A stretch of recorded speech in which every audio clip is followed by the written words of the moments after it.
tighty, folks. Today, I'm trying to do the stuff that I wrote on the whiteboard yesterday. That stuff right. There. The focus. There's a focus on the... Actually, I might have changed that.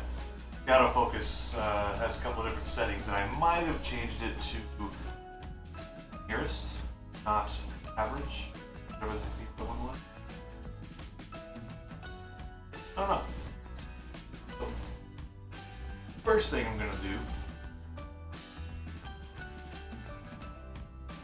we're gonna copy that and we're gonna send it to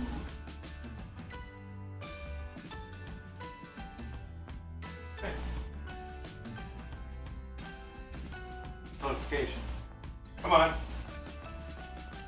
Facebook, you're half useless. Thank you. Restart the damn app for to send a message. I'm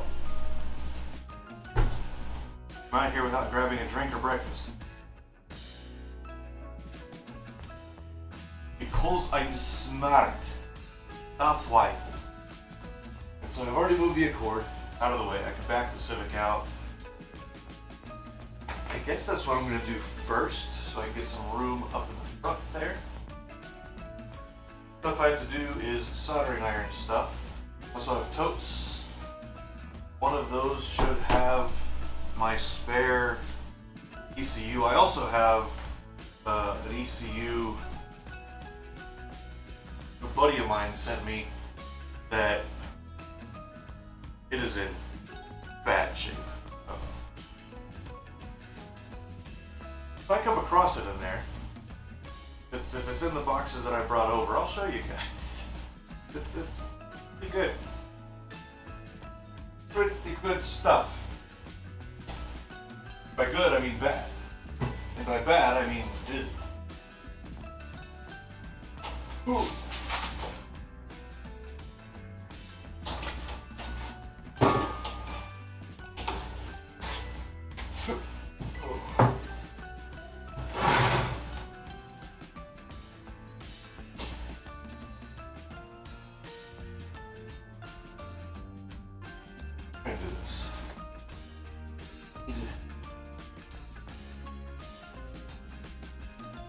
I could build me a stream stand.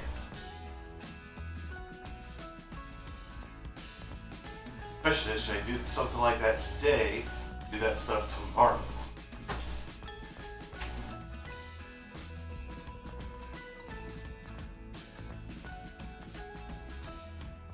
I don't know. What I do know is I actually have to go to the bathroom. So, came in here, all raring to go, and I open the garage door, bam, I go to the bathroom. So, I will return just a moment. Wait right there.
Alright. Now that's taken care of. Monster nanner, monster nanner, monster nanner, monster nanner.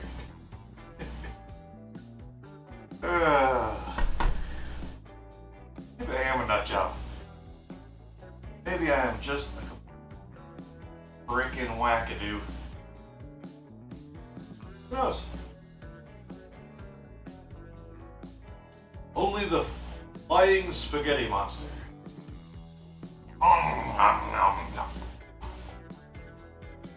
What do I gotta do?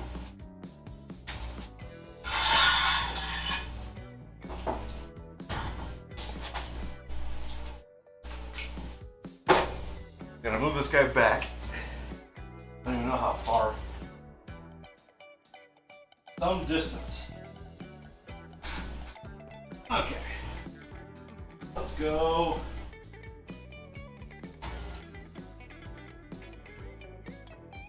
Over a bit.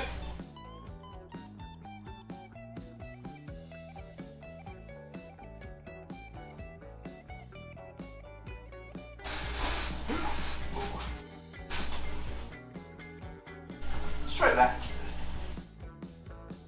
What do you think? What do you folks out there in YouTube land think?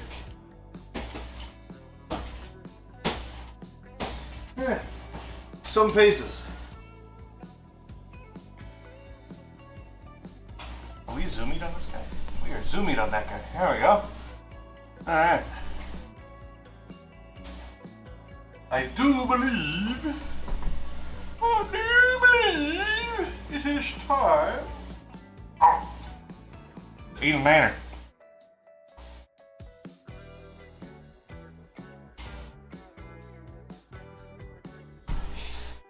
Now comes the part that I dislike in everything. Cleaning and setting things in order. My least favorite thing of all the things doing this thing since I started this thing. Funnily enough, this will be the first time that I've organized the garage a little bit since actually YouTubing. It was clean when I started, and it's just been getting progressively worse and worse. So yeah. Okay, so first thing I'm gonna do is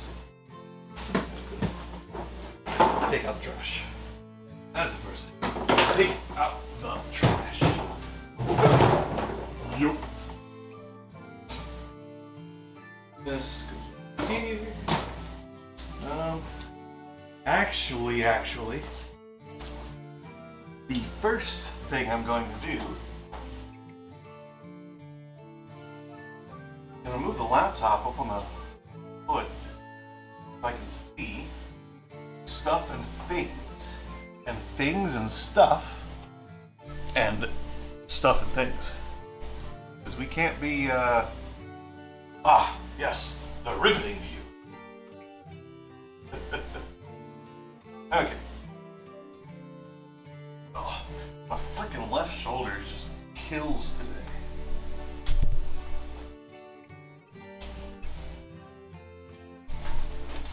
Are we long enough? That's what she said.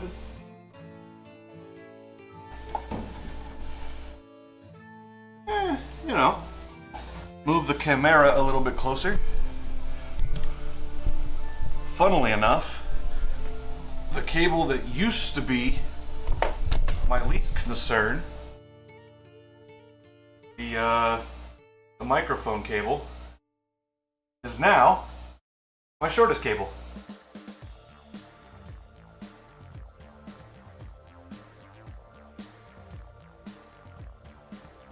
I'm not sure exactly where I got them.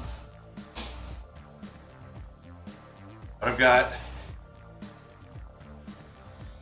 a USB 2 cable. It's like 4 meters, 5 meters for the Canon. I've got a USB extension, that's 3 meters for the Logitech. Now the microphone cable's the shortest.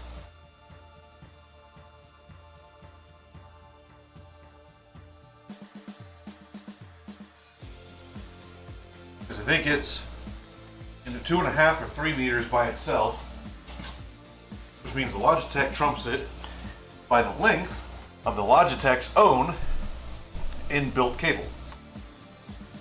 You know, this guy. Oh, look at myself.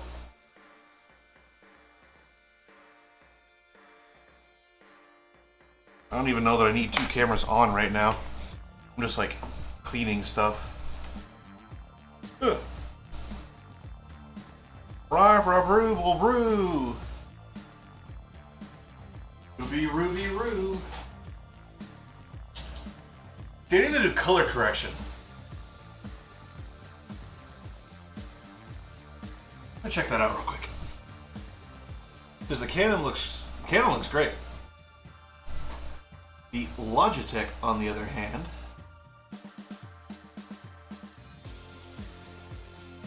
does not.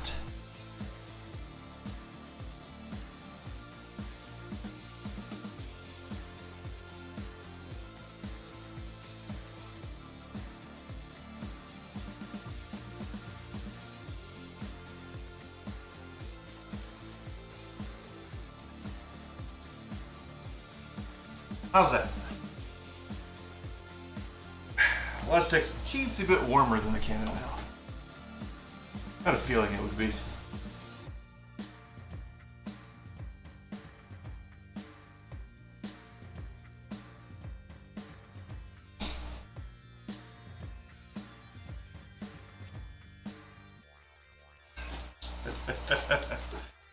There we go. Okay, so we do the same thing over here. Okay, so it adjusts the camera globally. What about this guy? Okay. Oh, yeah.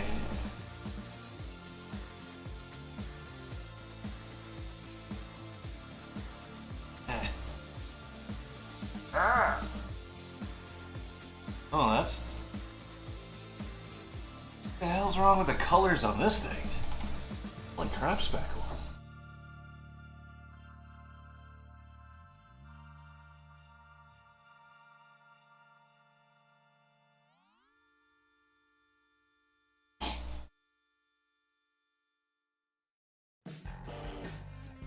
Saturated? Maybe by just a smidge?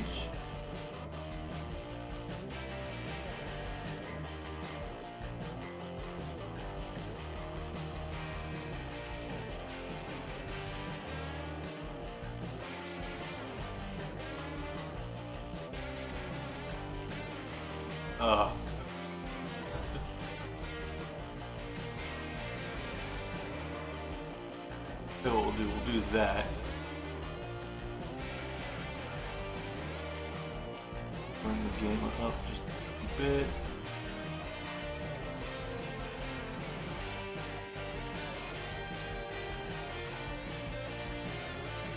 So bad. Oh, it's so bad.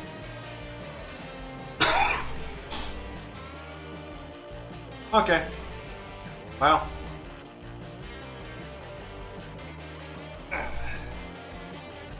Also, the preview working right now, and I did find the OBS soundboard plugin that's designed, specifically for OBS. It's so weird talking to the camera when it's like it's looking over there with such a wide angle lens that I'm nearly centered in the field of view. Anyway, I found the soundboard for OBS, and the 2 machines that I use OBS on primarily both have number pads, which I've already commandeered for 1 hotkey, 2 hotkeys, and that's the mic mute. So I might have to move those. I'll probably do like Control Shift and up or down, or I don't know.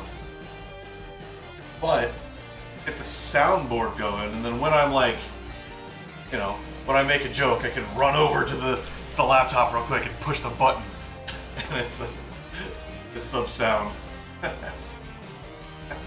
Like, make the joke, wait 30 seconds, and then push the button.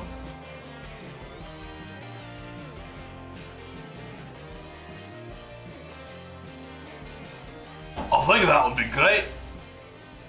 Okay. Toyota long life coolant for that Honda in your life.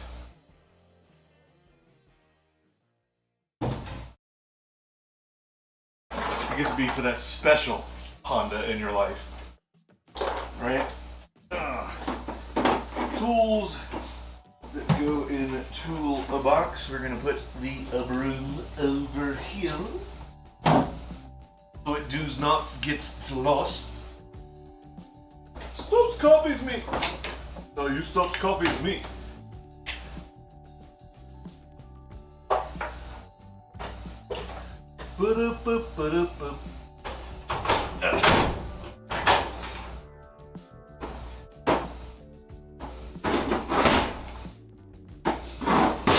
These go in here. Yes, these go in here. I made a thing, cause those go in there. But I didn't make the thing because the things go in there, it's just what came out. Shut up. Specialty tools.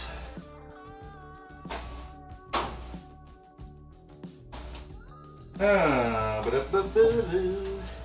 I'm gonna do then, I'm gonna bring all the totes right here. So to that end,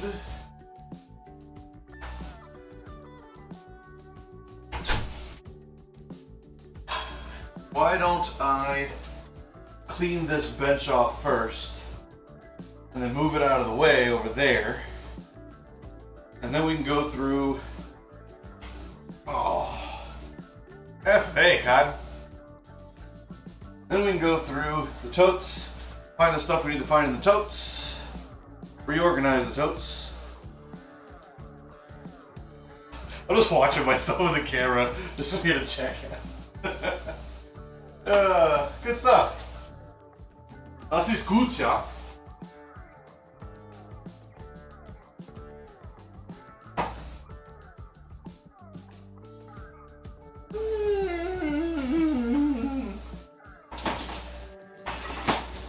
But first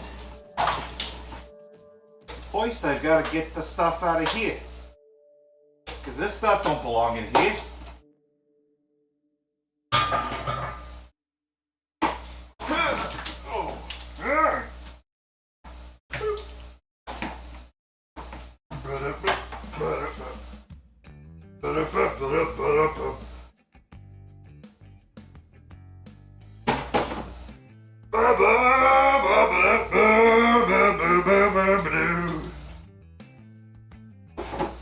Oh, more specialty tools.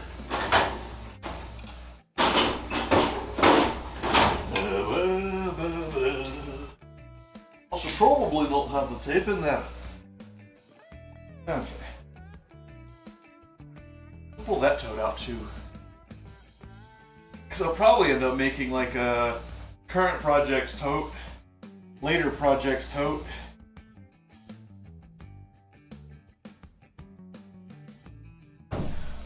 Things and stuff like that.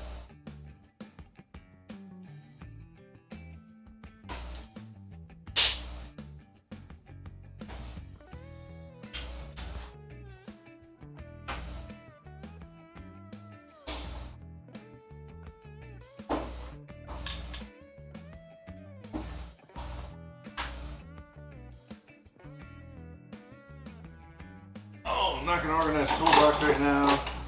That will be a Screw You Future Me project.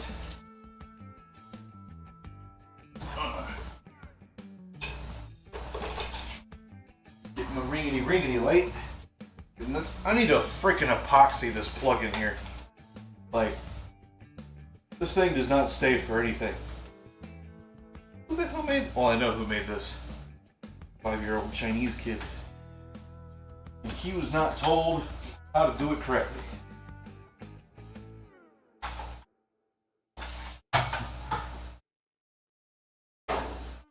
Well, we're going to stick you over there. It's fine. Zippity zip zip ties.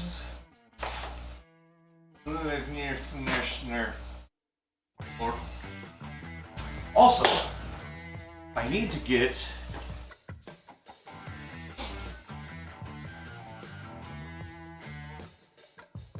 maybe not in stream, maybe in stream and record simultaneously. Maybe that's what I should be doing with this stuff. Just recording everything also. I don't know. Let's start it up and see if OBS starts screaming at me. Ooh! I know what I can do. Ba-da-ba-ba-da-ba.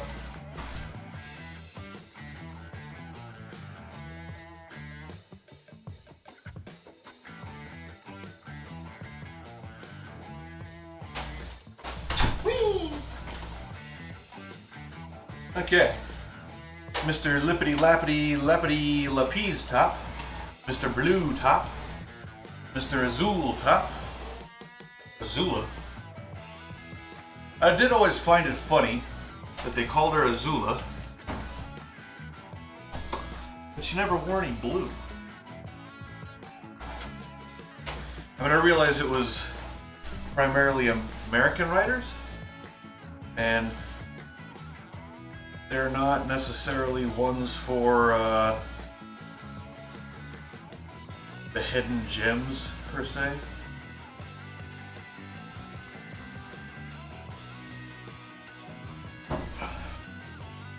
What we're gonna do, see, since OBS does not like trying to encode while we are in the midst of decode,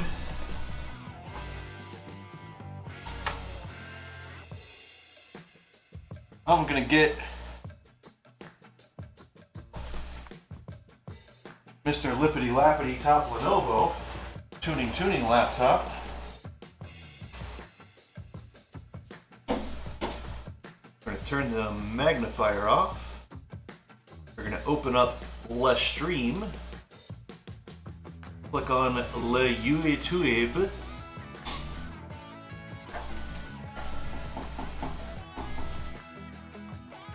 And then open up my stream on it. Bam, bam, bam. Ah, it's loud. Then open my stream on it. Bam, bam, bam. Ah, it's loud. Okay. The music is really loud. But on the laptop, it's not. Or on the ACs. I wonder why that is. On the laptop, it's not. Hold on.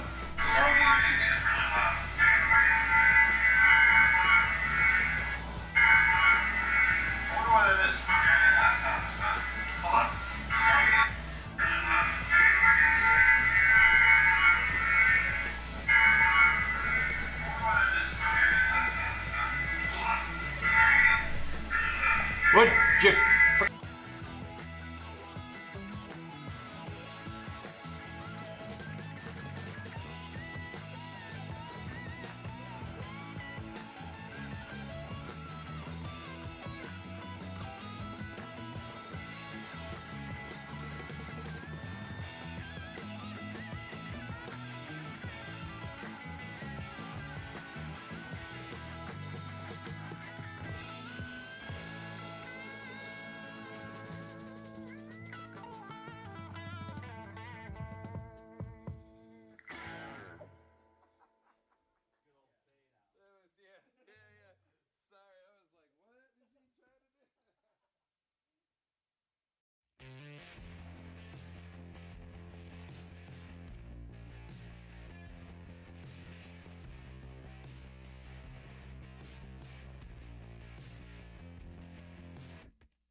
Now,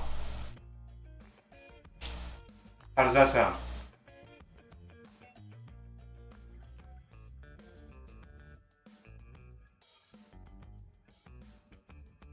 There's a bunch of background noise in there too. Ugh. So this whole time it sounded like this, and none of you guys told me.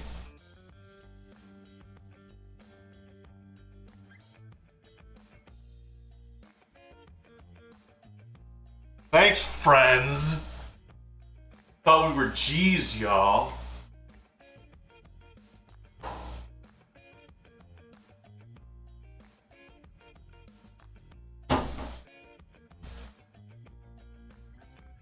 Weird that there's so much background noise, though.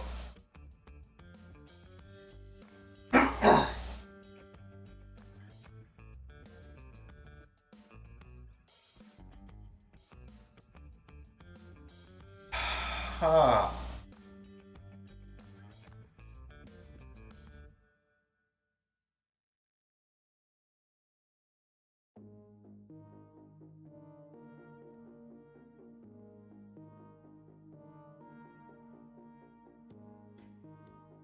Maybe today's research time instead.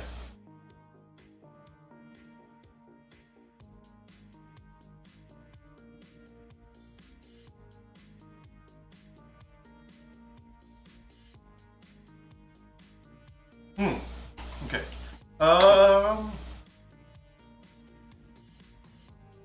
We're gonna do a little research. We're gonna do it on the Asus. Grab a chair here. Oh, so I can show you guys.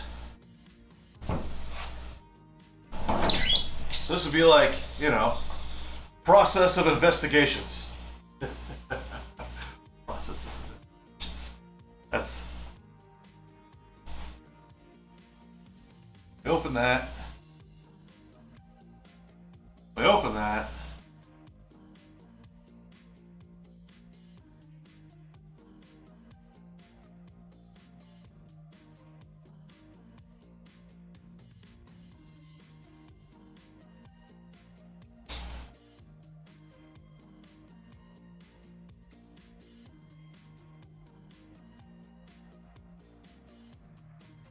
Because normally what I do is I record in OBS, I rip the audio track out, put it in WavePad, clear the audio up via spectral subtraction based on a sample of the noise in the environment, and then I put it back in the video.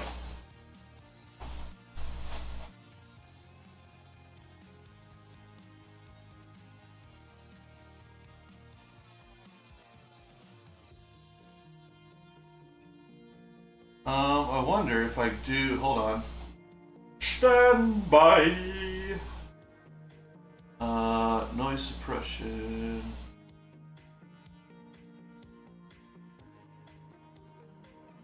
If I do that, how does that sound?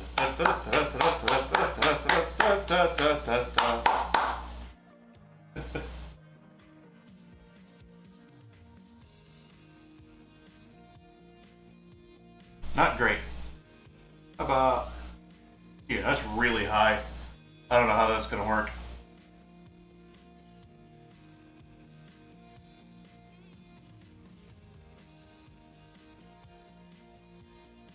It's the same. Is that noise from... Okay, what about RN noise? RN noise. How does RN noise sound?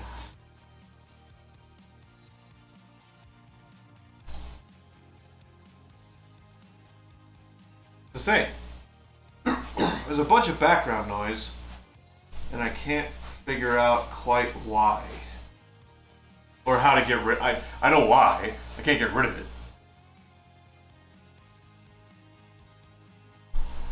Is it...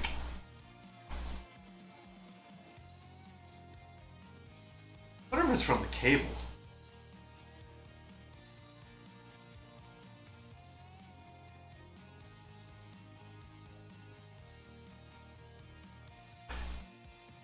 Didn't even realize nobody could see me.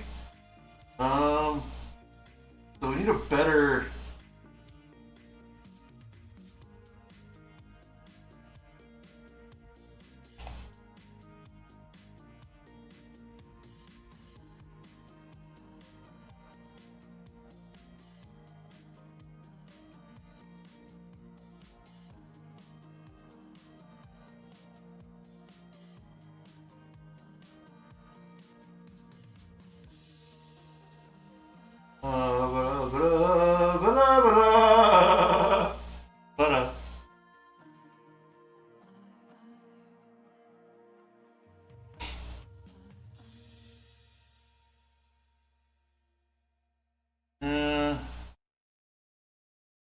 I wonder if there's a better plugin.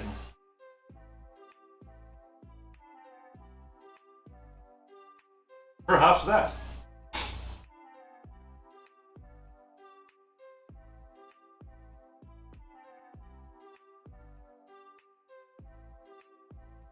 Yeah, because it is really annoying. I guess I could just turn the gate off and you guys always have...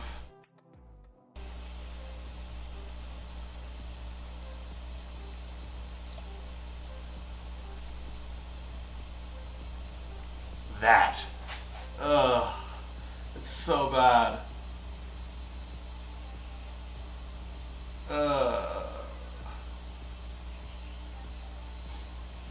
Because for me, hearing the cut-in every time from a noise gate with background noise is just terrible. Without background noise, it doesn't matter. It's you can't tell, but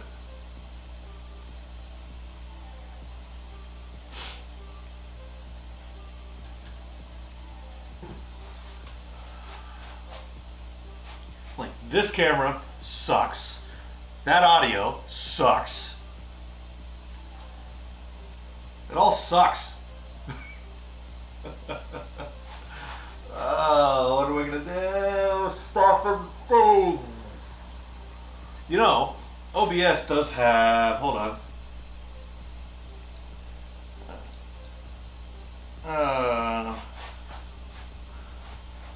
Supply color correction filter.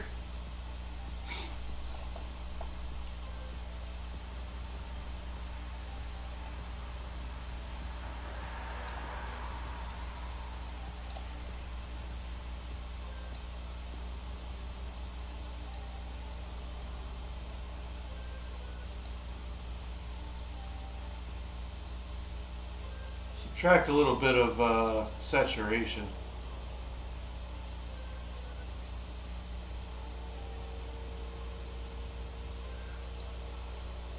I mean, nothing I do makes it better. Okay, let's get rid of that.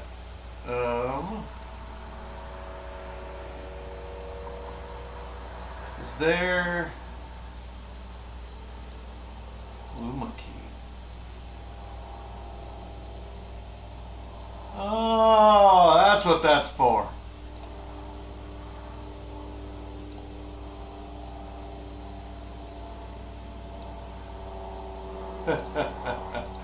And here's me using chroma key by itself like a loon. Nice.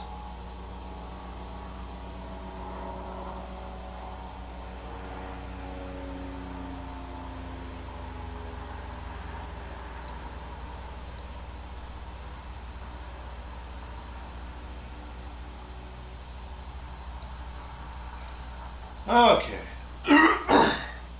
I think where we're at with the hardware I've got and free software, that's the key. I think this is all I can do.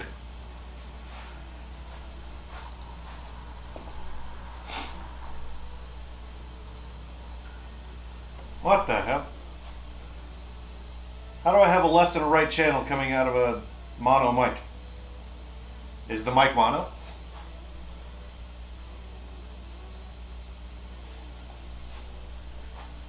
Pretty sure the mic's mono.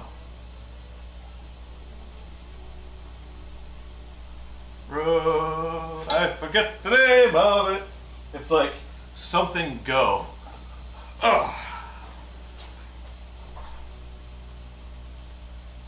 Video mic go. Video mic go. Go, go, go, go, go, go. Yeah. Video mic go. Okay. Is this a stereo mic? Can't be a stereo mic. It's a shotgun mic.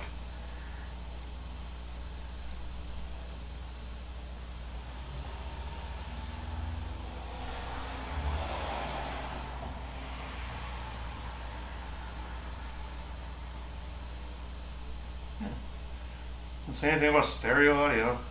Yeah, see, that's the problem with not having the noise gate on too, is cars drive by, gets picked up.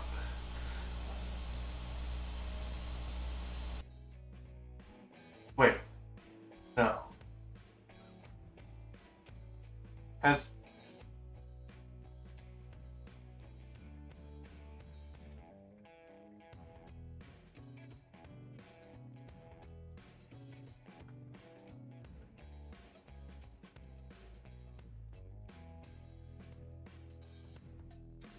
Yep. So apparently at some point, I hit the enable button on the noise suppression filter. And I've been in here in this freaking menu futzing with it for the last 20 minutes. And didn't notice it, I guess. Streamer braid. Is this streamer braid? Is this what they call streamer braid? Oh no. Oh my god. Okay, let's go back to this guy.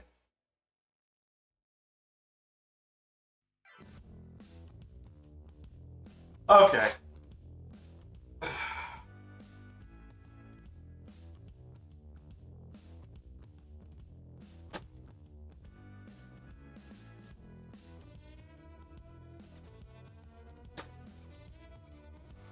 Hi, I'm Ryan. I'm a moron. Welcome to the channel.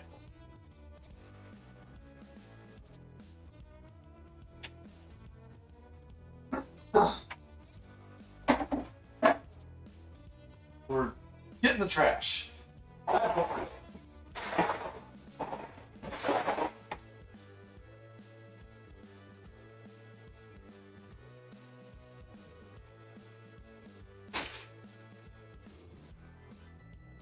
When I'm this far away, how does the audio sound?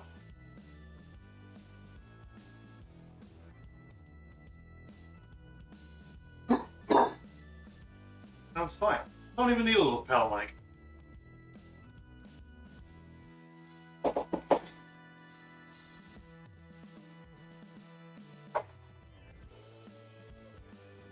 Oh. Not light. Bag. It's not light. Trash goes up Thursday.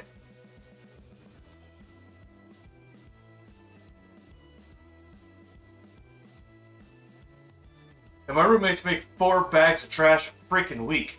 They fill the trash can every week. How?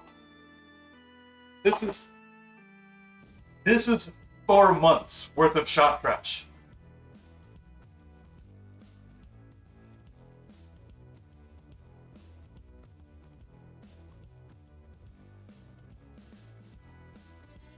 Well, for now, we're just gonna put it to the side.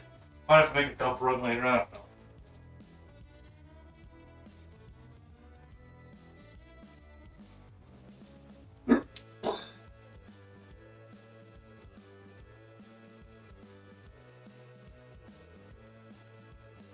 See if that gets picked up, because I don't really want to just listen to myself in the stream all day.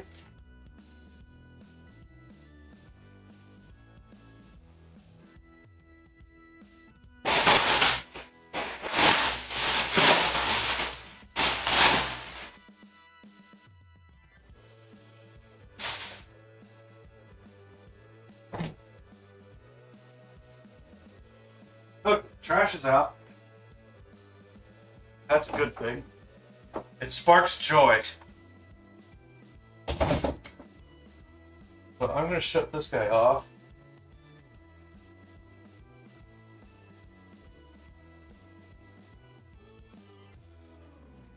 Maybe. Grab Spackle. Oh.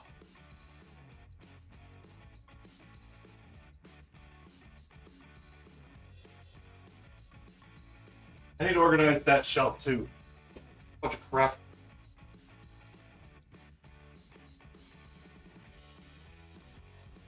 Bunch of crap on it.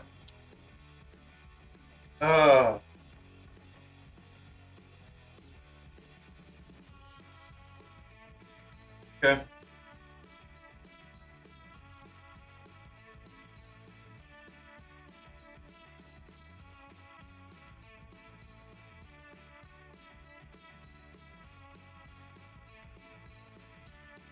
Okay.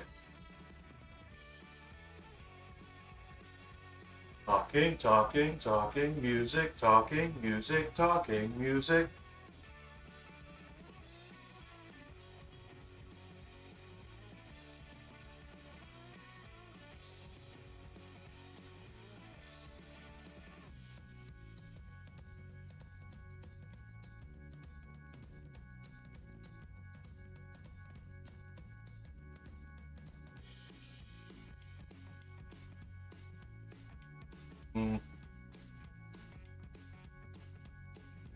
I wonder if that's what it is. How does that sound?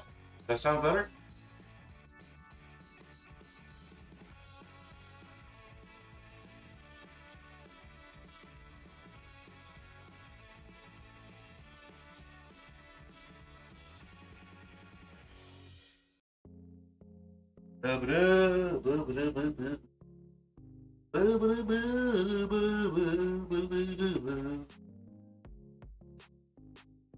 What if I face the whiteboard? I'm facing the whiteboard and I'm talking. Can anybody hear me? See what I'm saying? Does it bounce off the whiteboard correctly?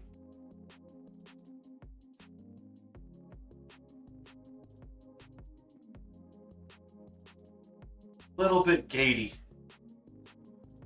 Turn the gate down 2 dB. Not the properties.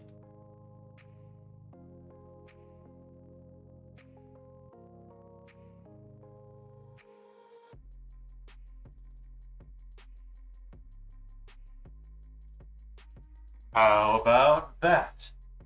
Now if I face the whiteboard, does the noise gate click in and out while I'm talking?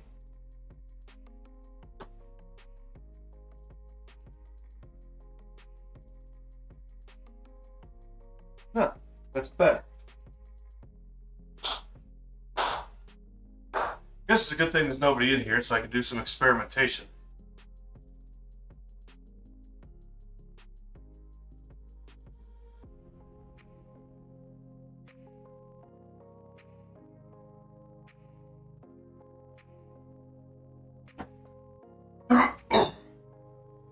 Okay, so those guys are getting turned off.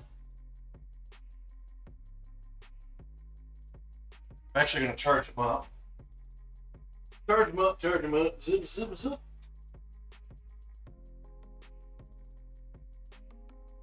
Because I might need them later.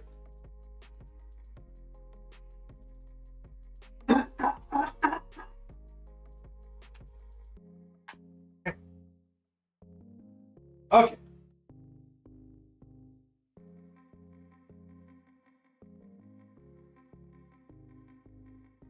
No. Not audio for you. Okay, this bolts.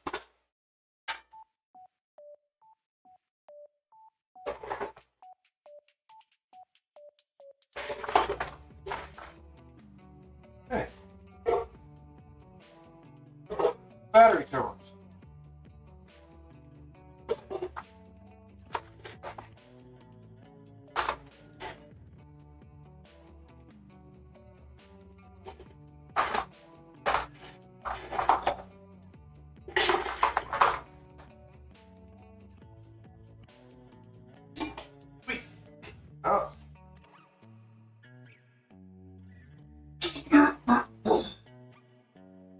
keep this because you never know when you need a tin. Never know when you need a tin.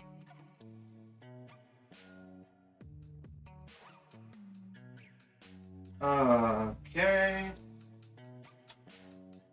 Tin is going to go over here. Let's put it better on there too.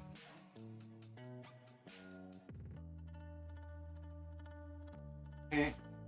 More tools, more tools. More tools. Totally notebook.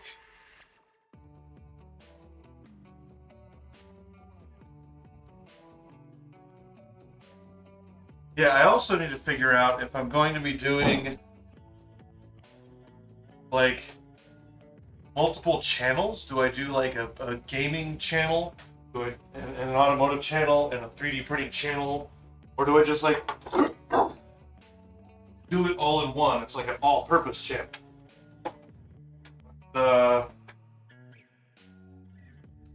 I guess it's gonna be more.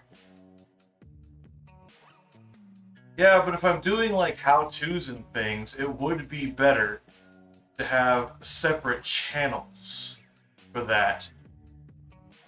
Or maybe I just do playlists. Maybe that's what I start doing. I start doing playlists. Start organizing. There's an automotive playlist.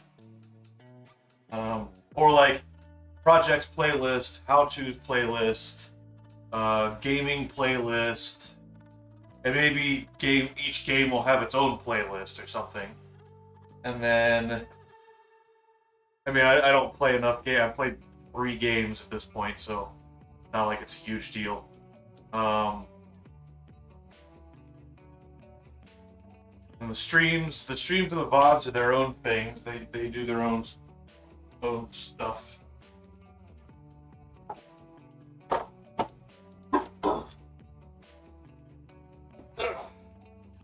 Spare steering column. Lovely jubbly.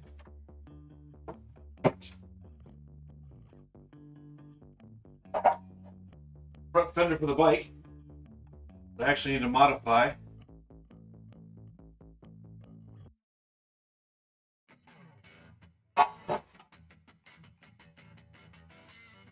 This is some stuff. So this needs to go back in the Civic.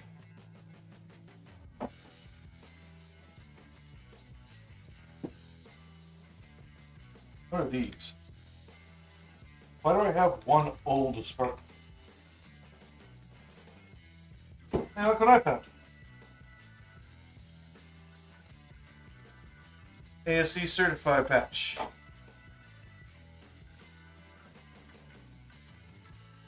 That's trash. Okay. Let's see what these plugs are. These are 5 iridiums. I don't know why I'm showing the camera like it's too far away. You can't read it.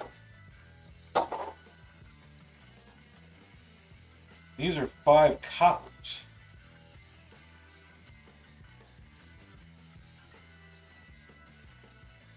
These are the 5s, then what do I have in there? Must be a 6. I should put the 5s in. Do some test drives. If I'm running the 6s, I'm running colder plugs.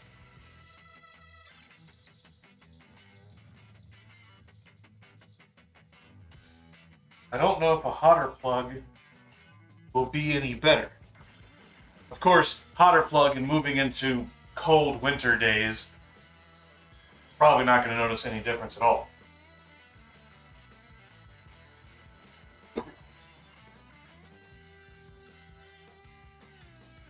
Uh-oh. Looks like we got us a little ratty boy in here somewhere.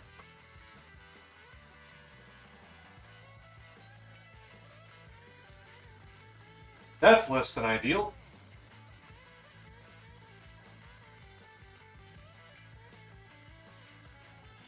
Okay. What is this?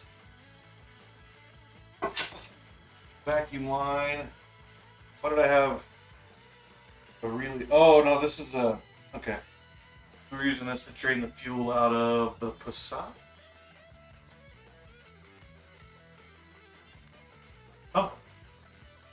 Drain the fuel out of something.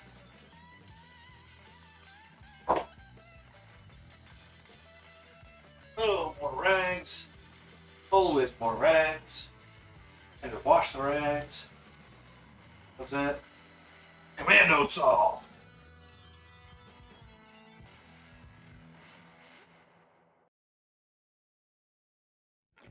Got Earl spilt all over.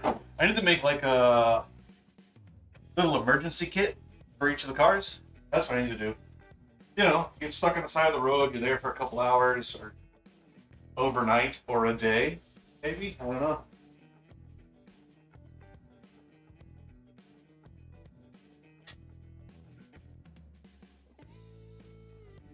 This guy's broken. I should probably throw him away. But I don't know if I have another.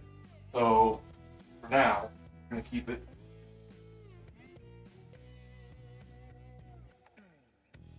Okay. Lock and defrost.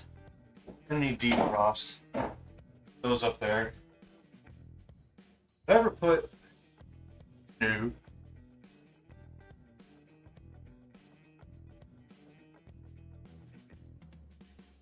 Everybody going to and coming home from church. Oh.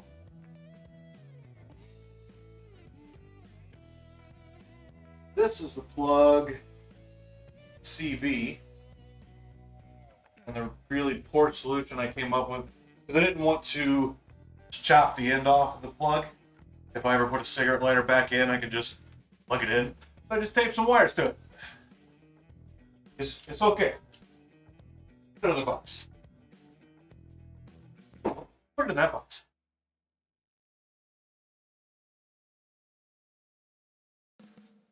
So I'm clearing up this corner.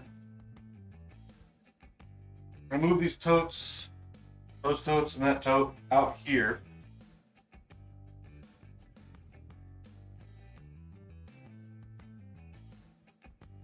And it's still recording, and it hasn't screamed at me yet about coding overload, so that's good. Horn. Plugs. Put those back in the car.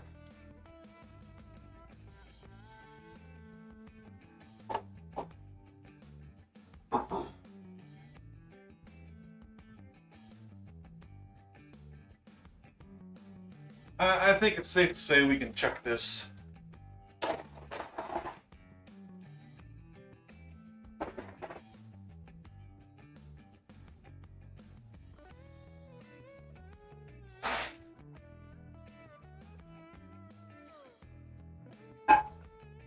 My camber checker. Think? No, that's not the camber checker. Too big. Too big, too big. Hannibal primer. It's been quite some time since I did the walk over here. It's sort of a cleaning bucket.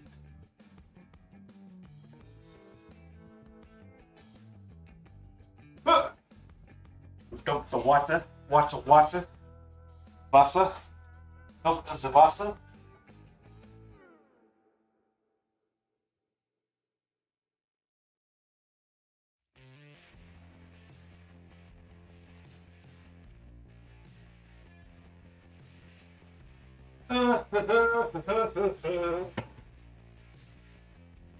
Stick him in the corner for now. Ah, yes, here we go. For all of you heathens out there. What's this? Not an antenna. Not a coat hanger, although it looks like the majority of one. This is a highly specialized, very hard to find stereo installation tool.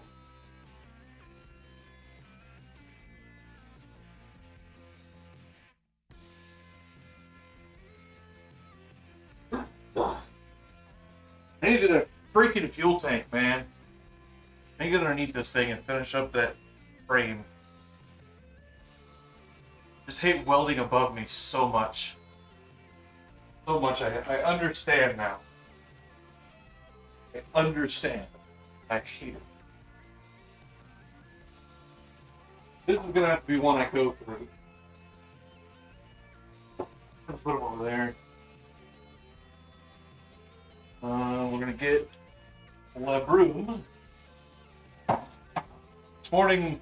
This morning's stream start is not very entertaining.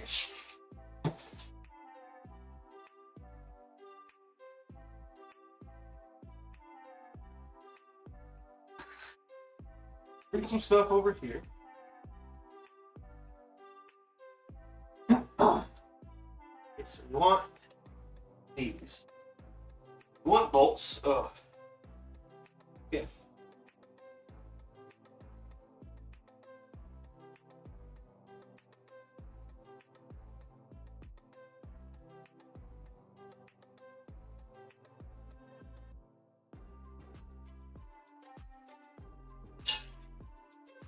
You might use the bracket to hold the center console on at some point, or a custom center console, if and or when I ever get around to that. Sweep up this little pile.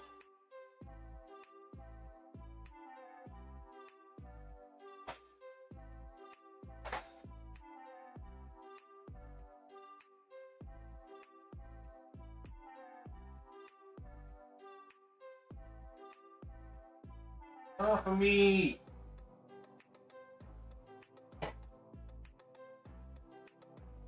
Okay.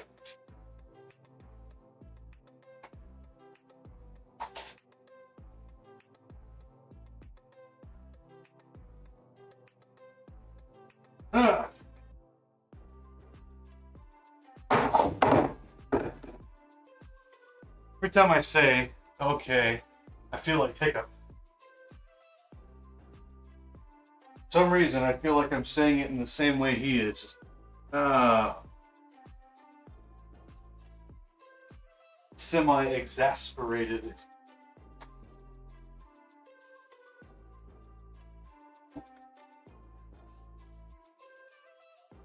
No, not like.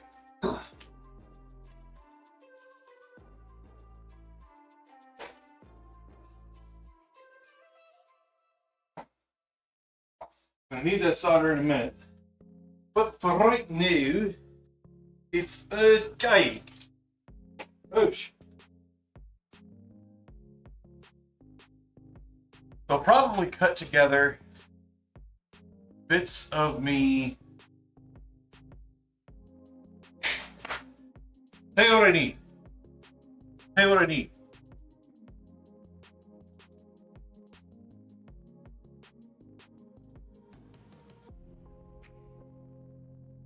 Can you share like an Amazon wish list?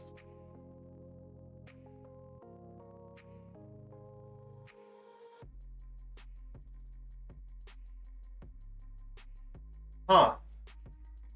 I'm gonna have to look into that. Because what I might do is I might make a might get a PO box, start an Amazon wish list. Be like, make this to help my channel grow, to make this content better for you guys. Here's the list of things that would help with that, right? Because by the time I get done with all of this, right? By the time like the last day's YouTube ends, or I'm too old, or whatever the case may be, by the time I'm finished with all of this stuff that I'm doing on YouTube, and maybe I'll get on Twitch, maybe I'll get on other platforms as they pop up or something, I don't know. I want to do this for a living. I want this to keep my bills paid. That is the goal, right? I want to show people some weird builds, stuff that I'm doing to my own projects. I want to show people how to DIY their own stuff, not in a big shop, and not in a very poorly recorded outside at midnight with an iPhone video, but kind of like Chris Fix, because Chris Fix does all the stuff in his driveway, right? But like, I don't know, I feel every time I watch one of Chris Fix's videos, he's a smart guy, he knows what he's doing, absolutely, he's a smart guy. I see a lot of similarities between myself and he, in that he appears to be kind of a Honda guy. Like he knows his 80s, 90s Hondas pretty well. But it doesn't, at the end of the day, it doesn't matter what he's doing. It's something he can fix, right? Everything is something that he can fix. Even if it's not designed to be fixed, there are ways. You can do it. You just have to be very, very careful and very, very smart about it.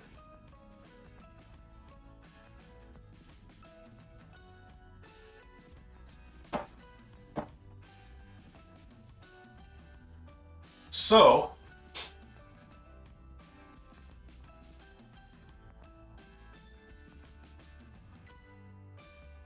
yeah, I think I'm gonna look into that. Tell you what, you text it to yourself, and it's on record. You won't forget. I did do most of the stuff from my yesterday list. I didn't look into business cards yet. I did look into getting the Facebook page updated automatically when I post a video to YouTube, and most of the stuff I found was paid subscriptions. I'm not there yet. I can't afford anything like that. So what I'll probably end up doing is just posting the links. I'll do that over the next coming days.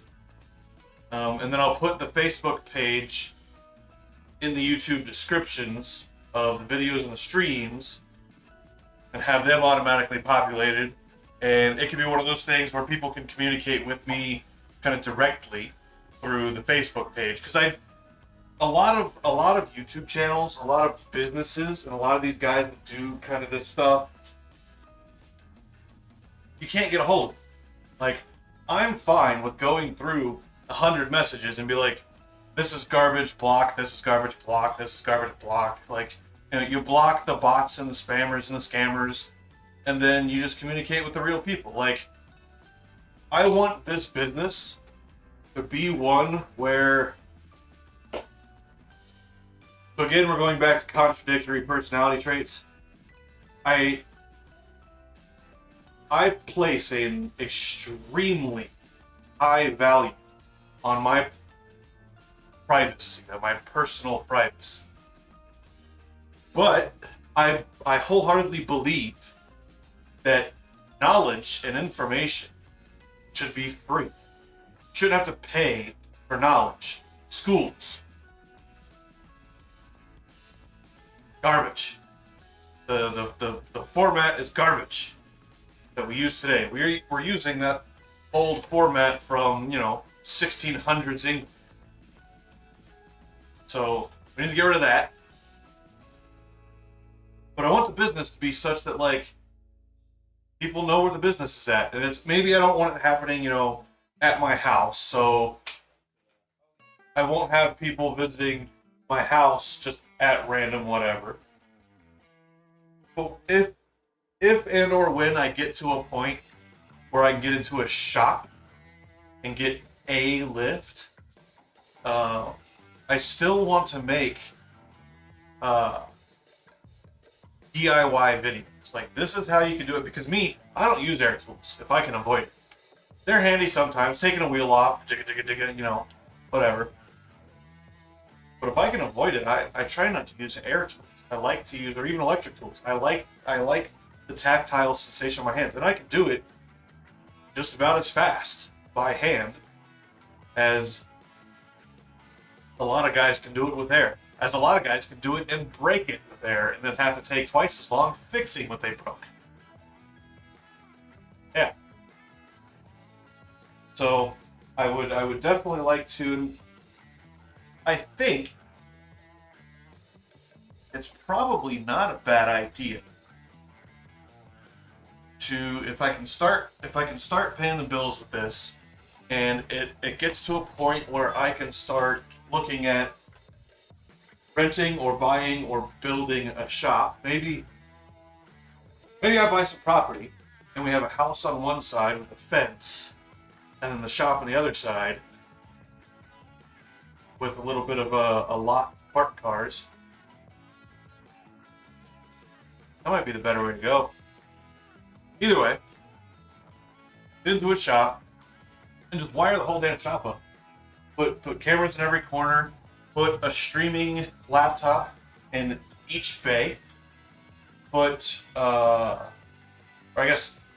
put AV equipment in each bay, streaming or recording. Either way, it doesn't matter. But have each bay wired up. Have the whole shop wired up so you can get the overarching. You're looking down. This is what it looks like from this angle. Put that up in the corner like I'm doing here, or I've got just two cameras looking at the same damn angle, right? But put one up in the corner, up in the ceiling, or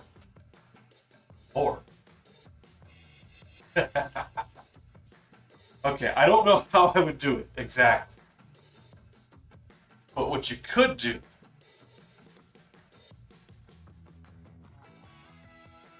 you've seen in shops the big rollers. They have rollers with air hoses, oil hoses, extension cords, what have you. Cable reels. What if you could do the same thing? I guess it'd have to be Ethernet. Be outside. There's nothing in here for you. Go. Go. Outside. Outside. Thank you. Inside.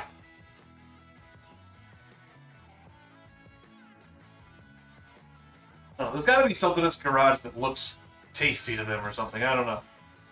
Weird. But maybe you could do cable reels. You bring the cable down and you plug a camera into it, or that'd be expensive. I'm gonna say wireless cameras, like wireless streaming in the shop. That equipment's expensive.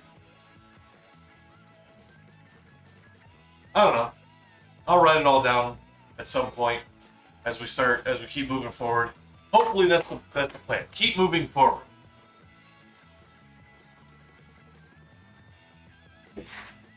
But talk to the Robinsons, they'll tell you. Keep moving forward.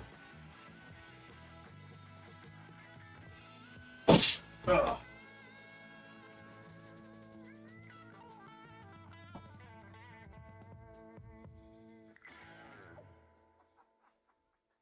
That's what I need to do. I need to keep moving forward. This thing is not moved. I built my speaker box, apparently.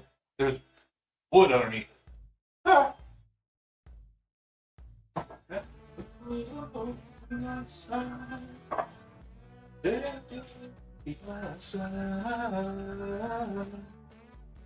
I don't need this out here.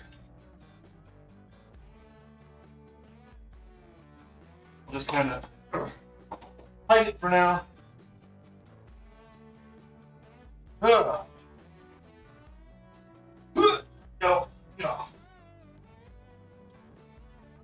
Okay. This is Passat stuff. We don't need it right now. I am going to write what it is on it. Stick it up there. Donde está mis marker?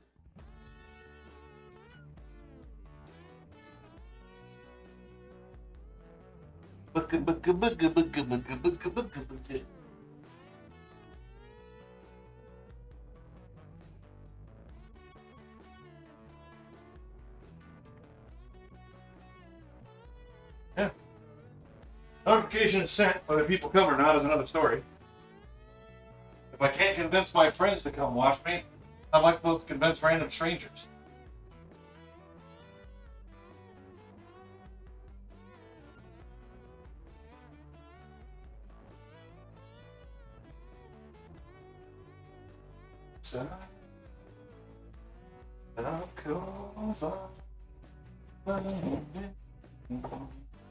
Heidi, how you doing, buddy?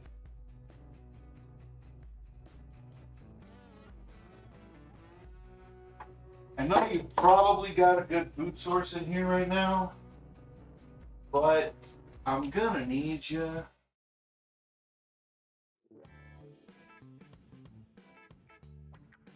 Like, okay, well, you go hide somewhere. Just try to stay out of places where you're gonna get hurt, please.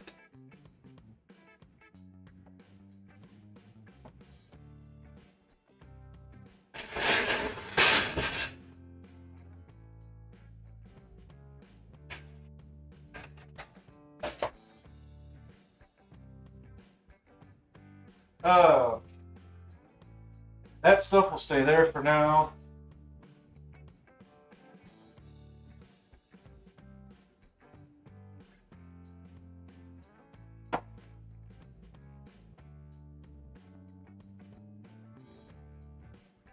Oh, give me just 1 second.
Okay. Sorry about that, anybody who's visiting. I did not expect to have a 30-minute phone call.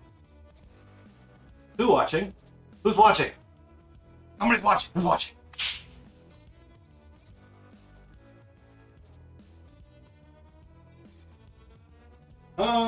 Okay, totes. I'm gonna leave that stuff there for now. We're gonna go through some totes. Totally totes. Totally tools. Nothing says totally tools like platypus in a fedora.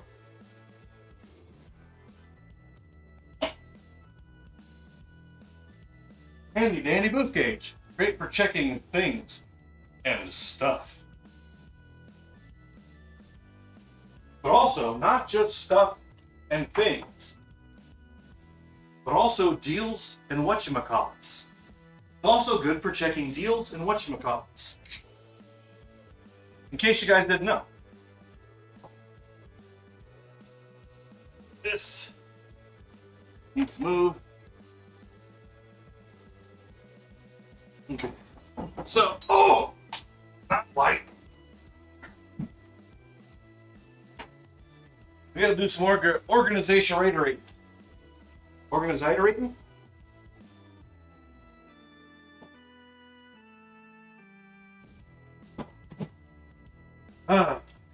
Yeah, today's stream, I kind of want to do this whole thing like, I don't just want to show the funny bits, the interesting bits, right? When it comes to working on cars and having project cars, there's a lot of things people don't think about really when they're getting into it, or when they're thinking about it, or when they're coming up with the idea for it. And I kind of want to kind of document and provide some elucidation.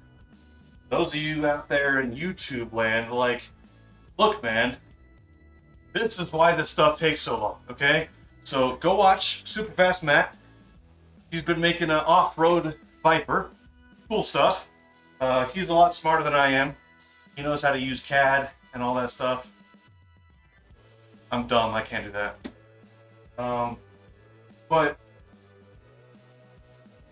this right here, I got 3 more over there. I'll bring them over in a second. This right here, this is why project cars take so long. You buy a part, you stick it in a box, you're like, I know where this box is. You buy another part, you stick it in the same box. I know where those parts are, they're in that box. I know where the box is. You move, the box disappears. It's buried in storage. It goes in the attic. Your lady friend or your male friend or whoever friend, your non-binary friend, I guess, because that's a thing nowadays. They're like, what is this? Oh, that's car stuff. Okay, or better yet, I've seen this one. What is this? It smells and it looks like trash.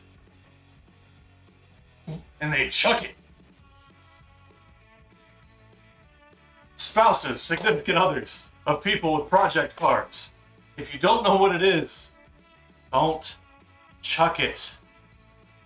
Ask first. Maybe they've lost it. And maybe the reason they haven't mentioned it is because they're like, oh, well, that's a future project. I can worry about it when I get there, but I still need that part for the future. Ask first, please.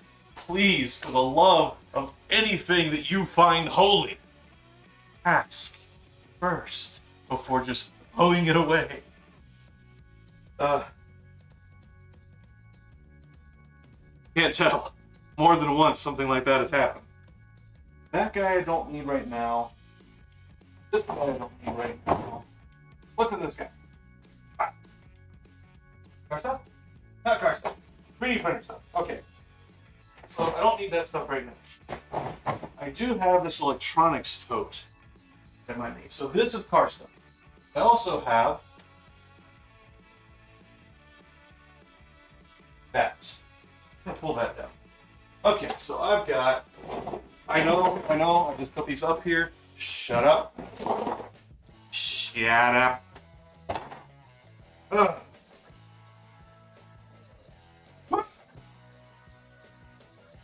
Bring them over here.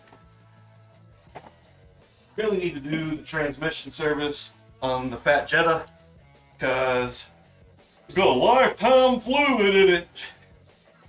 There are rednecks everywhere. Doesn't matter. Not just an American thing. Germany's got some rednecks too. I mean, isn't the joke the Alabama of Europe? Like, isn't that the joke? So, what a dirty. What a dirty. Okay.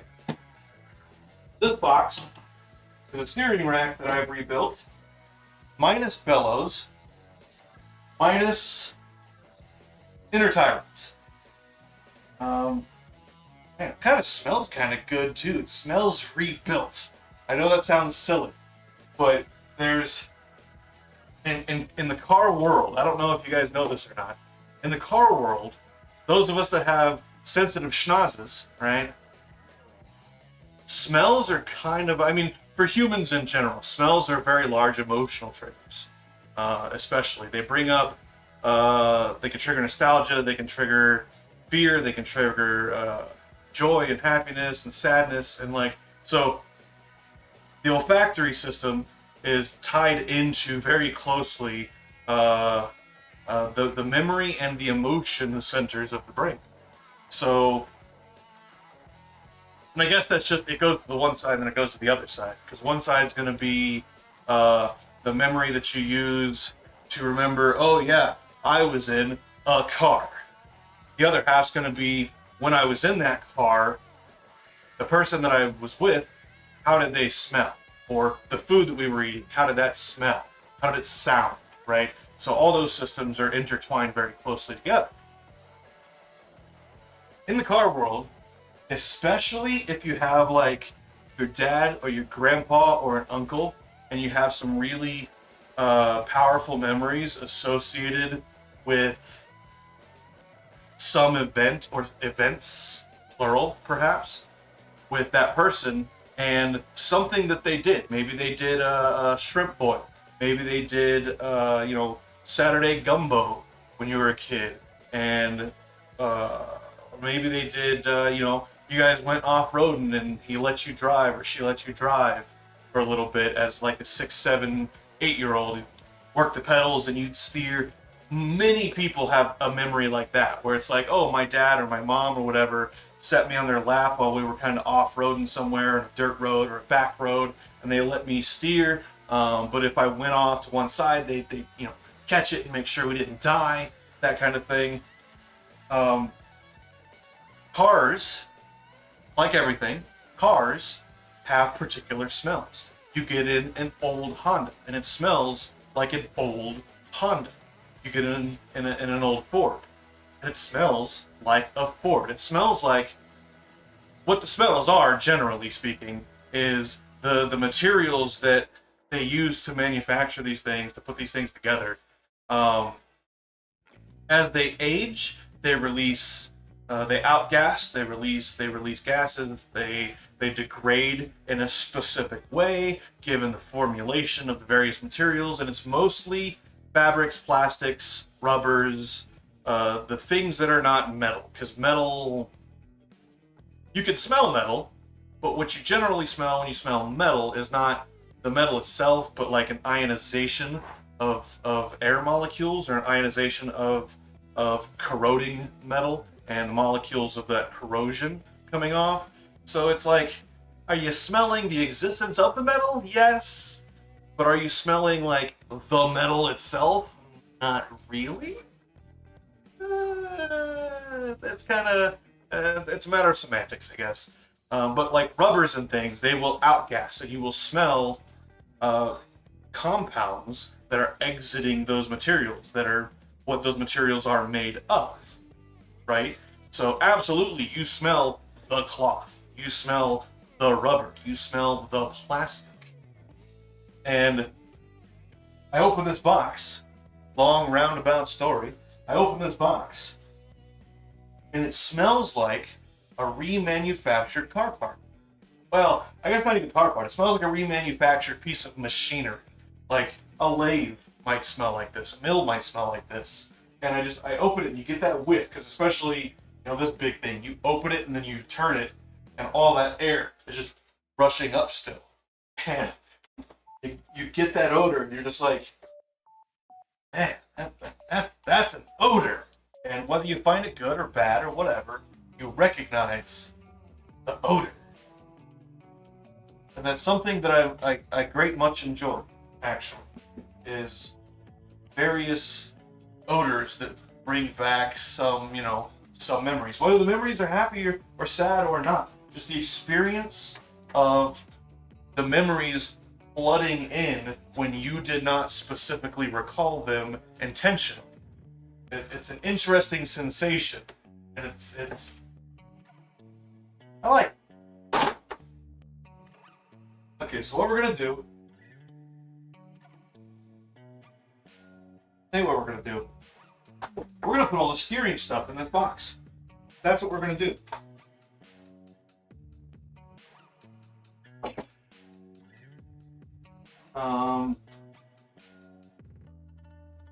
So if you guys want to see what a reman steering rack looks like when it's correctly remanned, it looks like any other steering rack that reman.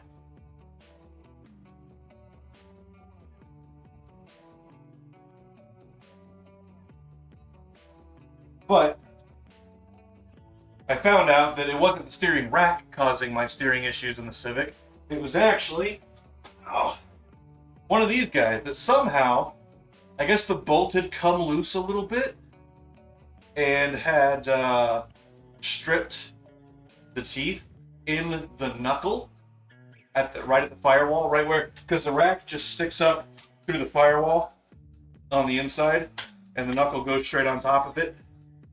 So the gears had stripped a little bit, and the only thing that was holding it on there really was the bolt. So it's a good thing that, like,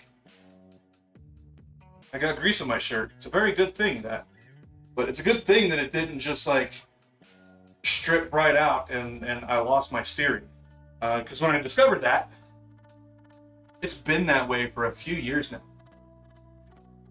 I discovered that and I was genuinely terrified. When you find out that you were in danger, but you didn't know it, that's a whole different kind of terrified right there. That's a whole other thing.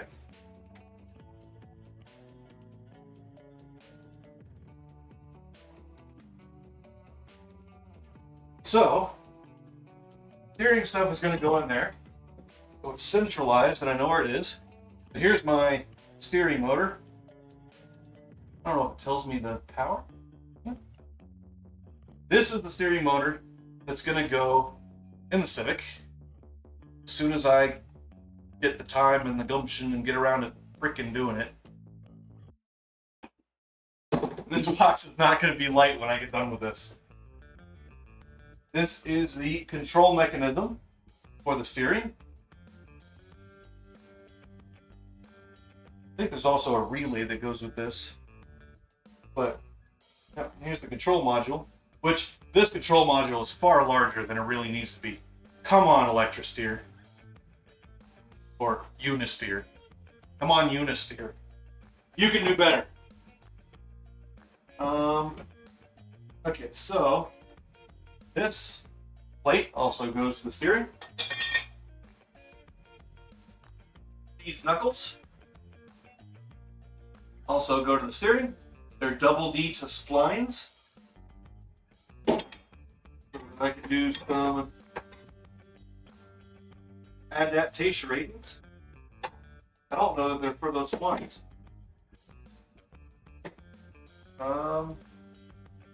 I'm kind of thinking I want to put the shifter in here too, because I'm kind of going to do the shifter at about the same time, because I need to know what one is at the same time as the other, so I can actually do that.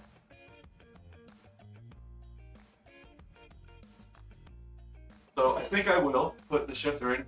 This is one of the brackets from the MR2 that my shift cables are out of. So I'm going to use it as sort of a design base, an idea giverator. I've got me power steering pump. that needs rebuilt, or that can be rebuilt. It's in pretty good shape, I think. Of course, some of the vanes are loose. I can hear them rattling around in there. I think I want to stick it in there too. So this is going to be steering and shifter box.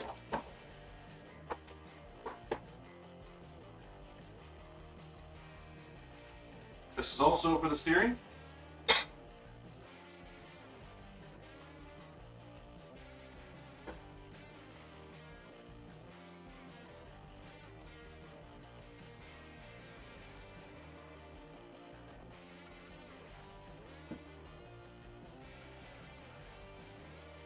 This is miscellany. Love it. Miscellany for which the box just disintegrated. Okay. Right now, stick miscellany over there.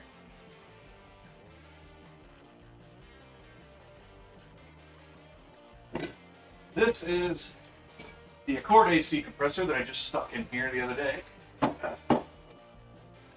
That's going to be a project by itself.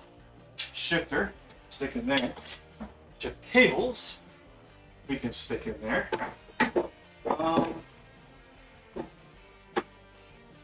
Another question I guess I'll have, which is probably not something you guys will answer. It'll have to be a me answer. Is another shifter piece.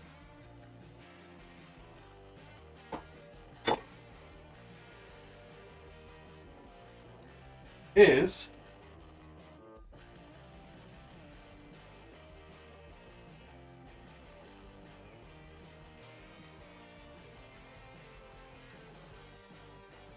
I don't know. I can't remember.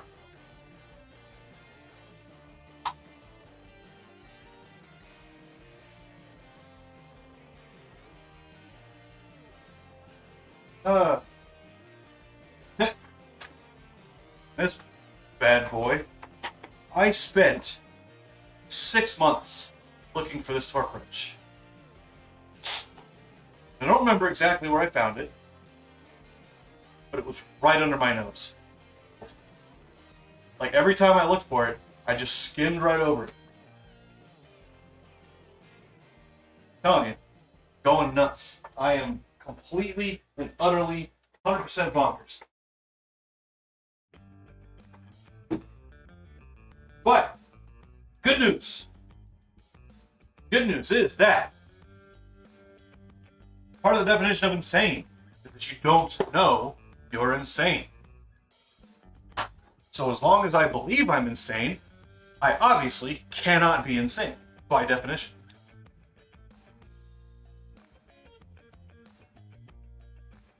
Okay, so... Oh, that's already not light. Also, anybody that's watched the stream this week, previously, look what I found.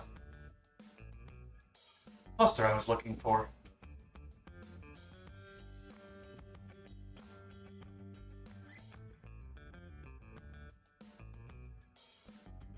So if I need the speedometer, I have the speedometer.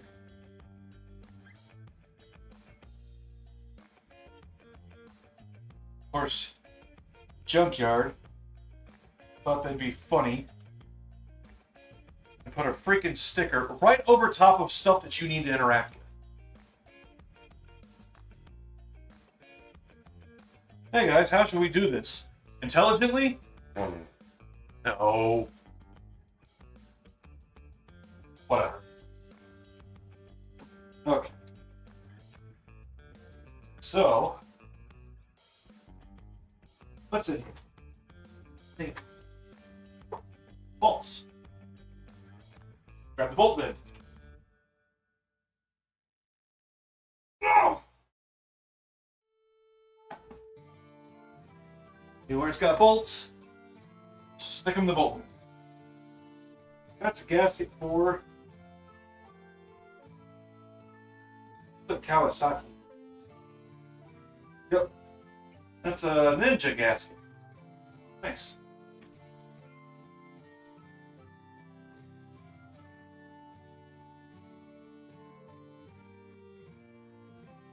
That's fuses.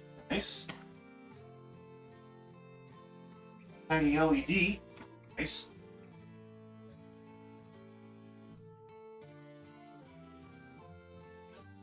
Window clips. Very nice. Or window crank clips. Oh, the shift knob. Very worn out. Crash. Neat. Right now I'm going to dump parts in there so I can get to the nuts and bolts. And these nuts and bolts that are... Now this is Josie's doing. Little bags.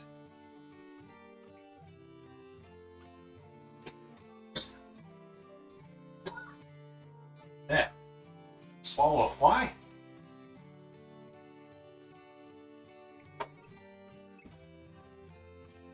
That is keeper ring for the rear shock in the Ninja? I think.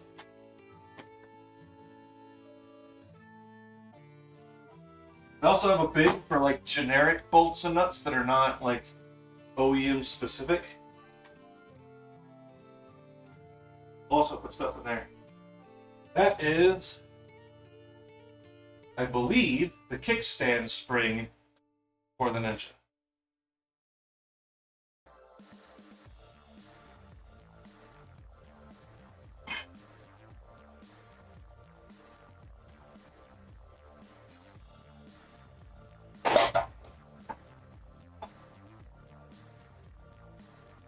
We're going to put all of these little bags up here for now. Look at that. Little American T-handle. No idea why I got that. Yeah. Throttle spring for the Civic. Thunderbolt, Thunderbolt, Thunderbolt, Thunderbolt, Thunderbolt, Thunderbolt. Actually, probably Thunderbolt. Thunderbolt. Bolt. Bolt.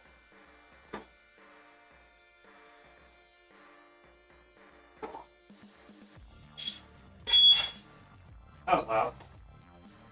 What is this? Fork seal. Don't need no fork seal. Here we go. Rocker adjusters for the Ninja. Wonder if they'll fit in the Versus also. I don't know if they changed the geometry of the cam. But if I need them, I have them.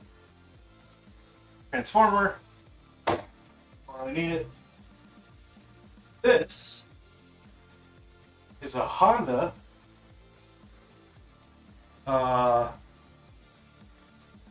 fuel pulse buffer with the fuel on that I snagged that I always meant to put on and never did. I may not be able to do that.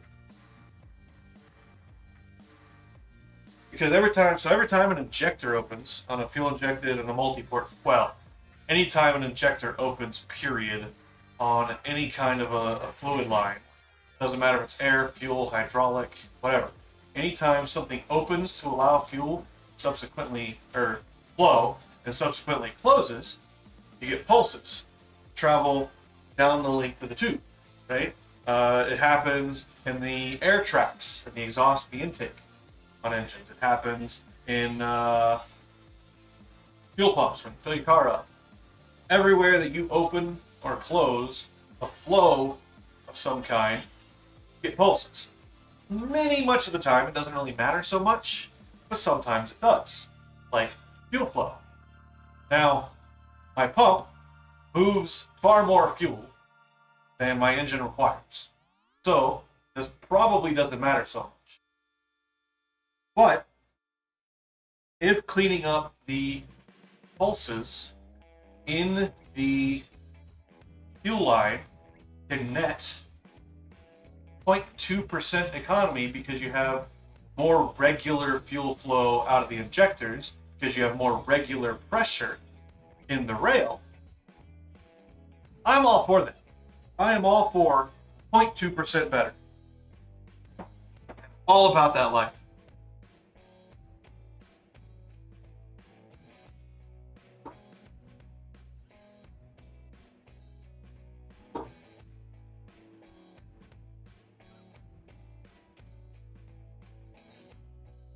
I don't remember what these are.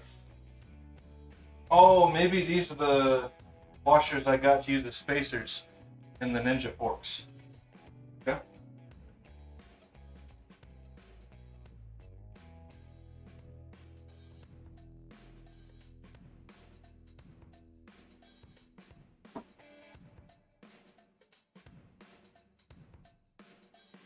Throttle shaft for the Civic.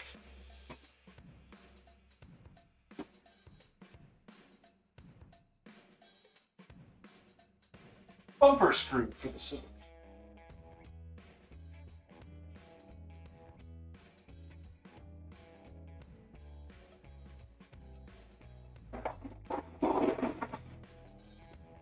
We're going to start getting rid of these cardboard boxes because they're getting old, they're falling apart, etc., etc. And they get torn up, and then recycle it, they will go. All right.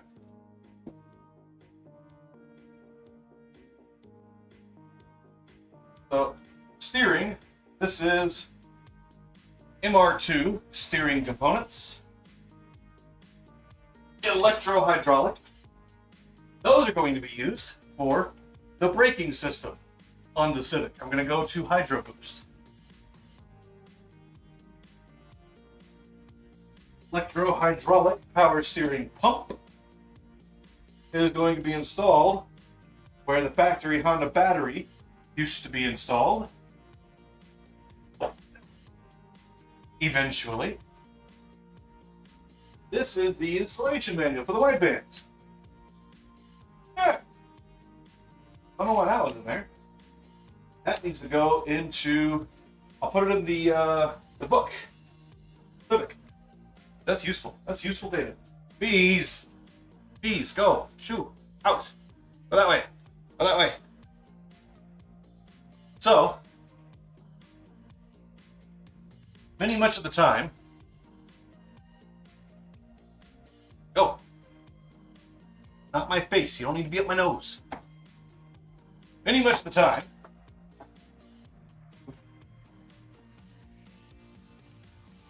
there we go.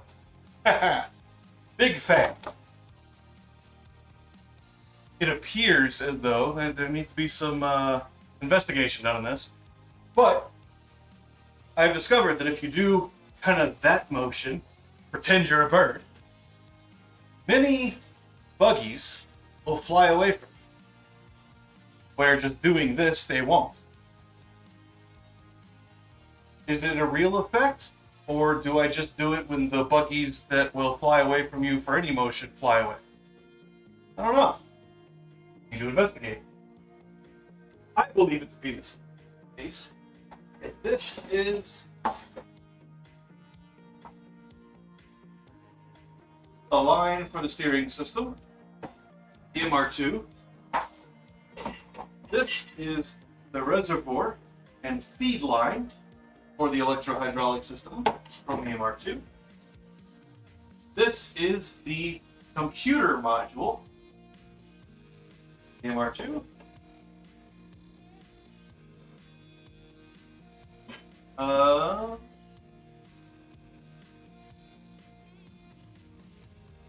Old ignition switch out of the Civic that I have just just in case. Oh, I've been looking for this. And that. This. Is this the new one? No, these are the old ones. Okay. These are brand new keys. What the?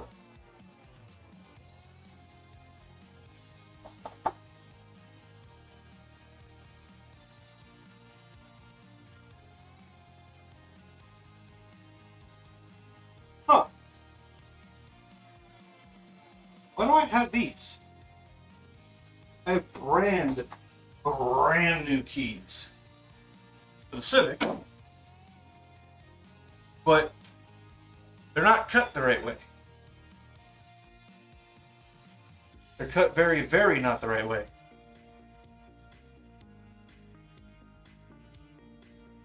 However, I do own a tumbler set. Maybe I throw these in a tumbler set and I change the keys at some point in the future.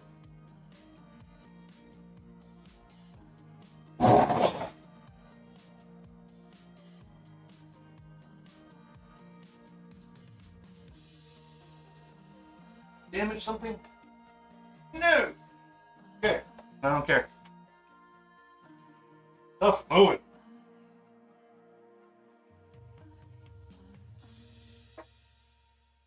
Okay. Look at that.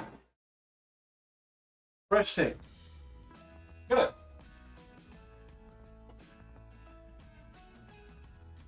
No.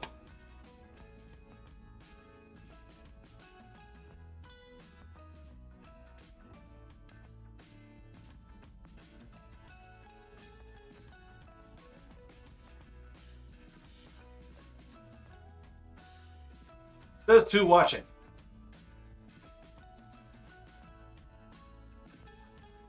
I don't know. Sometimes YouTube does that, where it counts people multiple times. Huh. This is a garden implement. No idea why that's in there. Garden implement's gonna be my roommates.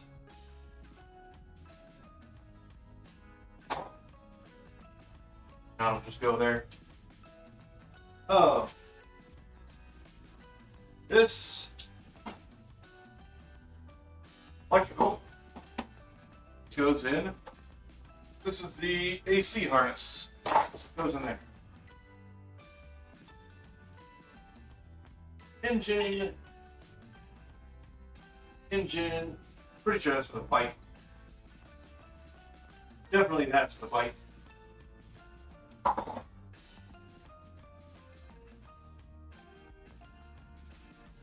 I have a spare header. I might do something with this. Look! Look what I found. There's another one. Another damper.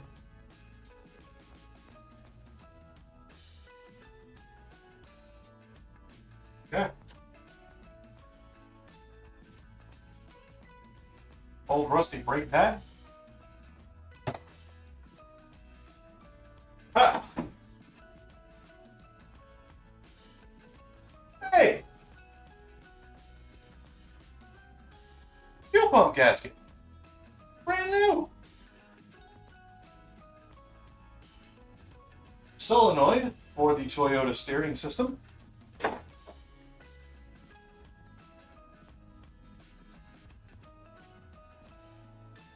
Proportioning valve for the Civic, which I might do soon, because mine's leaking.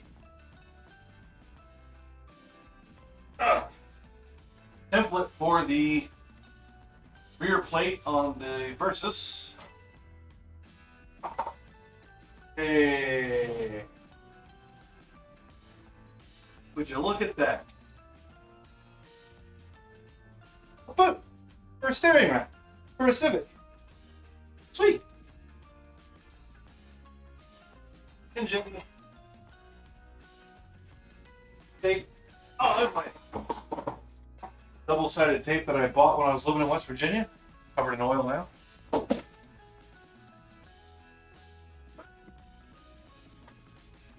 Okay. What is this? It's brand new. That's Honda. That's not.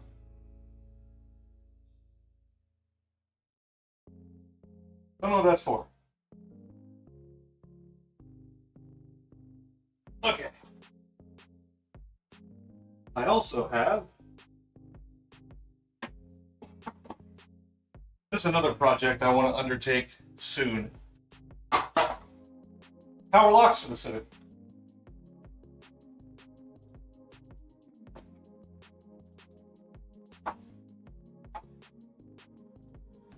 Here's another one I want to undertake soon also. Front door exterior handles. Which means they have lock cylinders. Well, this one doesn't, I've removed it. They have lock cylinders. What lock cylinders means is that I can put key locks on the rear doors. But I have to come up with a cable system to lock and unlock the door, which I don't currently have because of the wheel well shape and the way the door handle sits. So, future project. Well, there's that. Lock cylinder guy. Need a clip that goes in there. And a little plasticky bit that goes in the back, which will be on that one. Here's another proportioning valve. SS3030. What's this, guys? 3030. Same thing. Fair enough. So those are identical proportioning valves.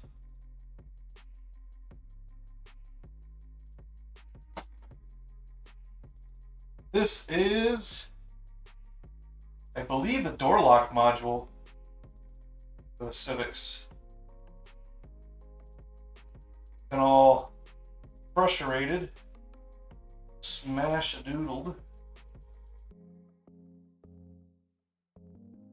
Stick it up there for now. Okay. Wire harness, those are Toyota connectors. Goes in there.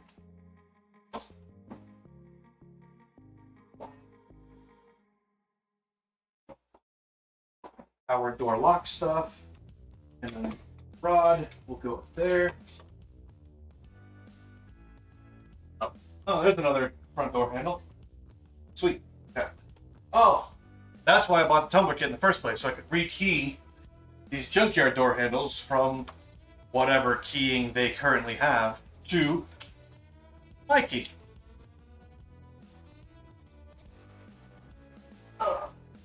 Another power door lock for the Civic. That's 4 right there. Okay, this is the door grommet, front door grommet for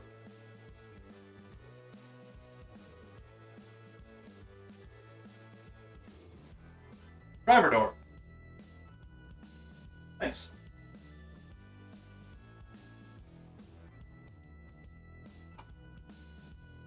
Hey! Wow.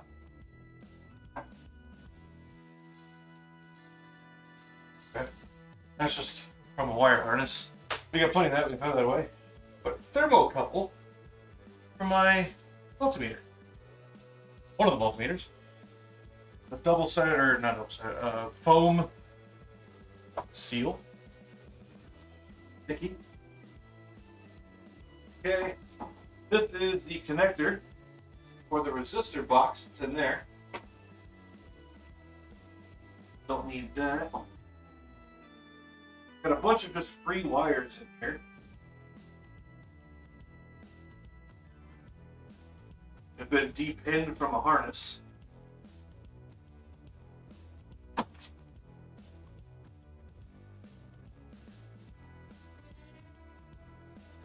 Guess I'll check them in the wire harness box.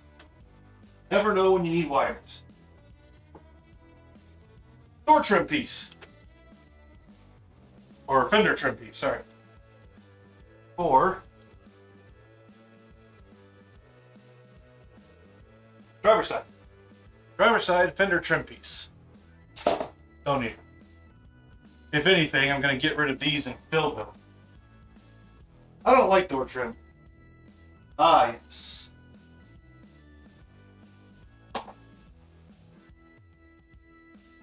I gotta dig that up. This one was good. So, one part that regularly fails on these cars is the purge solenoid. Or purge... Yeah, it's purge solenoid, I guess. Which is this guy. This opens the charcoal canister purge line to the intake to suck the fuel fumes from the expanded fuel in your fuel tank as it warms up.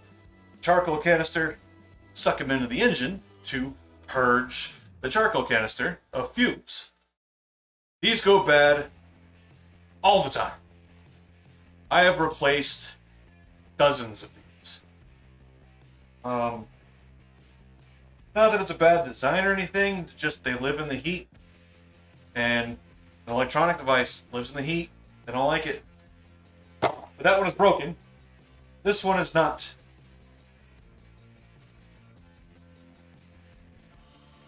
They also break by these little ports. These are plastic ports.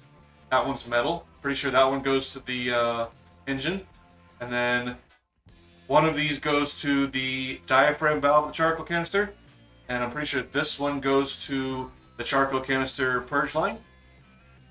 So it sucks it down through there.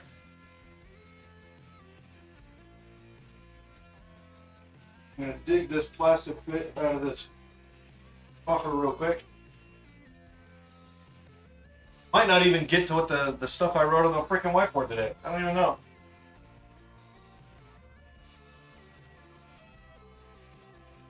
There we go.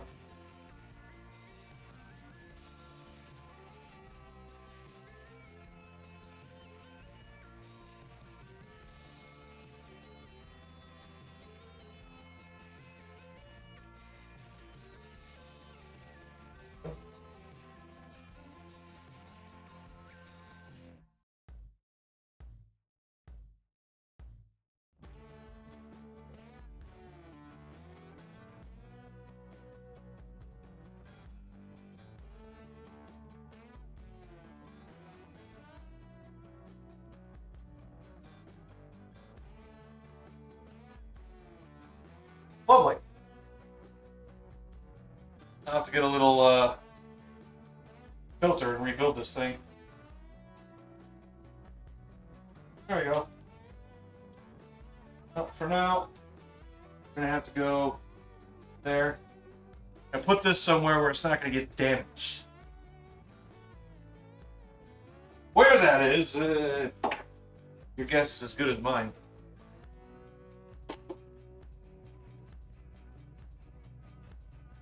Okay, we're getting to the bottom of this thing. Oh, release fork. This is headlight grommet. This is AC compressor connector.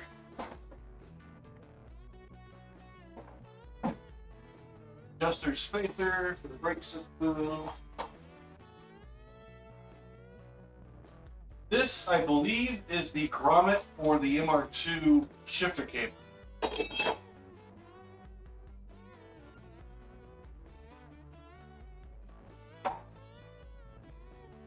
Taillight harness. Okay. Now the rest of this is just trash.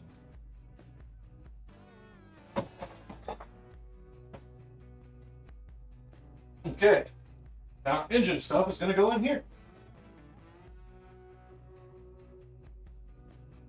I guess metal stuff? I don't know. Metal engine stuff.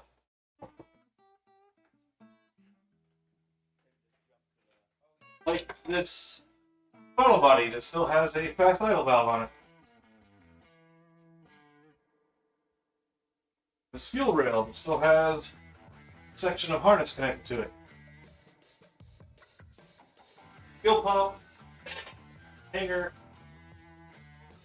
condenser bracket,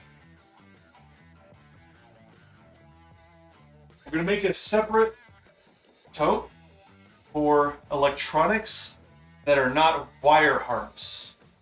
That'll be probably that guy. Right now, just put it to the side.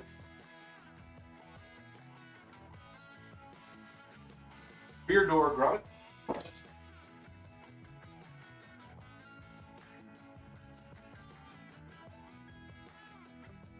That's not that guy either, is it? Huh. This is... I don't remember. Huh. Oh, this box is toast. I'm just going to take him, throw him in the recycle bin.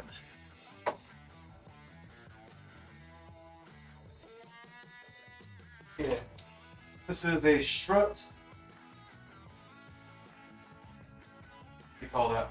Plate. You can keep him.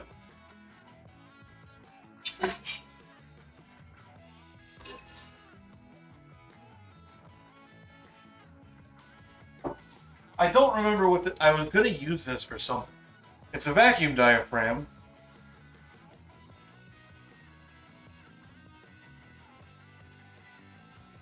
It's in really good shape. I was going to use it for something. Another reason project cars take so long. You spend 4 hours just staring at it.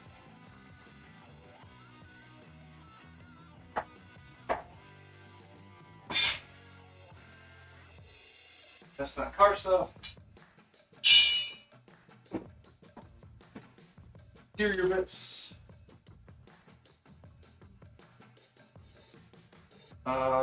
Headlight harness H4.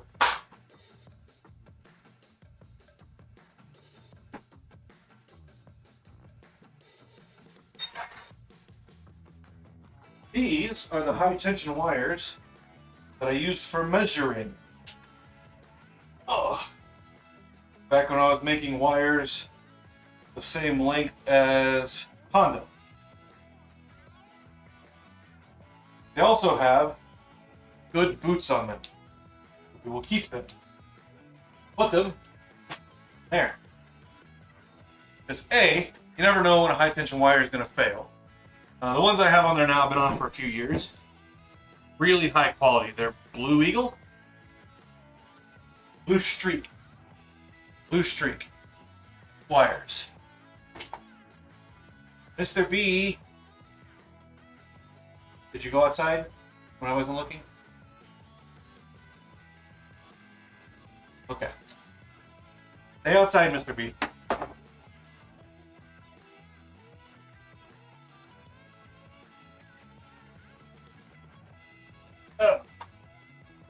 Damper for the porch.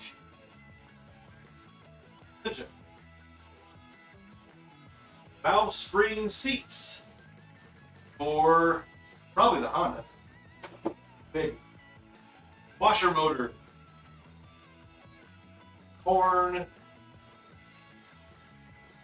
Ejector resistor box. Ejector resistor box.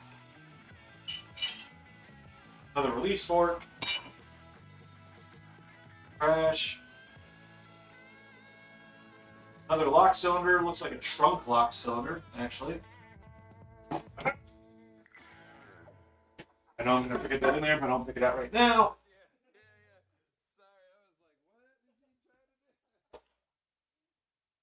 Oh, another. Oh, this is the twisted peg off of the Yamaha. I wrecked a Yamaha. Well, a guy ran me over on my Yamaha.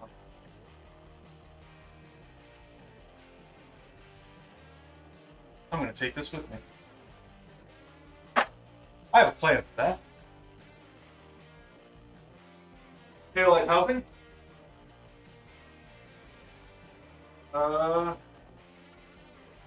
Dust shield. Brakes.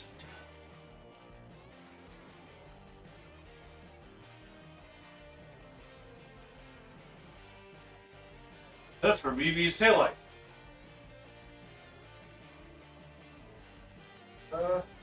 cigarette lighter with really short-cut leads. Trash. Cooling, upper radiator hose housing. Handle holding. Timing gear. Factory shifter, Honda.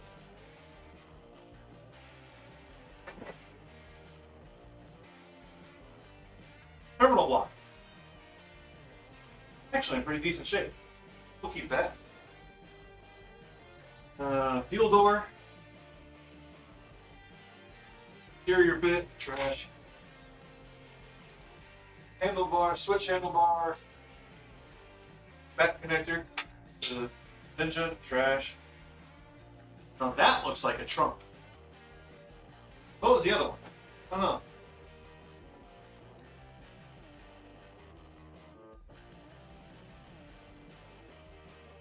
This is a bracket off the Ninja. I don't remember what for. Nothing. Nothing today. Nothing. Not a single thing. In the trash now.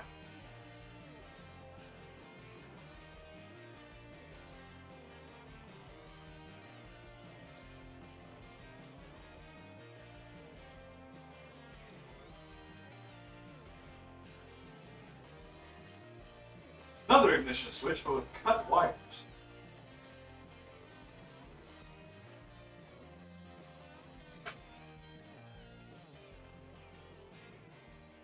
That harness section.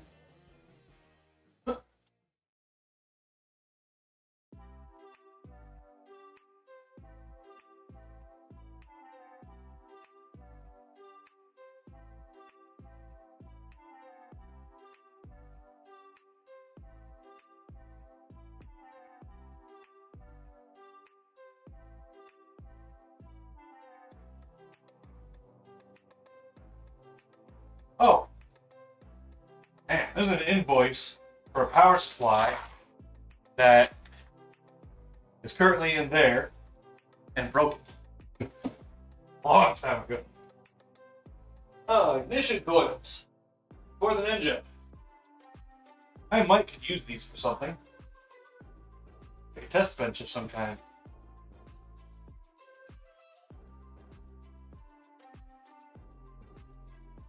A bunch of screws.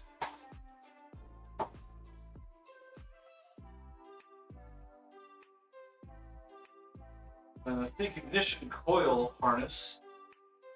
Okay.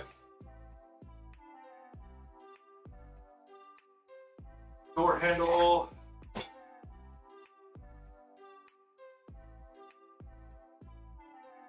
Power switch for the blower. Boot from the housing. Toyota version of the purge solenoid. Just in case. Some part off the Ninja that I don't need. Heater valve.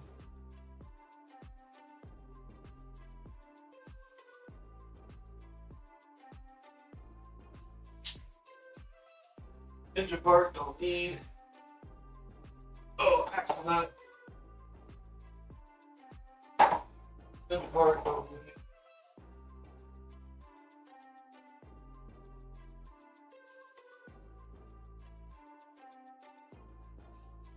What the? Brand new cam cap Ninja. Keep that.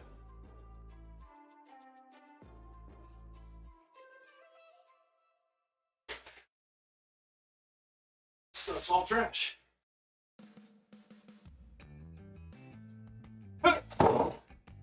Interesting.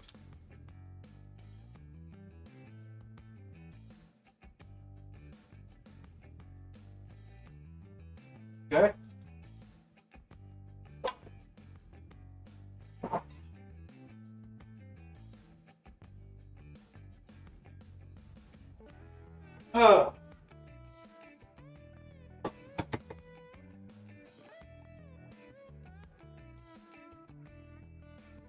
Wire harness and fuse box.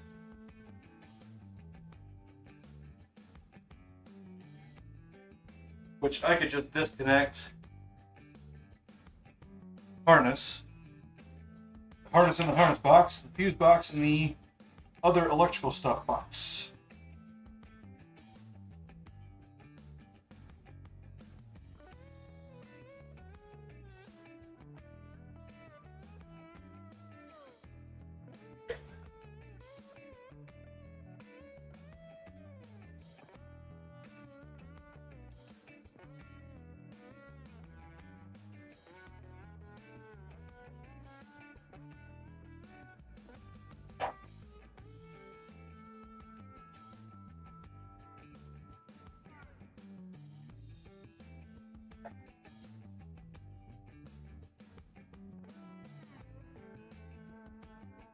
Thick would probably be 2 minutes.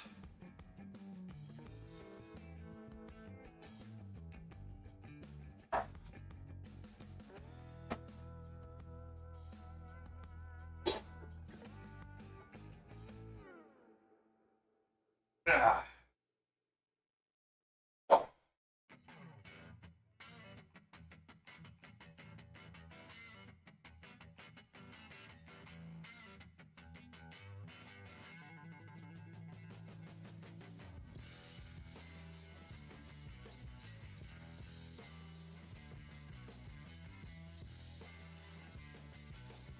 There we go.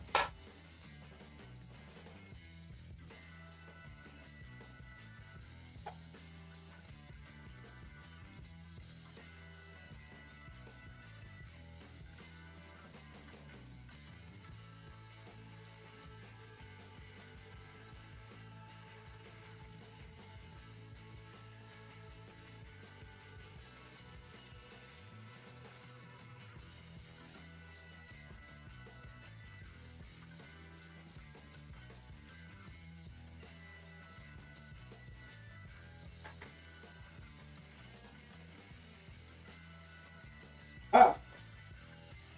Ah.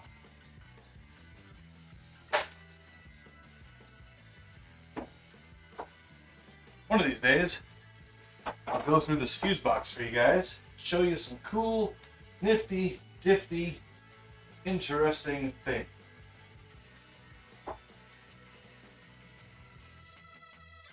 Not a today project.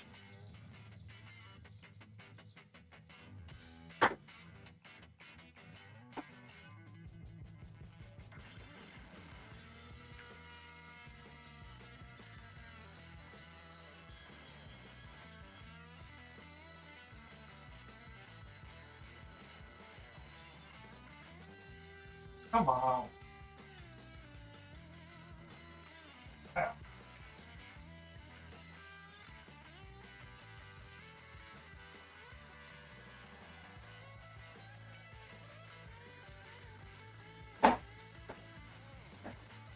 Specifically in relation to this connector here.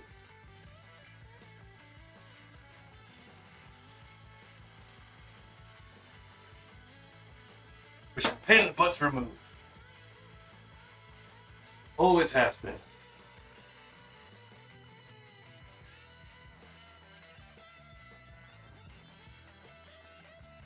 Luckily, I'm very smart.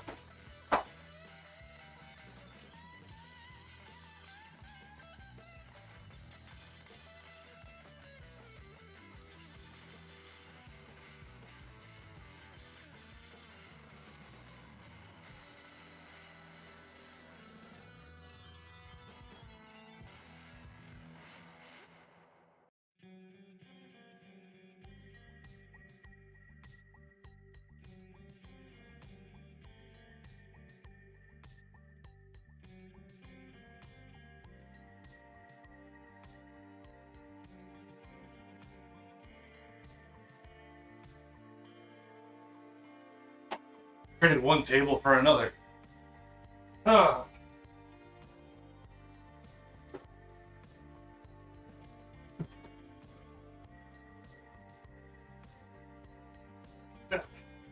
Another wire harness with the interior fuse box attached.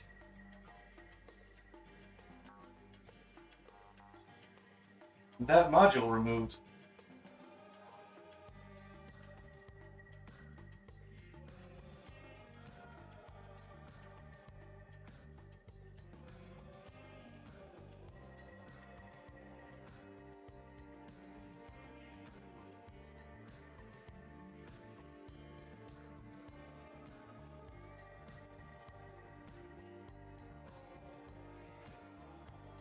Oh, this is a wire harness for power windows.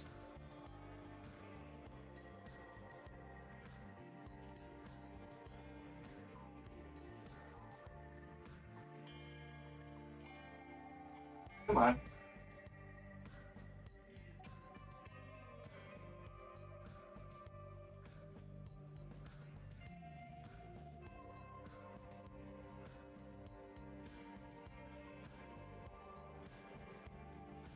Ah.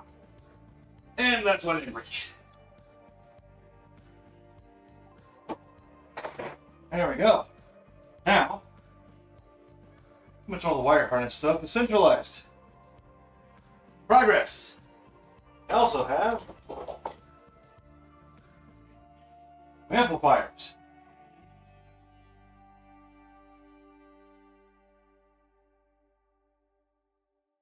In my research, these were hard to find any information on at all. But my research seems to indicate these are competition style guys. They list a 4 ohm load, but I want to say they're half ohm stable, something like that. I don't know, but what I do know, I'm gonna get buried with all the electrical stuff, other electrical stuff, fuse boxes and what have you. At some point, I'll see if I can't get these amps up and running, but for right now, take all this stuff here. Try not to damage the amps. Do have panels missing.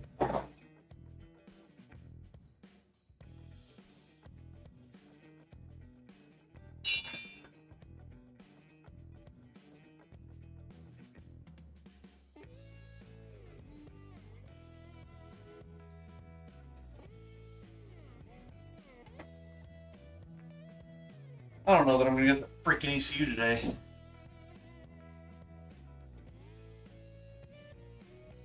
I already feel like I'm running out. Ugh.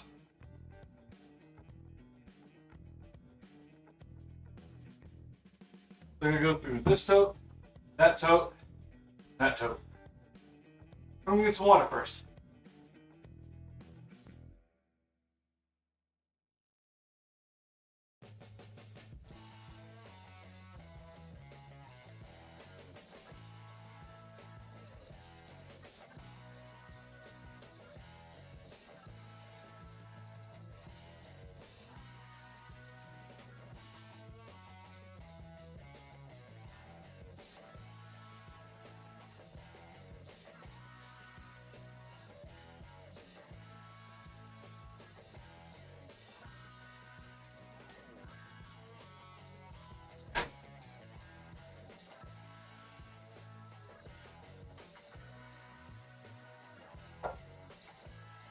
The bench is almost set up. Gotta find the spare ECU. I think it's in there.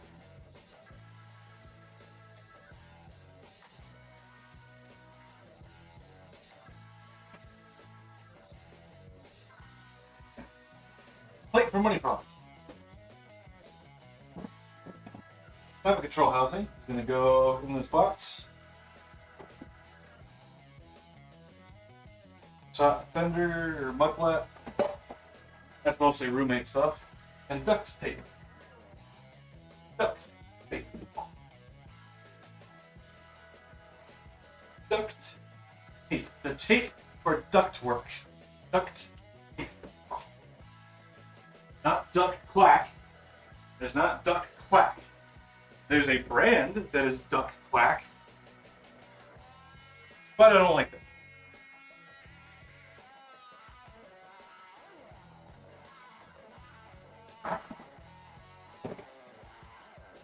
This will go back to storage. Want to go to the box real quick. Is this my camber stick?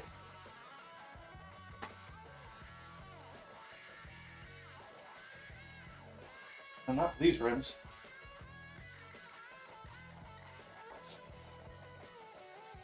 Might be the camber stick for the 15s.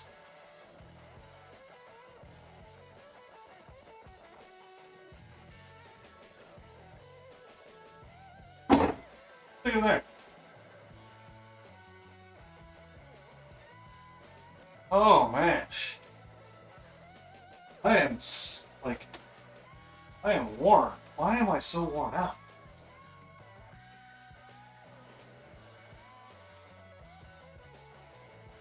This goes in here. Windows switch out of a Nissan Sentra.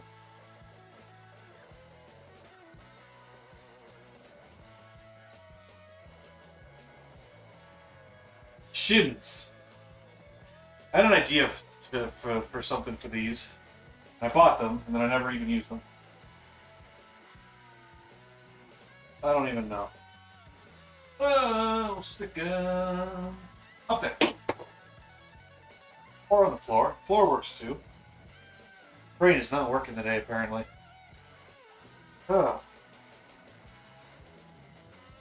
This, the box of, I need to get rid of this box.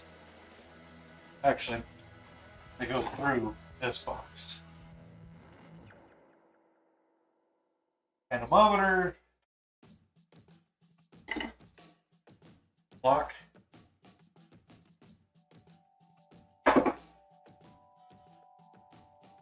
Film light. Don't have any more.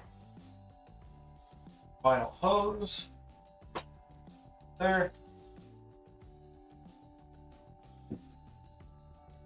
A couple of main relays. One replacement, which is just terrible because it's too big.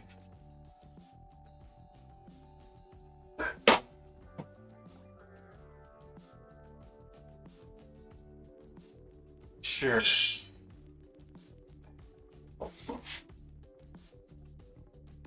V7 and broken. Screwdrivers that are crap. Give them to a roommate.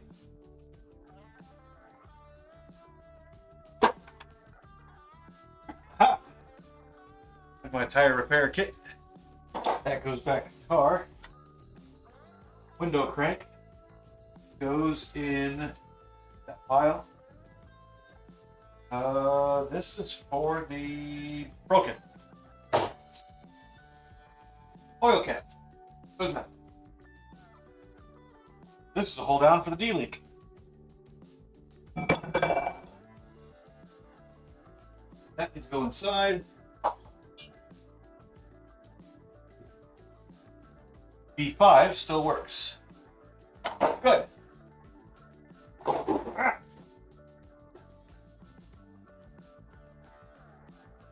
Bernier. Adapter for my CB antenna.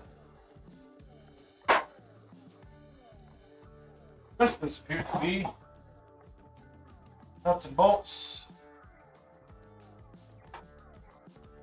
Things that go there.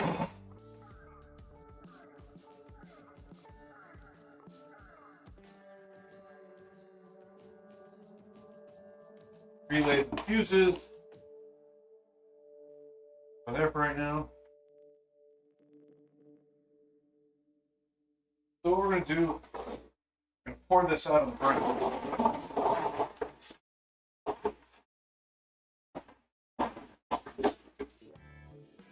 Bunch of miscellany in here.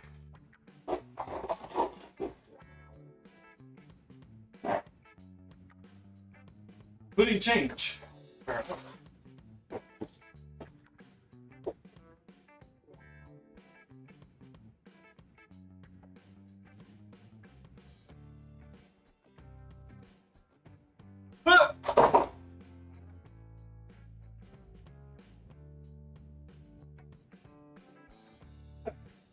So,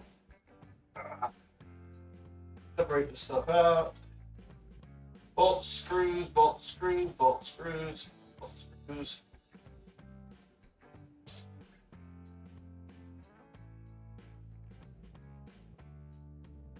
Screws.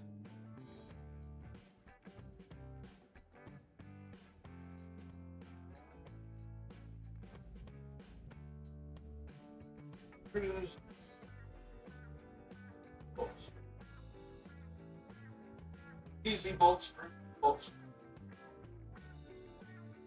Very corroded quarter.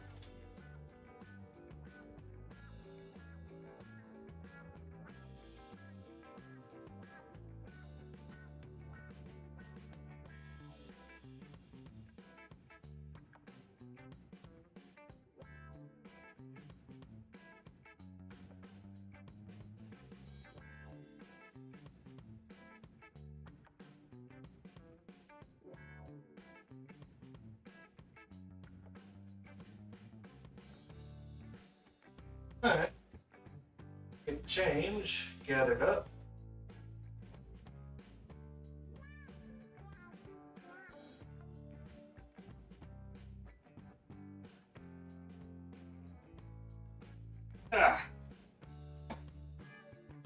Looking on Money Frog's new plate.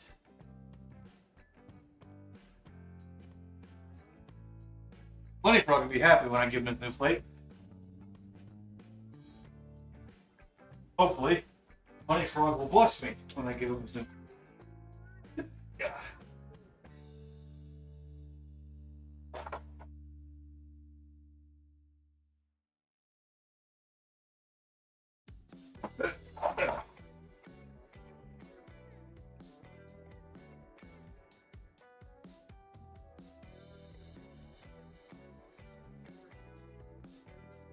Alright. That's cleared up. Woo! Lightheaded.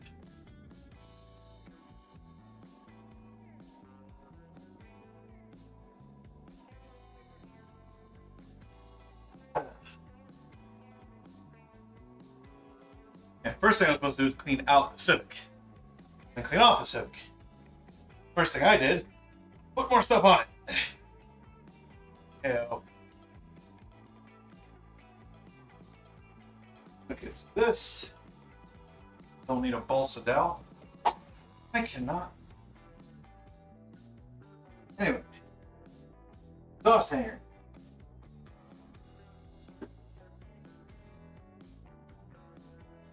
First light switch. Nice. I think I'm just going to keep all of this together. But I need a better storage method. SS. Nice. Multiple TPS sensors. Nice. Oh, there's another washer pump. Get this. Put these in.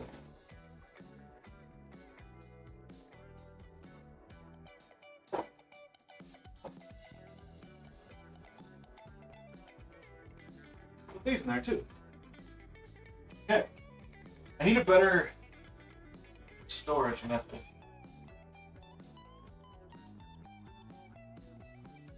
I don't have anything on hand that can justify, because I kind of want to have like a tote with a divider. That stuff on one side, this stuff on the other side. Oh boy, boy, boy, boy. There's another fuse box. Oh, no, not a fuse box. Actually, cruise control module. And a pegboard. Have these somewhere. Over there. Over there somewhere. So, cruise control module.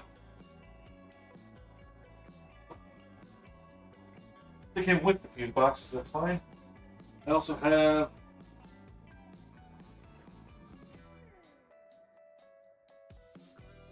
light harness. Spare distributor with coil and sensors. Broken sensor. Well, the one that actually is the one that breaks all the time. Great. Freaking great. I do have another one though. Like, not a huge deal. Still slightly irritating. Got this guy that was white. Somebody, looks like they spray painted it yellow.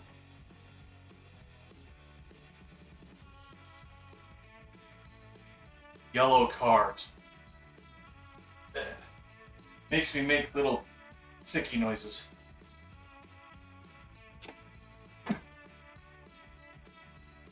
I need to dump these out because I swear somewhere in this box, all my little light housings for the clusters. Which means I need a container. A larger container.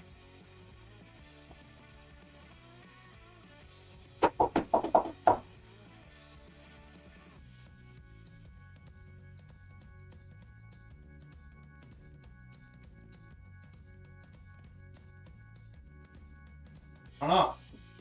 I don't know.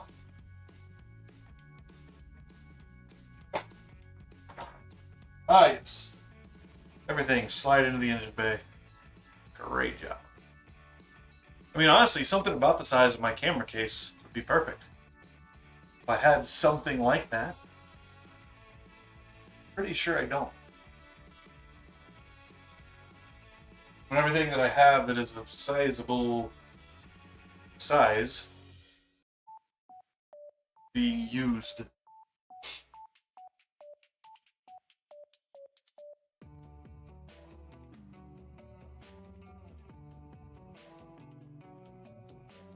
Ooh, ooh, ah. Unga bunga. Unga bunga. Oh, that's what that was. That was a pin falling. Have the pin in a minute. I need something.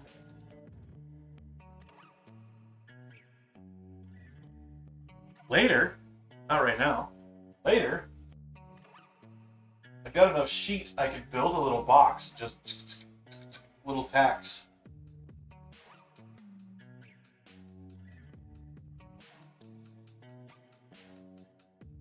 Could do that.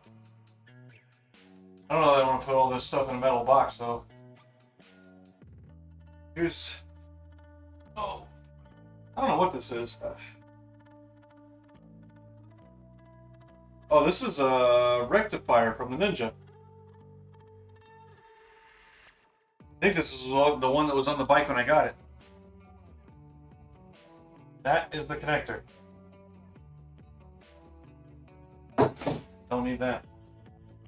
Sure, I could find a use for it somewhere, some project. Right now, don't need it.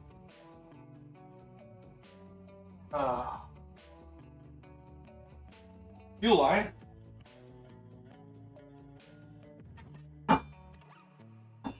Pretty good shape.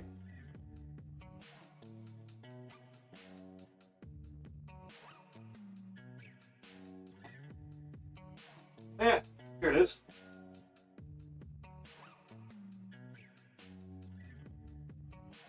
Also,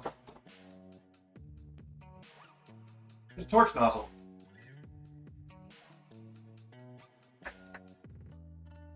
Probably go put this with the welder in case I ever need a different torch nozzle.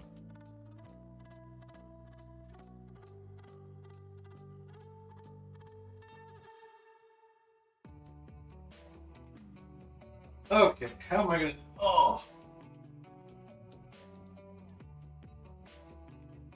I need something to put this stuff in. Guess I could quit chucking boxes. There's boxes inside.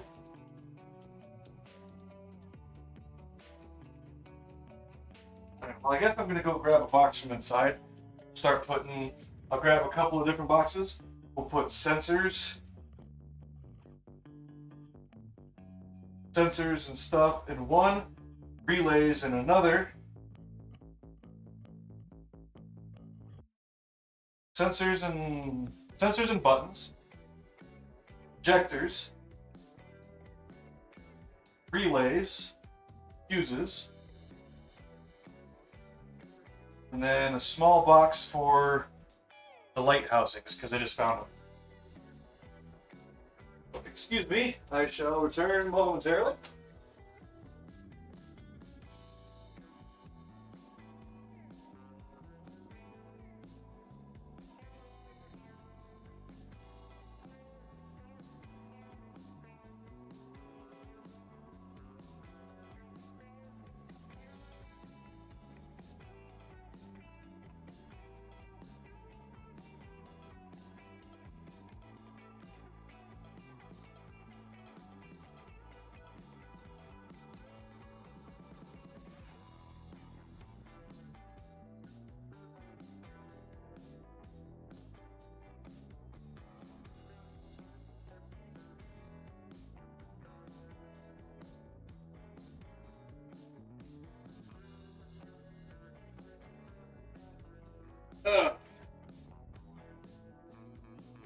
No, it's Sunday.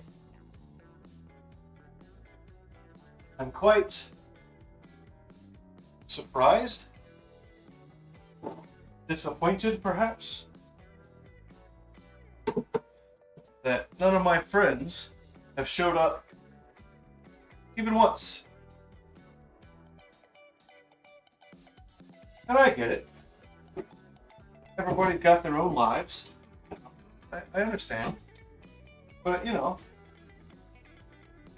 10 minutes, pop in, say hi.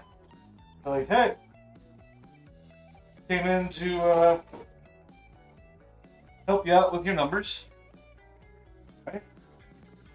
We're off to go do some fun stuff. All right, have fun. Cool. Get some time later. Pop back in. Love to have you. No, can't do that. Can't do that at all. I found this guy. He's got a little divider. I like the little divider.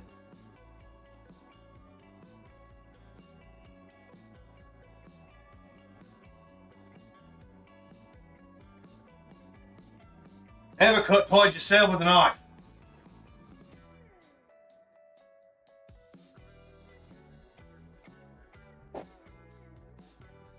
Maybe I should change my channel's name. Do as I say, not as I do.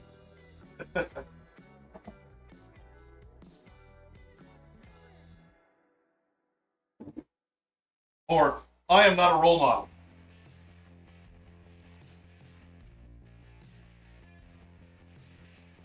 I should probably revisit that banner. I was wishy-washy on it when I made the thing about whether I wanted it to say, you know, the name of the channel and then the word channel. And sitting here thinking about it like right now, I don't think I like it saying channel on it.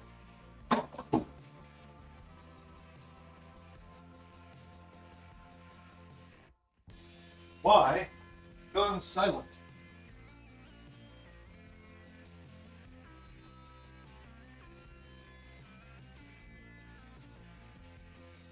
Apparently a long silent section in the track. As soon as I turn the screen on, it was the last 3 seconds. How about that? Okay. I empty this.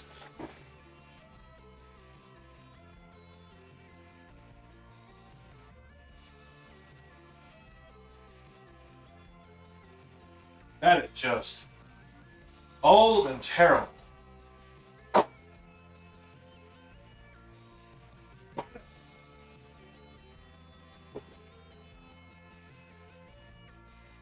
Whee! Okay. So, first things first. Bigger box is going to be for switches and things. There's another purge valve. Nice. I should have 5 or 6 of those guys. Relay. This box will have relays and injectors. Relay. Relay. Relay. Relay. Relay. Relays. Relays. Okay, this bigger box is going to be the buttons and switches.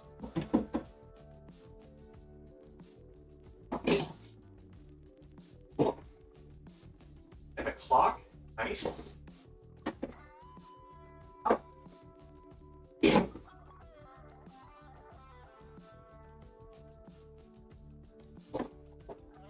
Relays. Relays. ELD units.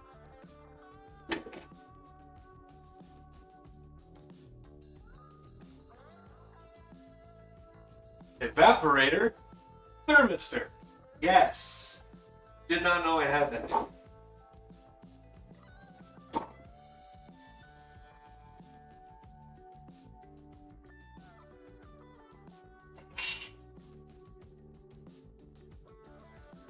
Injectors. I have a bunch of injectors. I have no idea what they are, what they're for.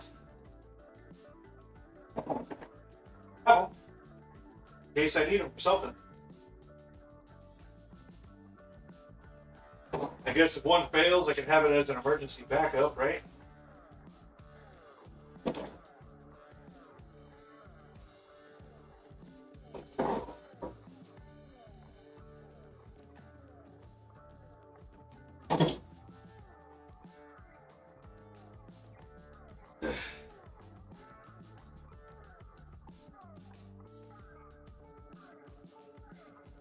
Another purge valve.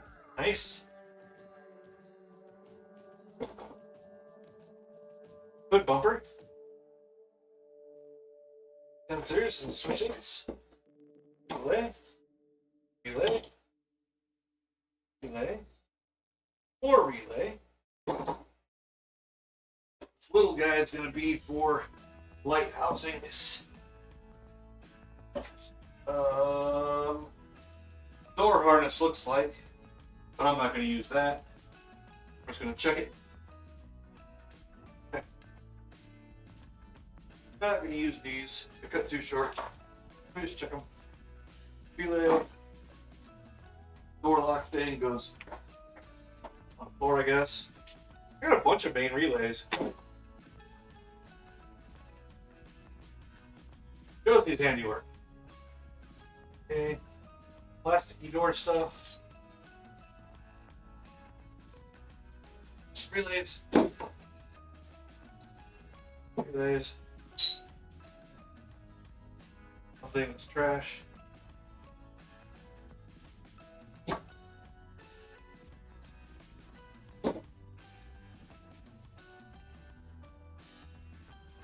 Okay.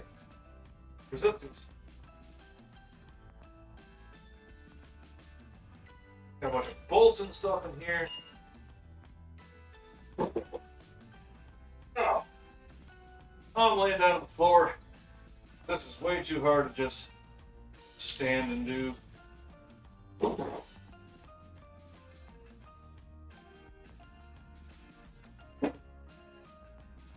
Remember what these orange injectors are out of?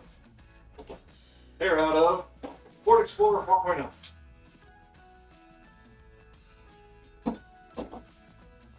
I remember that because they were the right size that I needed for something or another.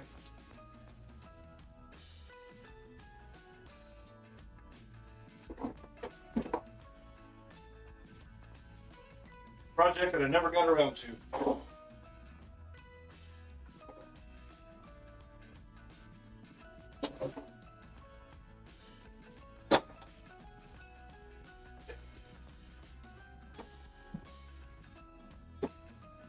Got myself in the wrong place. Yeah. Yeah.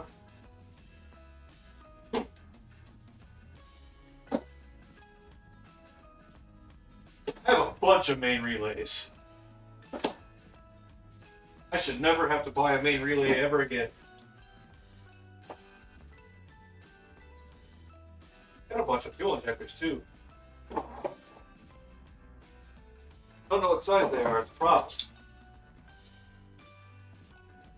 Actually, this would be a good time to build an injector tester, wouldn't it? I can show you guys how to do injector tests.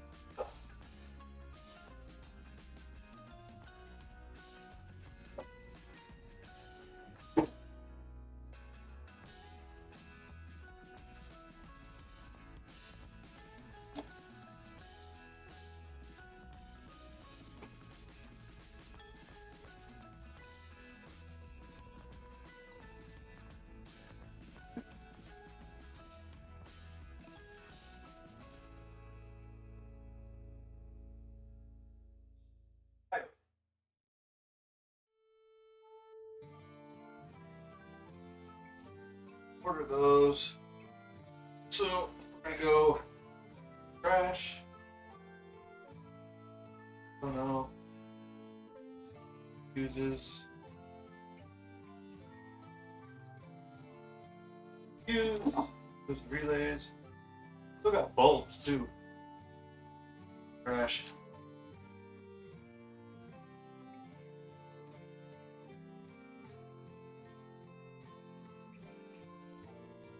Hey, I think that's a throttle cable boot. I keep that.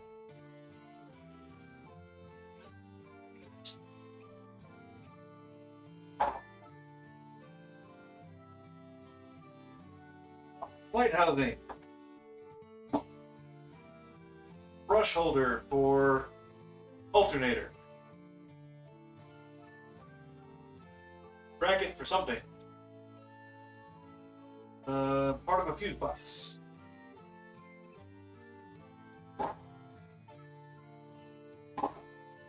Another part of a fuse box. Bunch of light holders. Spring for the fuel doors.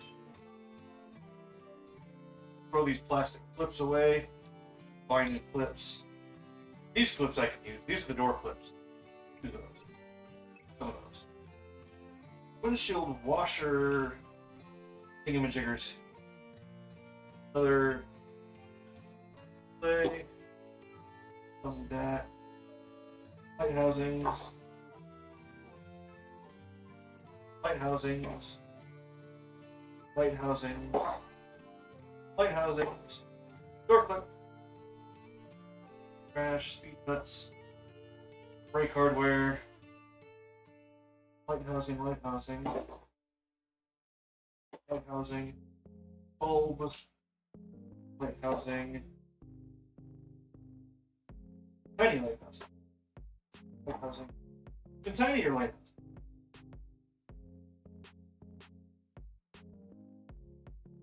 Cover wash. Keep that.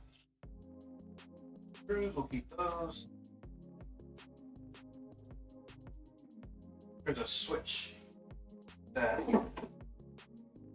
Grommets and such. Bracket. Light housing. Light housing.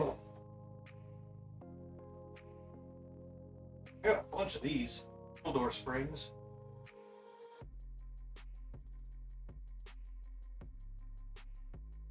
Light housing, light housing, light housing.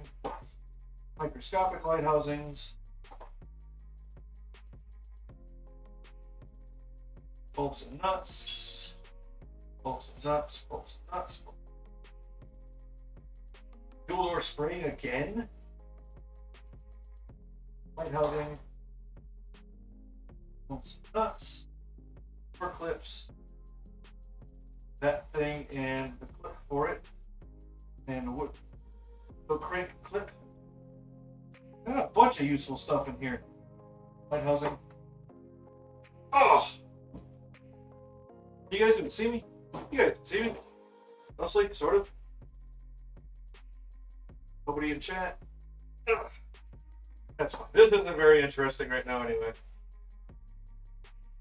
I'm not too upset about nobody being in chat right now.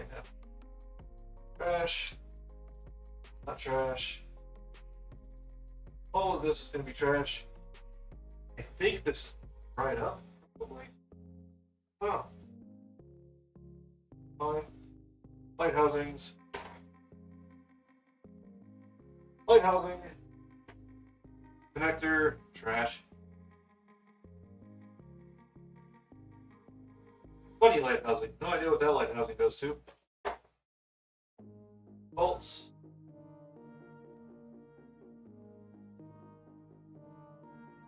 Lots of bolts. Bunch of light housing.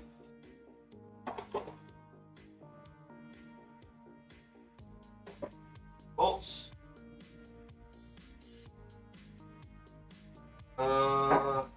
Body panel clip. Might could use that. Or clip. I don't remember what the hell these light housings are for. Microscopic light housing. Nuts and bolts.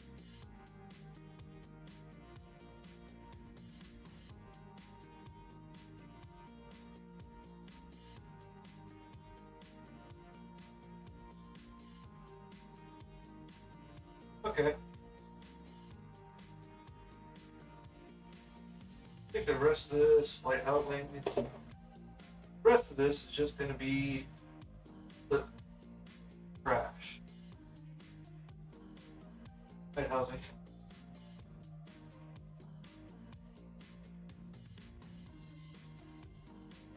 of this is true. Okay.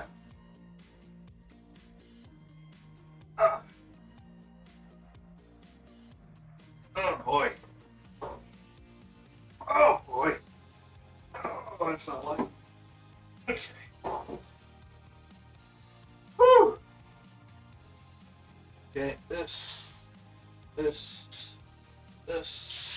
all of this. Crash. Nuts and bolts.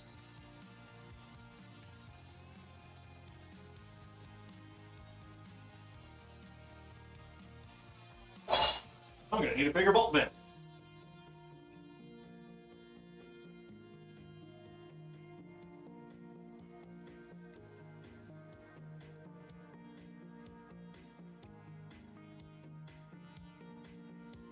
Bunch of fuse box screws too. Nice.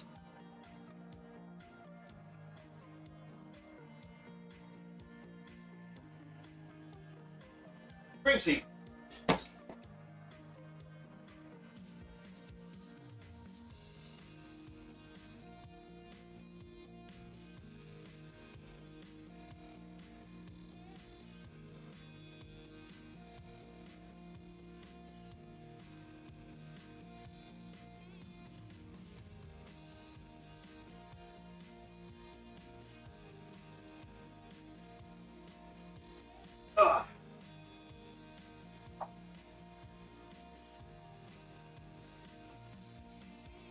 I also need somewhere to put a body clip. I guess it would go in that file.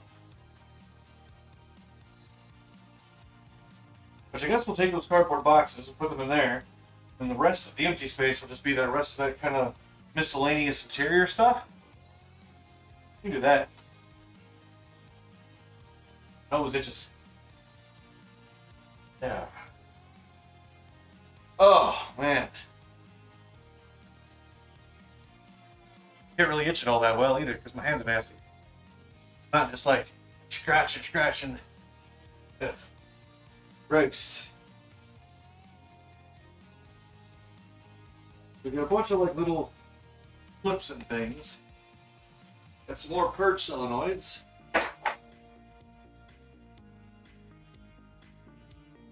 Fuel level sender.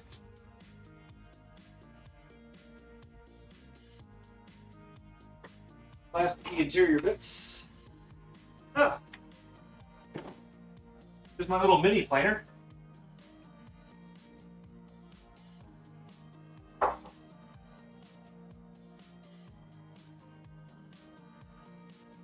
Fuel pressure regulator.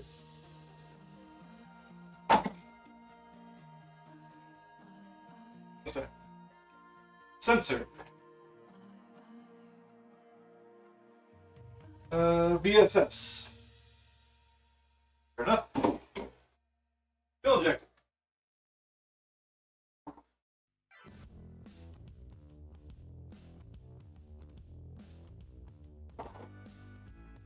Fuel injector.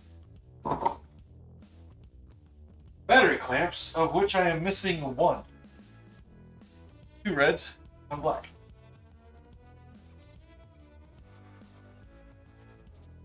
These are going to go in an electronic box.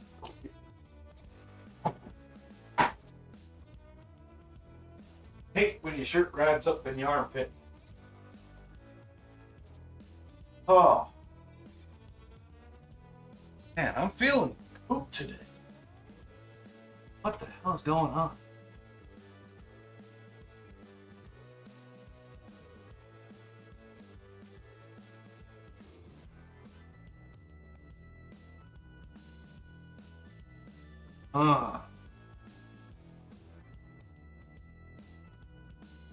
Tell you what, start up Discord, see if Colin's gotten to civilization yet.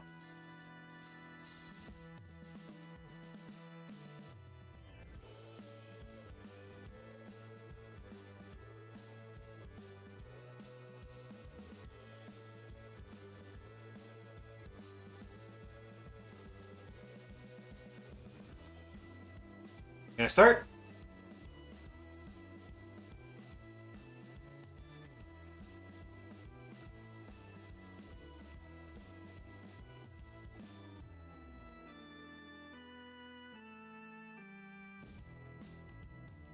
Nobody watch this stream. This stream is boring. Very boring. It's boring for me. Can't imagine watching it would be any entertainment. You're going to start Discord, but you're not going to actually give me the window. Nice. The answer is no. Nobody is. Okay. Good. Good.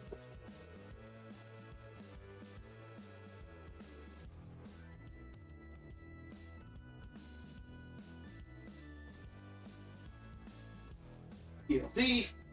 Another clock.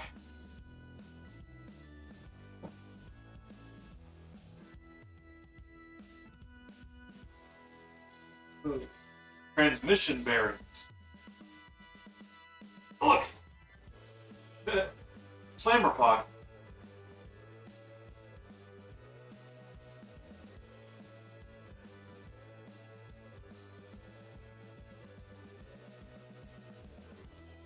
Apparently from the World Series of pod.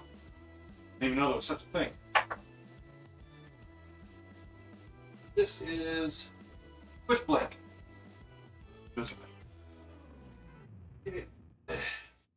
Another transmission bearing.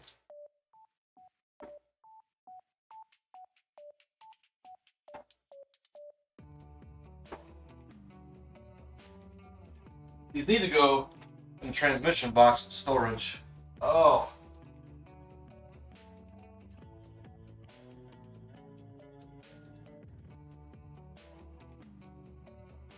I feel quite not good today. Quite much not good. Probably related to the fact that I can't get anything to land in the trash can. Actually, now that I'm thinking about it.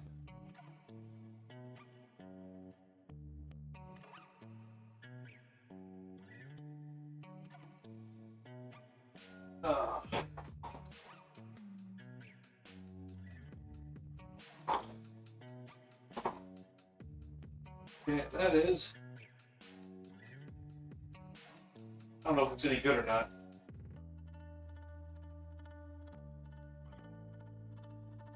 Leads through quite a lot. But in there, just because the intermotor box or injector.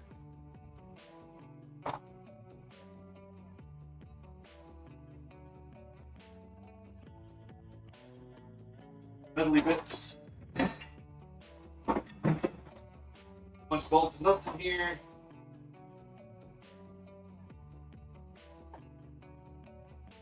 I need a bigger bolt bit. This is random computer parts. Chromium. I think Ninja valve spring.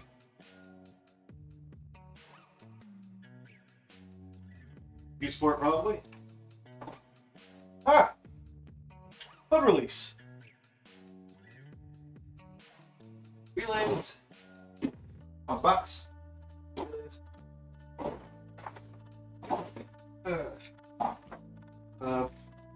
PEX part.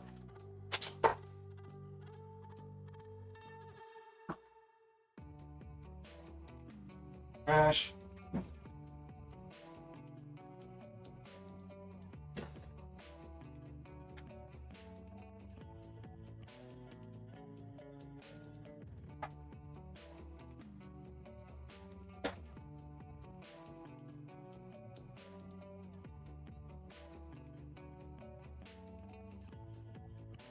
Ninja spring seat. The rest of this is trash. Blue. Load all this stuff up in there.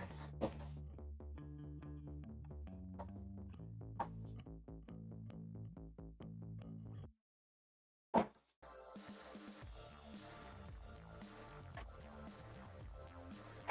rest of it I can do with the broom. Use the tote to transport. Trash. Easity peasity, lemon-y squeezities. Put it up with the broom. Right there. Brought us all the trash. Brought us all the trash.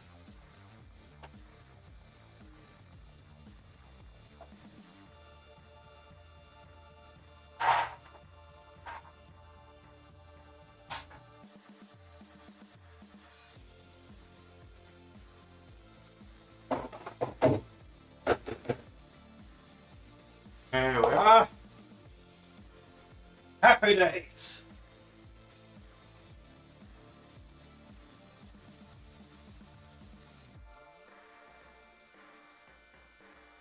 I wonder if I should get another box and organize some of this stuff in other bins. We don't need this LED. Throw it away. Josie would be very mad at me throwing any of those things away.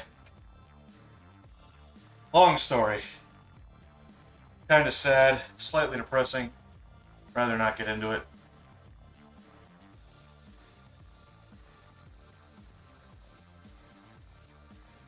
I need better lights for that thing. Or a better ballast. Maybe it's the ballast is wrong.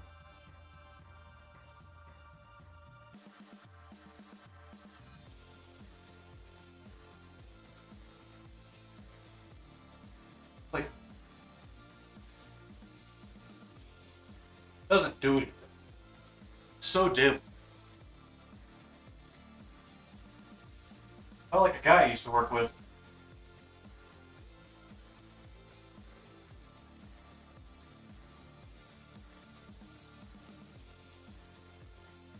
Could get another tote. Load some of that stuff up into it. We can stack them up in the corner there. That'd free up some space.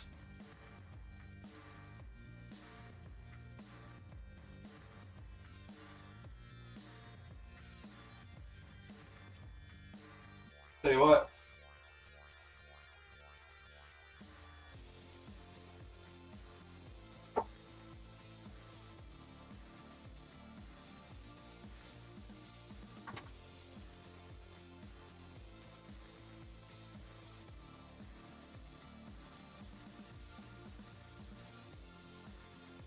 Two hydro boosters. One of which will be going in the set. Some point in the future. Hopefully near future, not far future. Close Discord. Bam. Close MSI. Doesn't do anything for me. I don't even know why I'm recording. It's like I'm not really doing anything useful right now. Organizing totes. Hopefully, before it's too late, get that cleared off. Fairy suit's got to be in there, along with the simulator. I can work on that. Work on that guy. That'd be nice.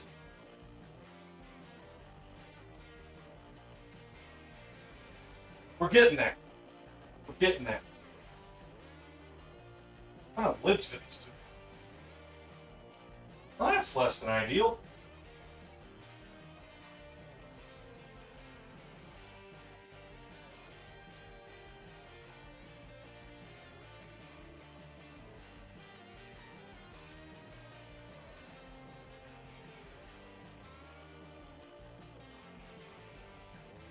Oh. Oh.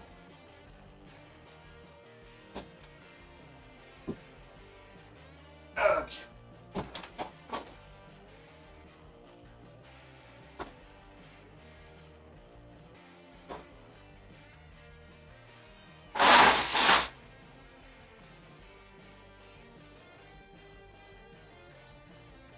I guess all the rest of this just go in the empty spaces. The interstices. Interstices.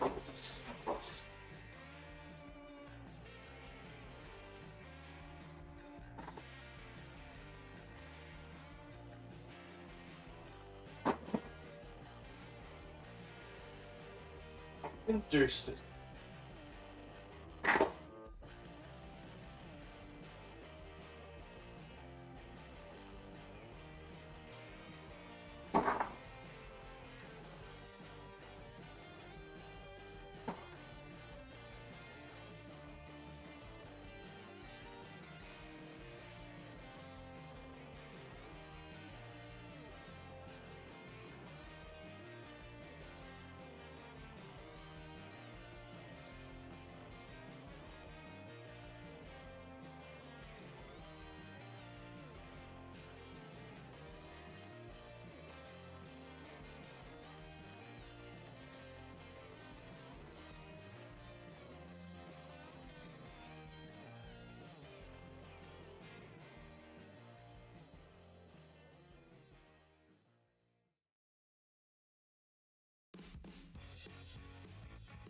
This we just throw in.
Headlight clips. Nice.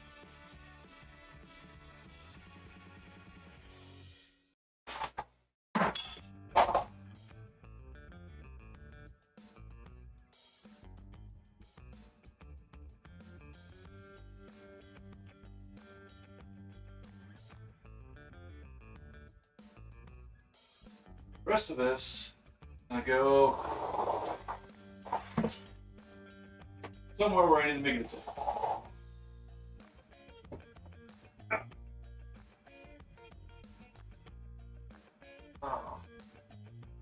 Oh, jeez. Yes, Sperry ECU. I don't know where Trung's ECU went. I saw it recently. In a cardboard box. Shipping label still on it. Could have been a storage unit somewhere. Getting freaking hot in here, man. Like 74. What was that, like 22, 23 degrees Celsius? Too hot, regardless. Regardless of whatever number you use, it is hot. Ugh.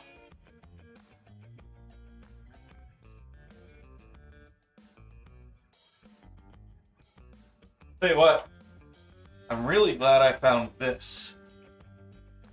I just need to find terminals, like 4-gauge terminals. They use this stuff as ground strap because I've had grounds corrode on me before in such a way, like regular stranded twisted strand wire. Can't see inside the insulator, and I've had grounds corrode on me before right in the middle of the wire, in the center of the insulation, which is really strange. But this is a visual indicator. You pop the hood, you look at it, my ground's still good. You know your ground's still good. You don't even have to measure anything. Super easy. You don't even have to know what you're looking at just to know that that is good or bad. If it falls apart, it's bad. If it doesn't fall apart, it's good. Okay.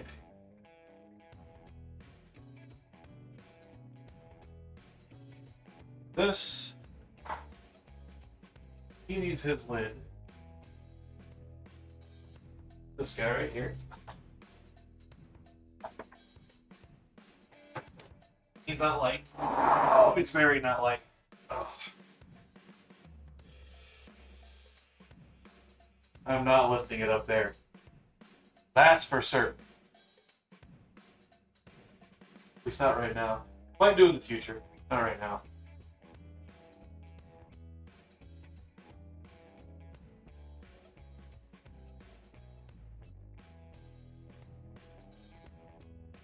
Yeah, I guess today is clean up the garage a little bit day.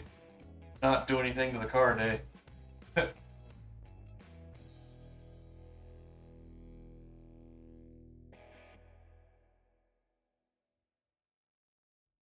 That was weird.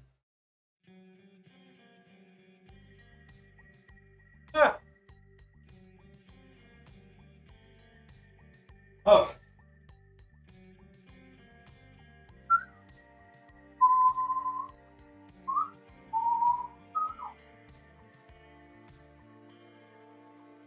What we're gonna do with this over here, I'm gonna come up with an idea of what to do with all that stuff on the floor. Might just throw it away. I don't know.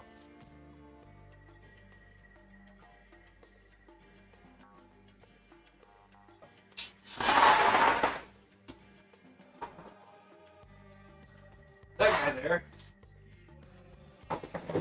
That guy on top of him. This goes in the electronics box.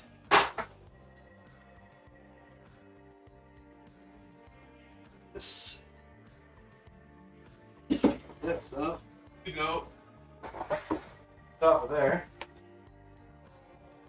This goes back to storage.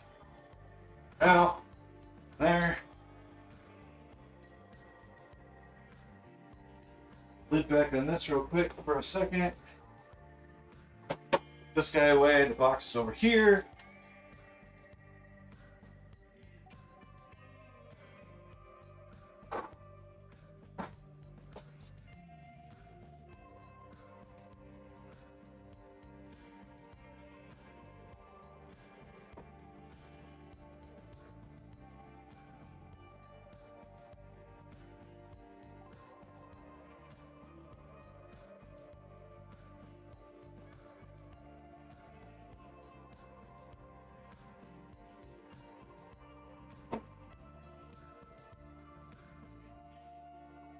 It goes in the thing that I already covered up.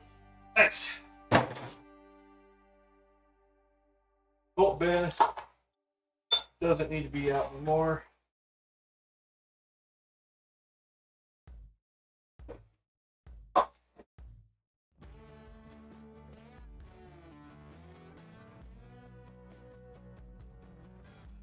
Okay.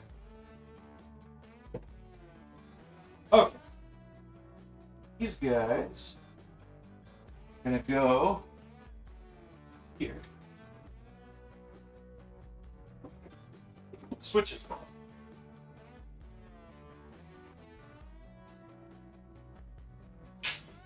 Just there. Yeah. Need to go to storage and go to transmission tote.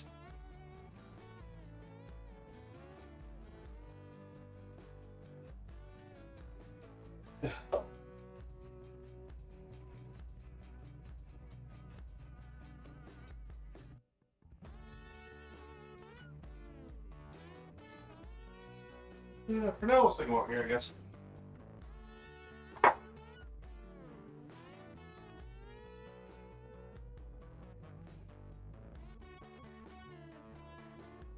Ah!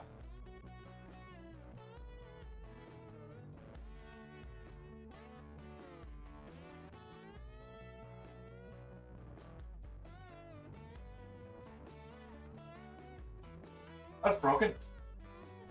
Which means it's trash.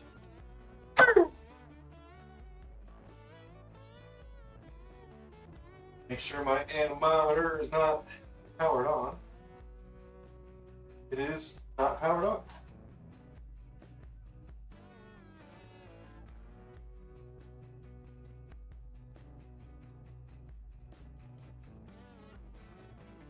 Put this stuff away. Oh.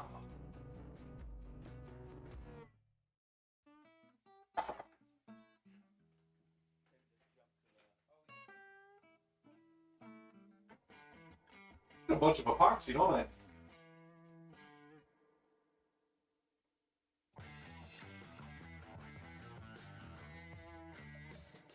Planer.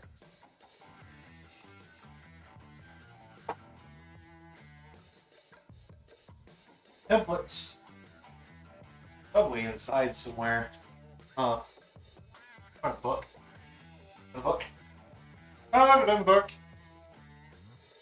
Put it in your mouth. High air, fresh air, gauge air. I do need to check the rear tires because it looks like they're wearing in the center.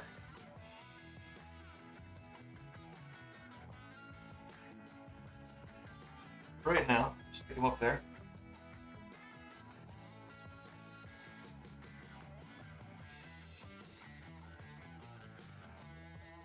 Oh, like that's a weird noise.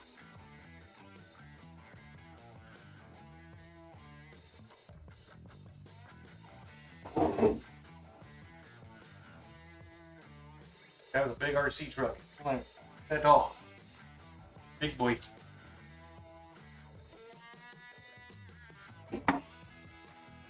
So we can use this box for the like soon projects.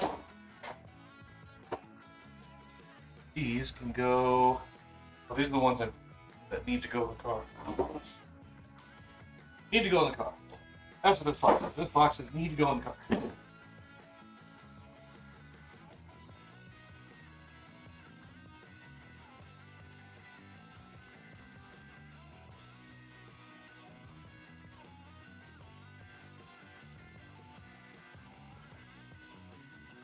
This is going to go in the book. That's a broken razor blade on the floor. Tattered completely.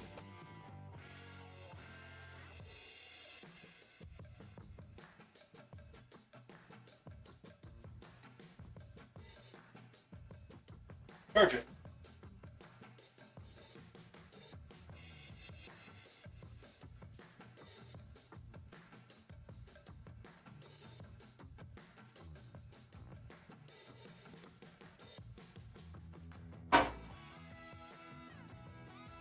Headphones appear to be fully charged.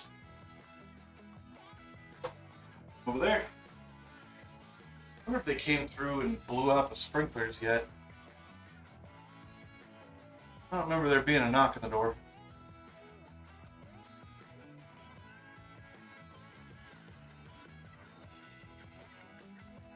Oh, I hear it.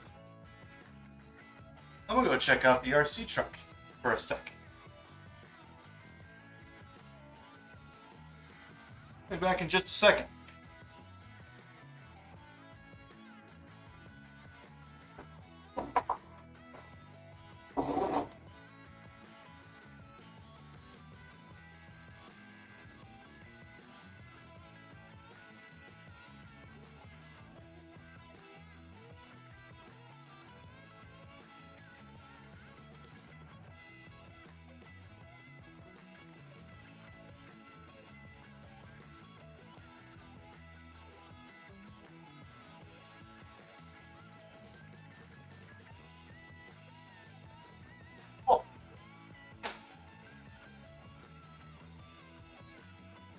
Kind of driving it back and forth in front of him as he walks. Probably going to the park right around the corner there. Go play around. Looks like it goes though. Probably a realistic 20, 25 mile an hour. What would that be in scale? 200 something? Maybe? We don't care about scale.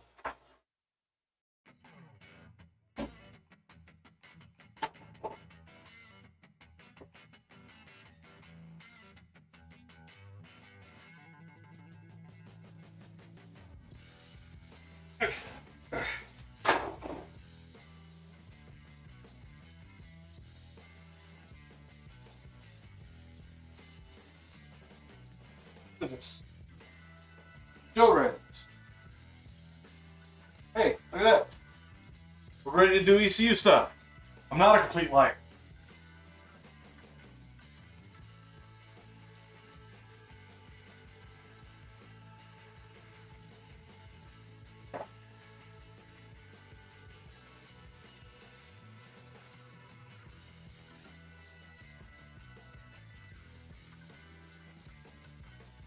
Okay.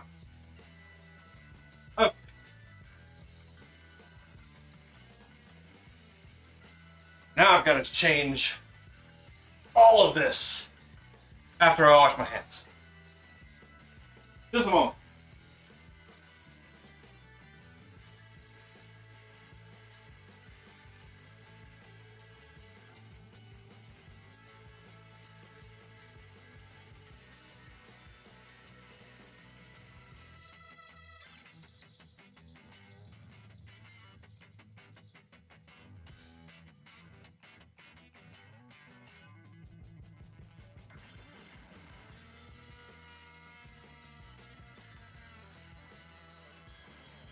Tell you what I'm going to do, actually.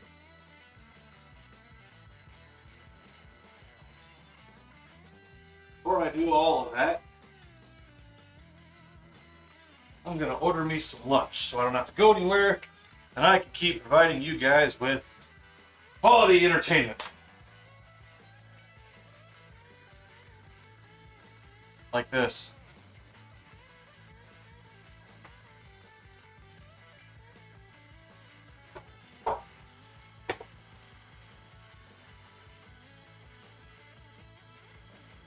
First things first.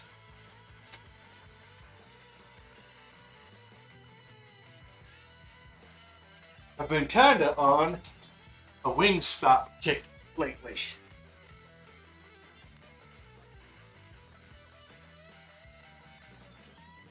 So,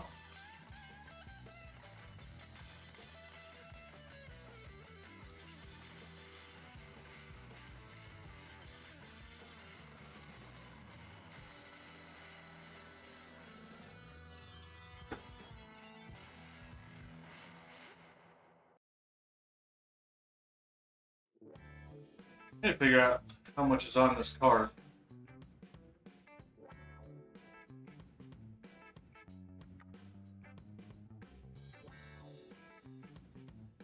I just want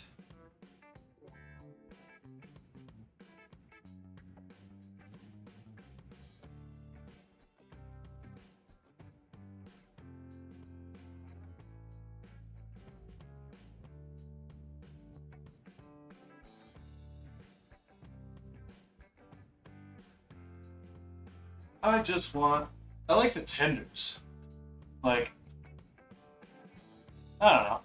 I prefer kind of the tender kind.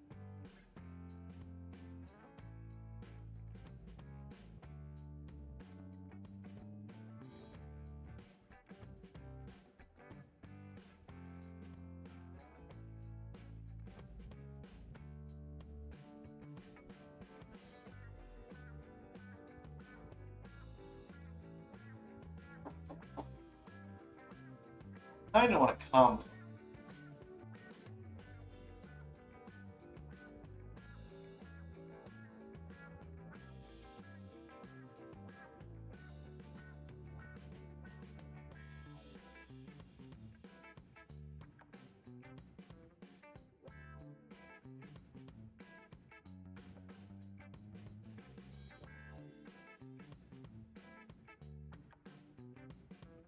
What? Can't I change the season?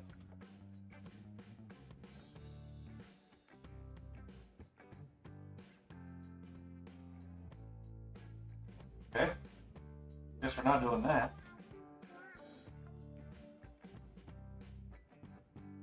Okay. Do the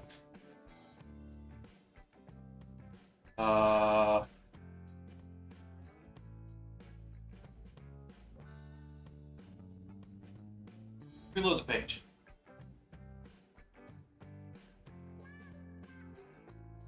Okay, my address is still in there.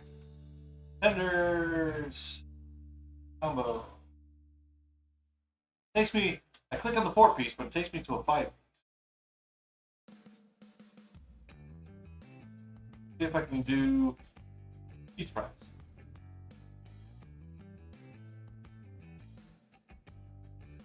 Can't change the seasoning.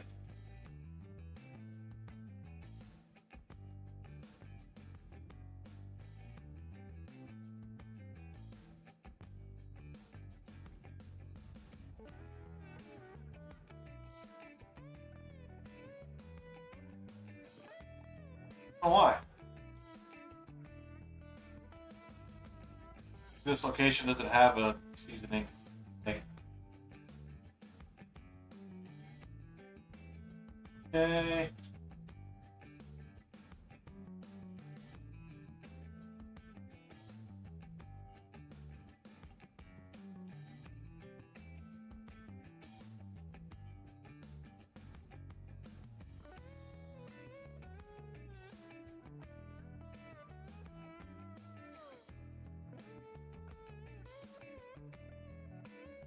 Oh.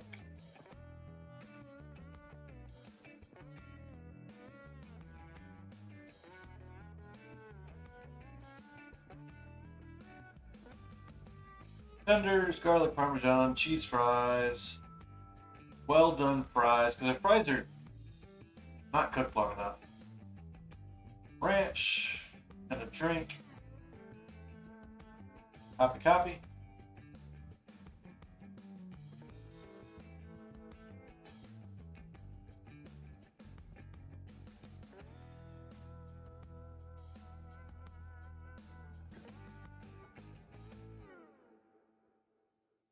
Special instructions, hanging out in the garage.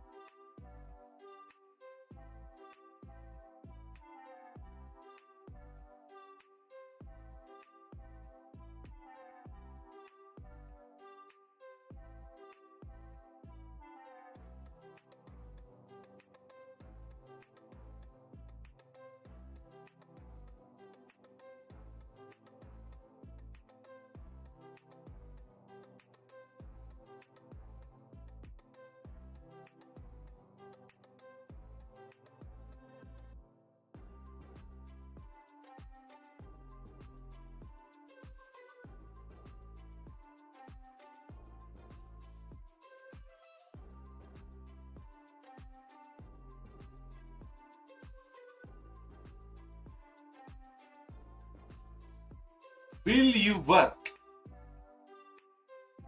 I was having trouble the other day.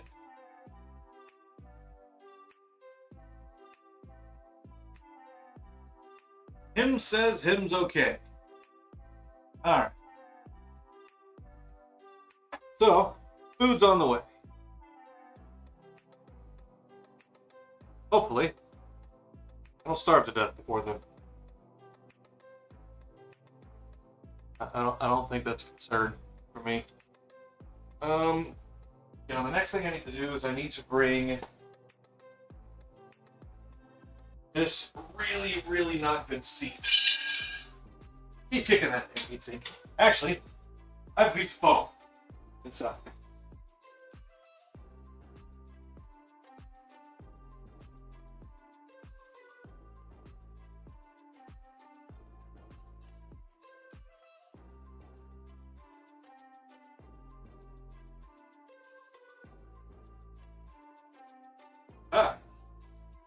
Check out my butt foam.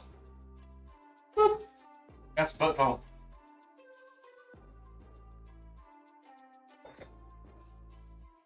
For my camera case, years ago, purchased a panel of foam. It was 4x8 sheet of foam. That is this stuff. What is it? 4 inches? 3 inches thick. I have used in this entire time enough for the camera case. It was funny because I could order like a little panel that was like 24 by 24 for $35, but I could order the full sheet after shipping for $48. Like, well, that's not 4 times 24 by 24. Might as well just order the full sheet. Find something to do with it. So now I need to untangle cables. Bring the cameras over here. Wipe this off real fast. It is Kyros.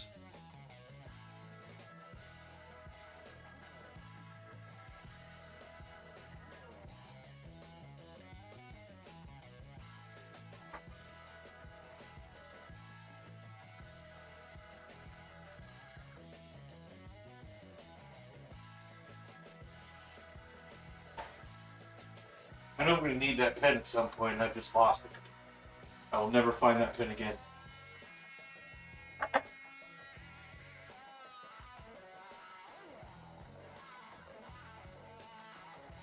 My problem is, put the ECU on this table, then I need somewhere to put the laptops. The laptop. Red card. Stick it on the red card.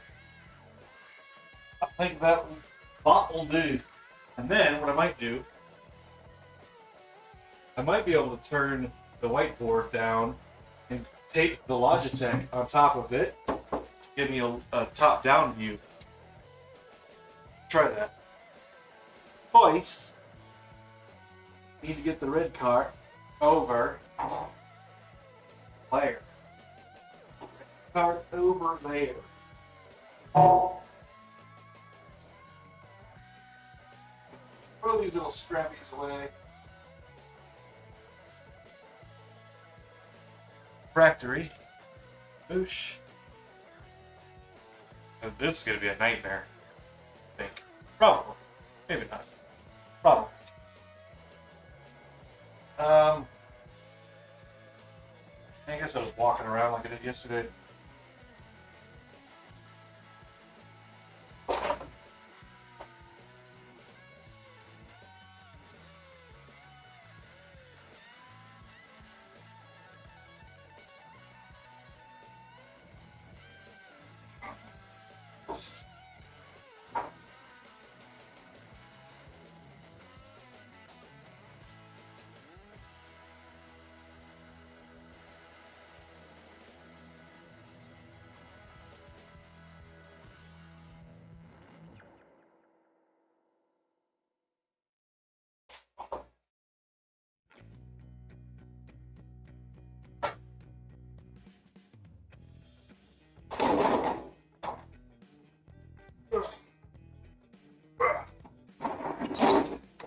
Okay.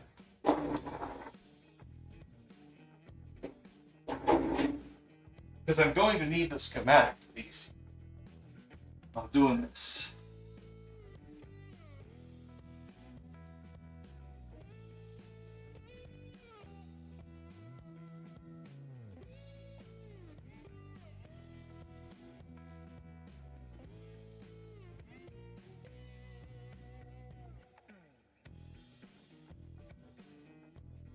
Wipe that up.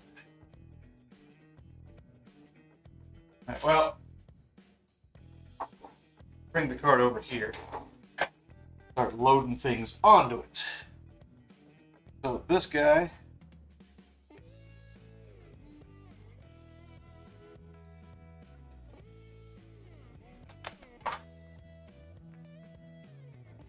untangle. Put them on the far edge here. Nice. We're gonna have to bring this guy next.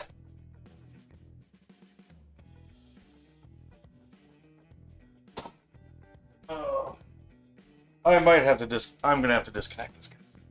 These cables are all kinds of screwed up. So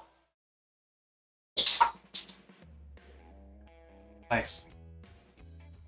So please stand by.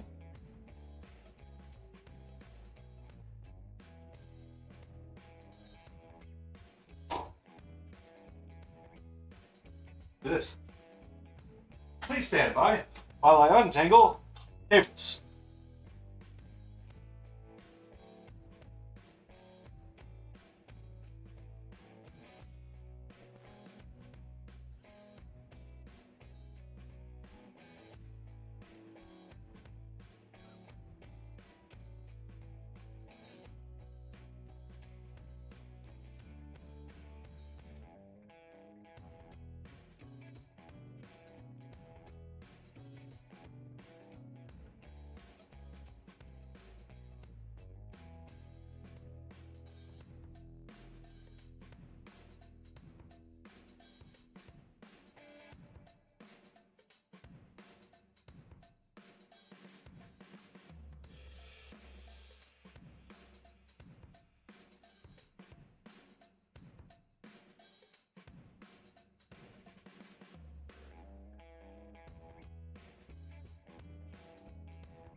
Microphone.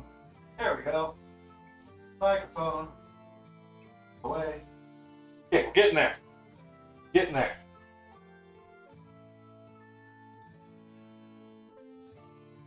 Okay, the next step is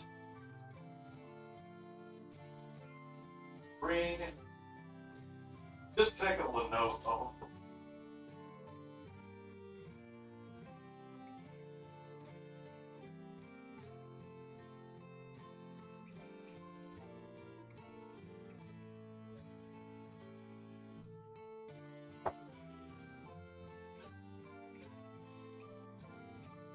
Bring this power brick over here. Plug cannon back in. That. That's the LED in the Civic. Don't need that right now. Put this in there.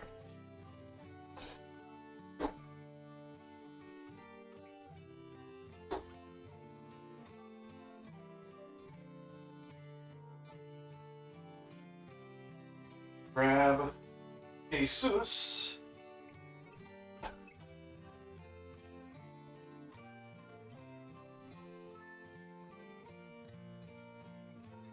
And angle them down in there.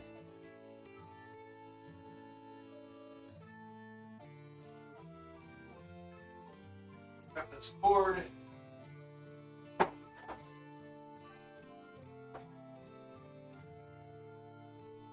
Much slack out of it as we can. Feel them over here.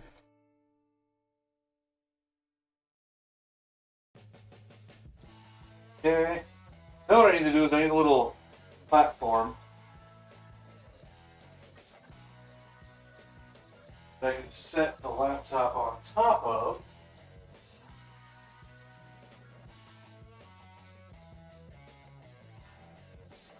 Perhaps something like a cardboard box that will very likely fit right across that gap.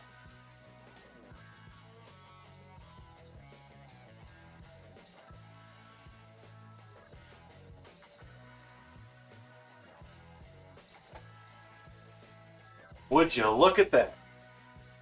All right, so the Logitech guy, we want him. Probably don't even have to tape it up here, honestly. Well, if we want him closer. Do we want him closer? Pretty sure we want him closer. So what I'm going to do is I am going to grab some tape. Painter's tape. So I'm not being dumb with my hardware. Pull this out.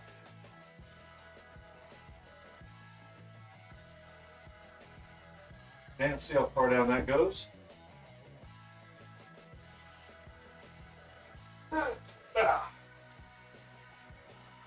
Okay, pull him forward.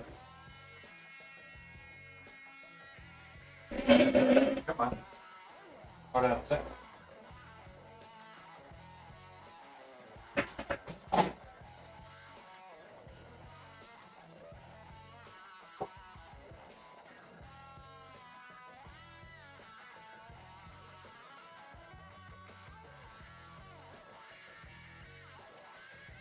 You're going to want to take that down a little bit. Nice. There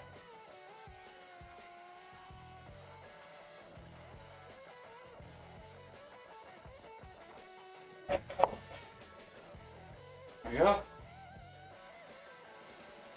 There's our bench top.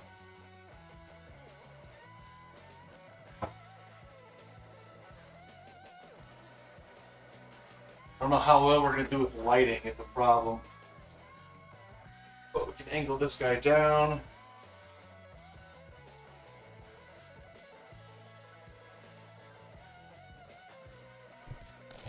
Man.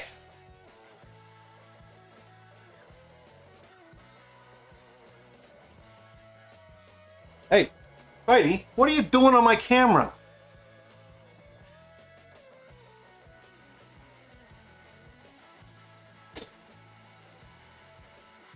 Get off the camera.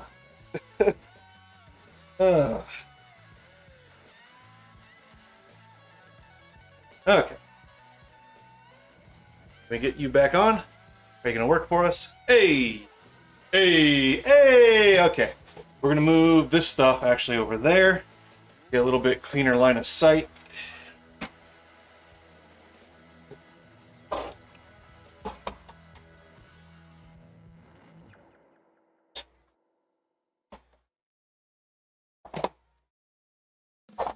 Turn him on.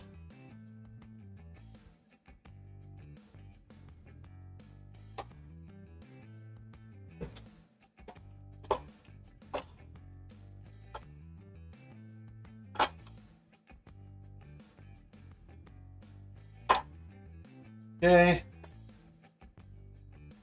Now.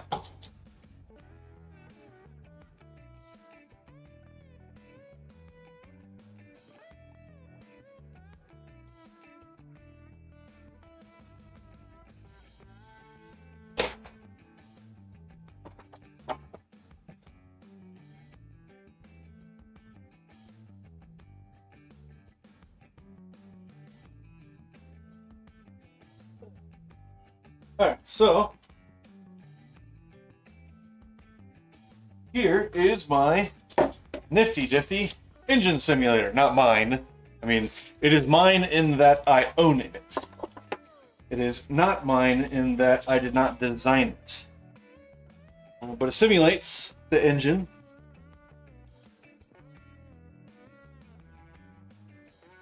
I did solder the power brick to the thing, and this does have a start sequence.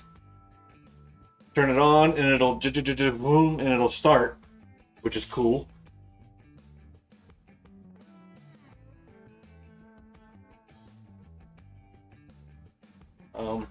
And then here's your sensor inputs, right? So intake air temperature, exhaust engine coolant temperature, throttle position, manifold absolute pressure, RPM, O2, ELD. This guy, I'm so glad they put this on here. This is amazing. You also have SCS and VTP. The SCS is the service connector switch. Not sure what VTP is. I don't remember. I can go look it up probably. You also have probe points for O-scope. So you can see what the engine is telling the ECU, right? And you've got this terminal blocks here that you can put other stuff on, which I will probably be using this to test this mod and see if it all turns out okay.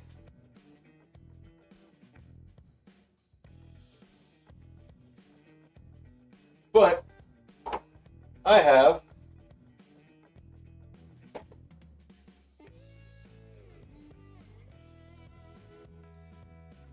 two spare ECUs.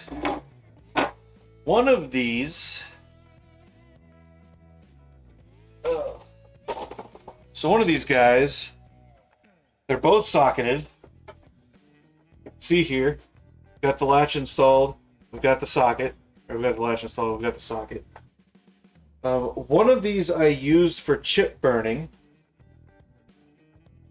and the other one I was running for a long time, trying to tune the thing, but I was trying to tune fuel cut, and I could not get fuel cut to work. And come to find out, one of these MCUs is bad because the speedometer signal comes into the ECU, goes all the way through all of this, is visible on the MCU pin where it's supposed to be, but Neptune can't read it. There's no data in Neptune.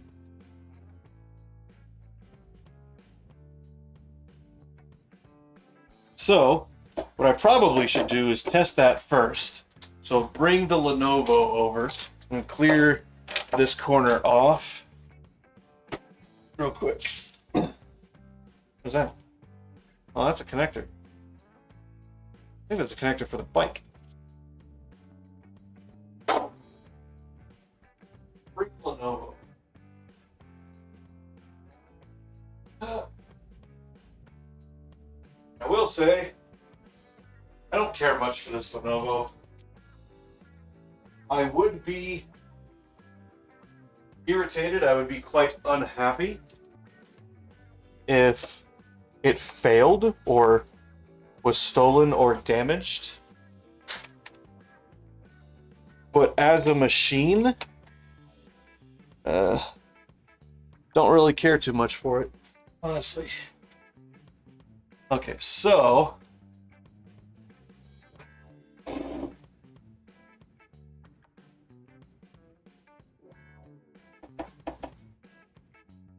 yeah, I can't hook the Lenovo up to it to see the data.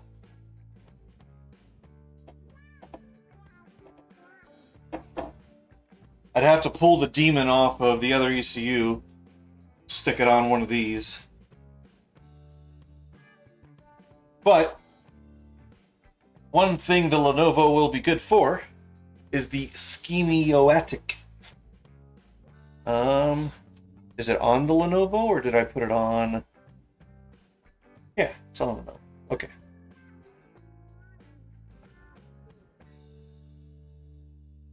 Alright, so the one I'm using, hello, today,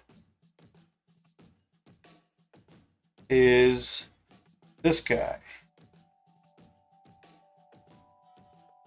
EGR position.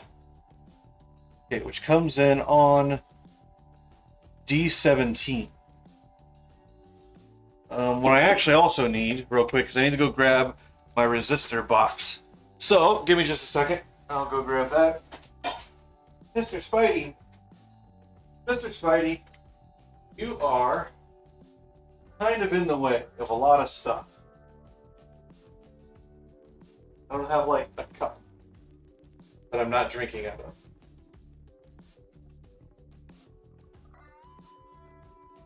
I don't know whether he's venomous or not. I don't know what kind of Spidey he is, but he's in the way. Being quite annoying.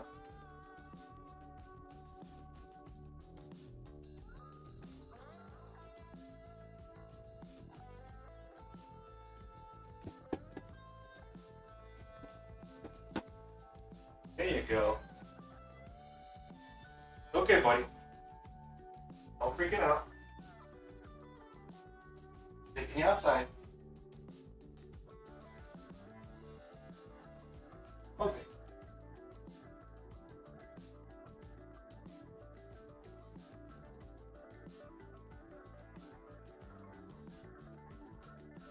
It's the same Spidey I put outside like 4 times already. Okay. Identical in size and coloration. I don't know how reliable the coloration of that species is.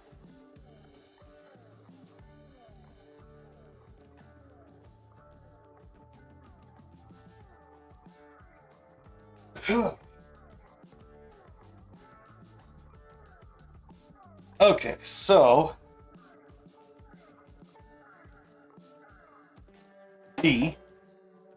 D17 12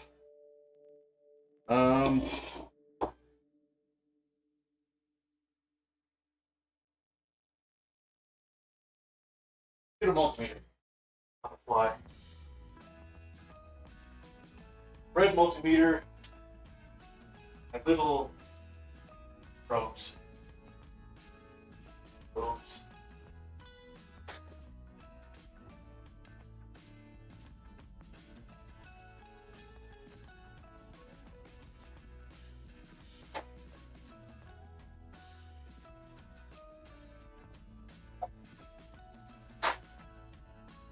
I would really like to have a fluke.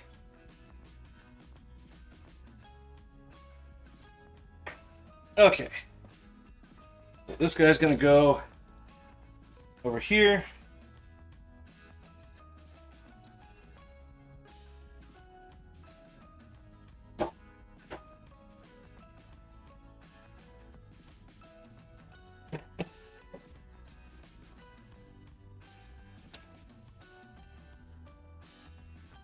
Probes installed. Power on. Should I flip this guy's vertically for you? See what that looks like.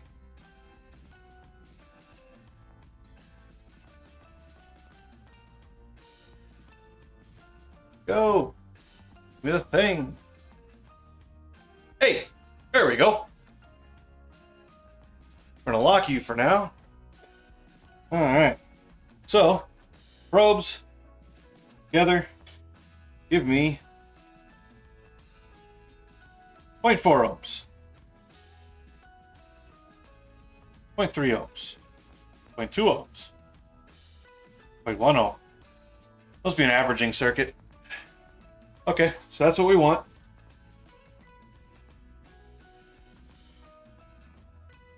So what I need to find, D17.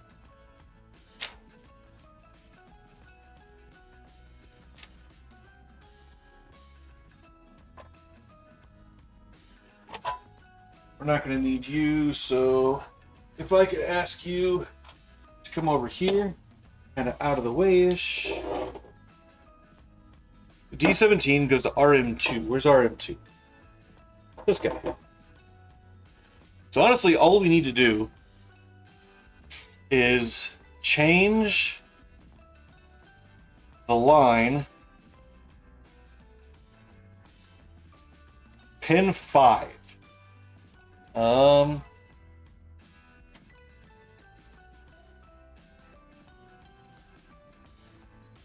Let's see if I can get the Canon to give us a laptop screen.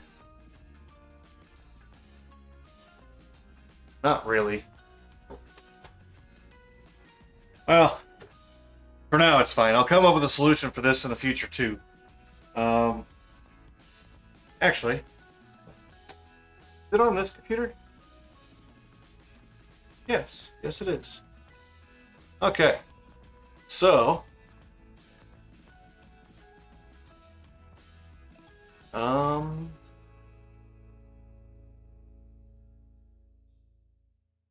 actually, I don't need that.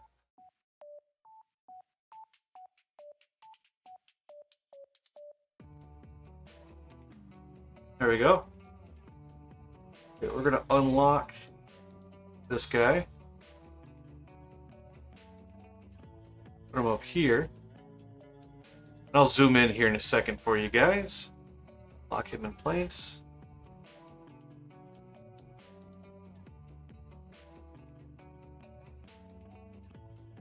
This guy. Alright, so we're trying to duplicate.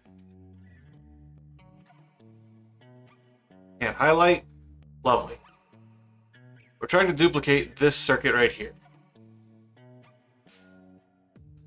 Trying to duplicate that circuit right there. Is there another Spidey? Spideys. Eh. There's a bunch of little Spideys in here today. Little bitty guys too. Okay. We're trying to replicate that guy with this guy. Now I don't know what RM2 is. I can't find any information on it. I guess what I could do is I could just pull him off of one of these guys.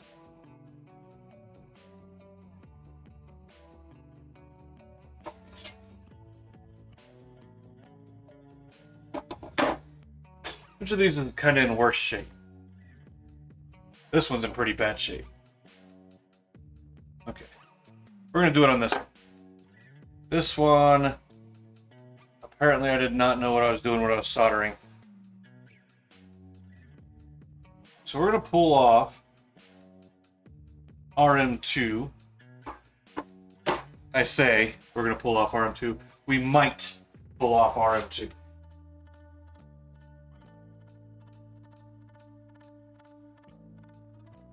I don't have any solder wick. I have no idea where my solder sucker is.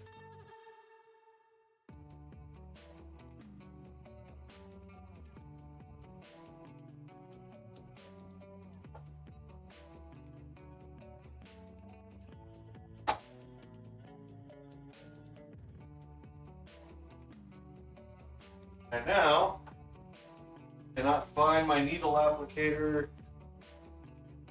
flux.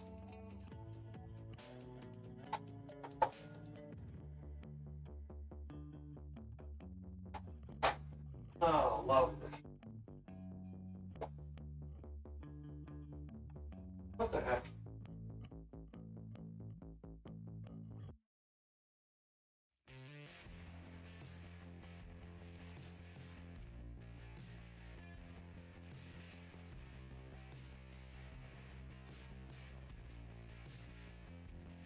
Keep taking.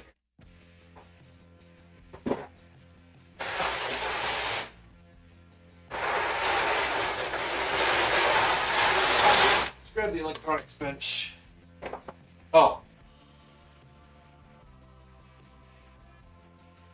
Then grab the friggin'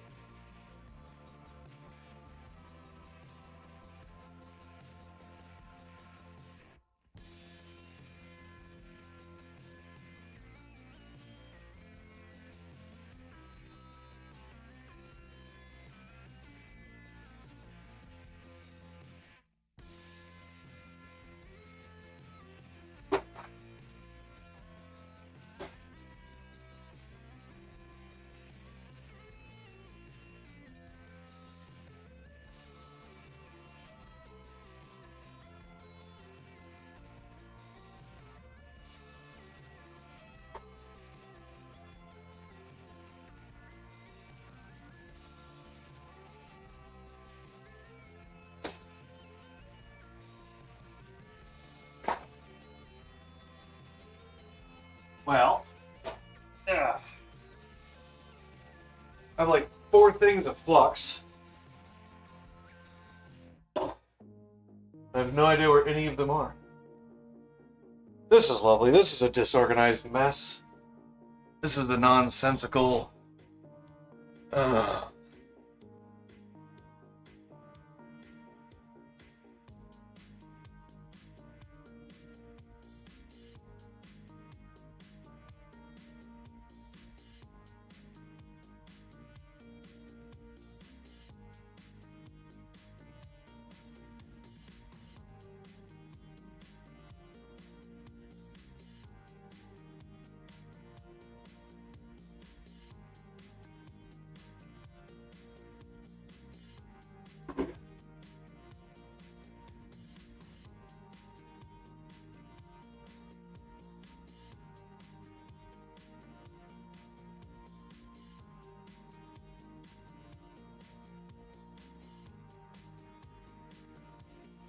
I don't know why this thing's so dirty.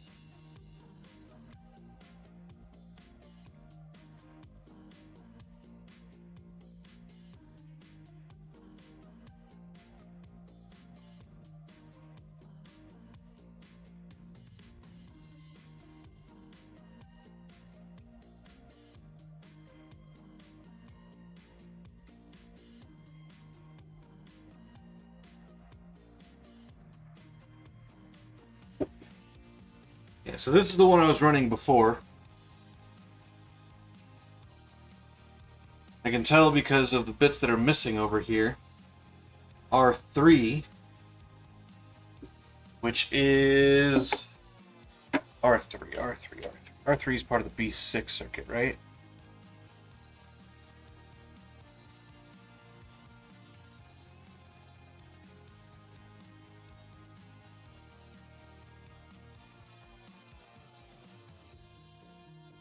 B6. What? B6 AC system.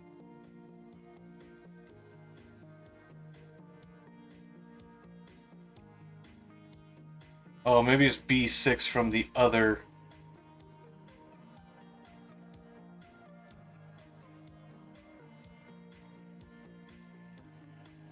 P06 pinout.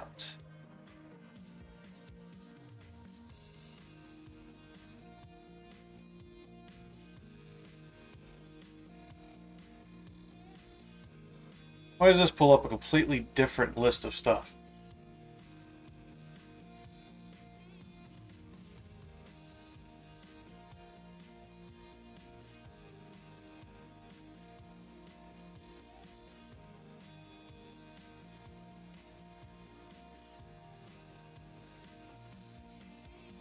Oh, I already had it on there.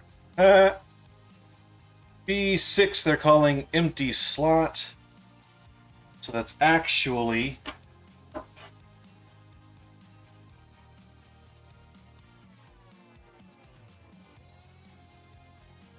yeah, they count them the wrong way. They definitely count them the wrong way. So 6 is actually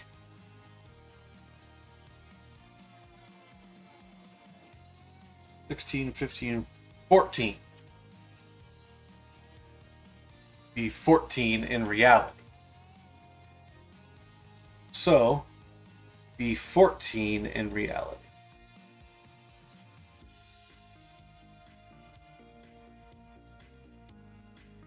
Is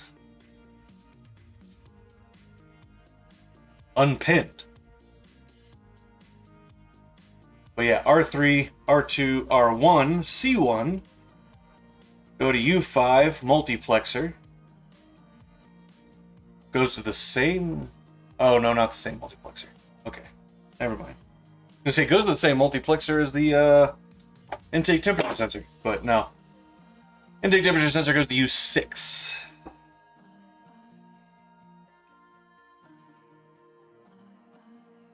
And actually, before I do any of this, what I should probably do is figure out if Neptune can even read the thing that I need it to read.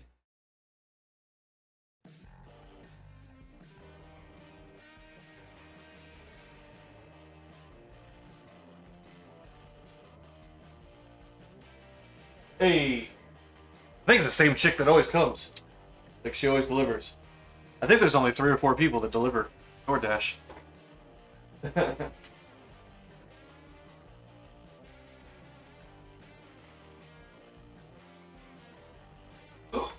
not gonna make her walk into the garage. It's a mess.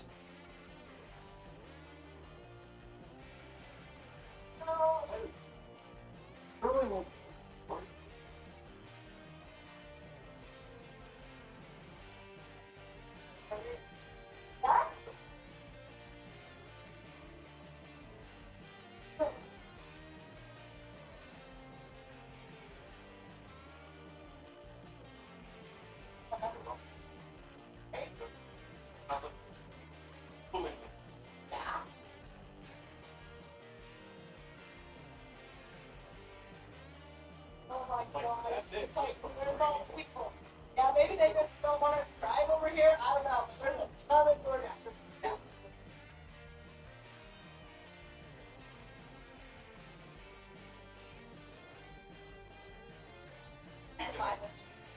So maybe that's what. Yeah.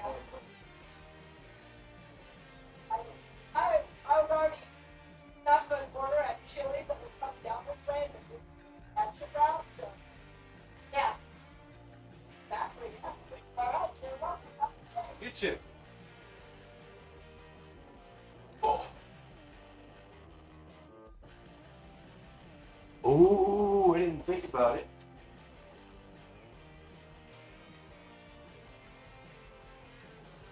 Tell you what I'm gonna do. I'm gonna get some business cards made up, and I'm gonna hand them out to DoorDashers and Uber drivers. Like, you need your stuff maintained? I could do semi-fleet work. Not really fleet because they're individual owners, but you know, sort of fleet.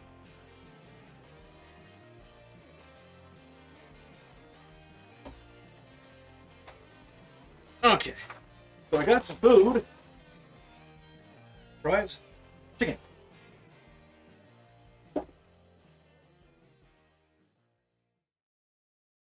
So I'm gonna eat a little bit. Ain't nobody in the stream anyway. And we're gonna sit and think and talk a little bit about this ECU.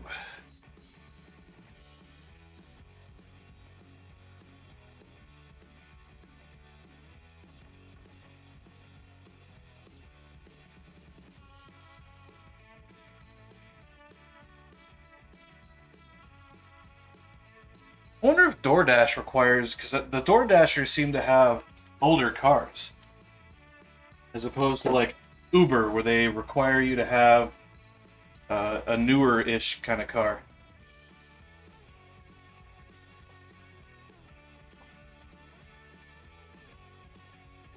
Oh yeah.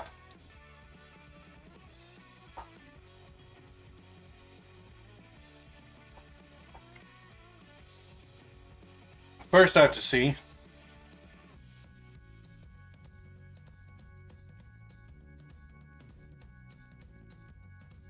Oh yeah, EGR lift input. Look at that. Sweet.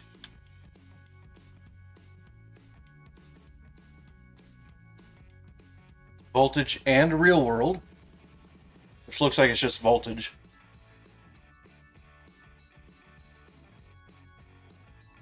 Okay, so we can monitor the voltage, which means for the IAT, we're gonna want to. We can't monitor voltage of the IAT. That's troublesome.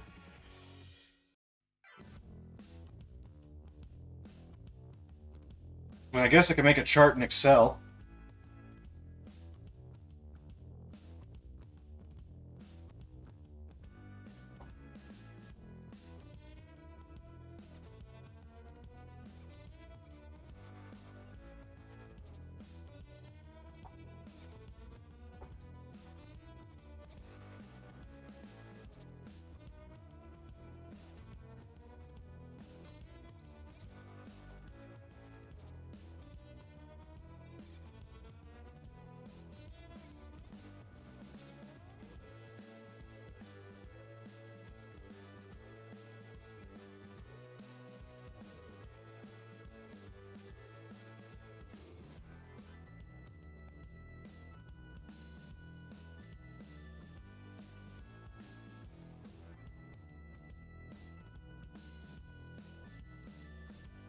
I'm gonna solicit my friends for help. We'll see if we can't get someone in the stream. Give me a hand. Thanking rate.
One of my friends, a big American football fan, who says he would help, but he's watching football. The Vikings are playing. So it's like, I didn't know Manchester had a Vikings team. Wrong football.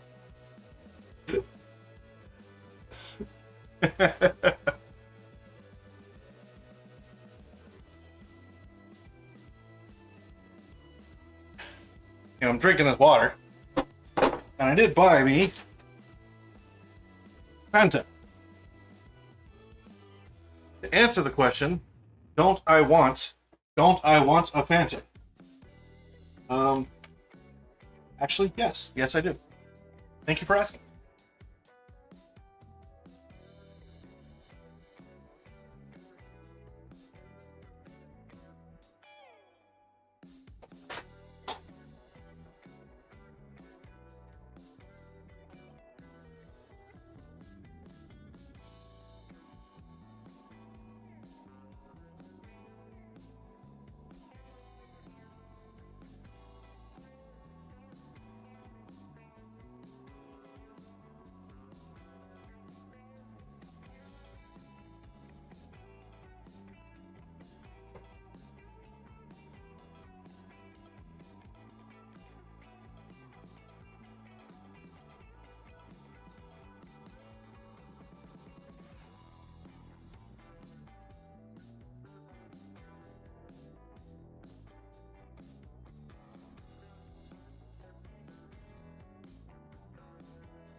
Okay.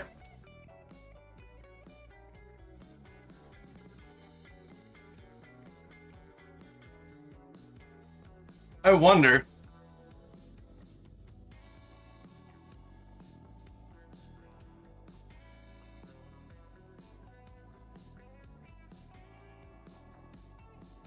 I wonder if that's why the beat. I wonder if that's why that input's off. I gotta find out.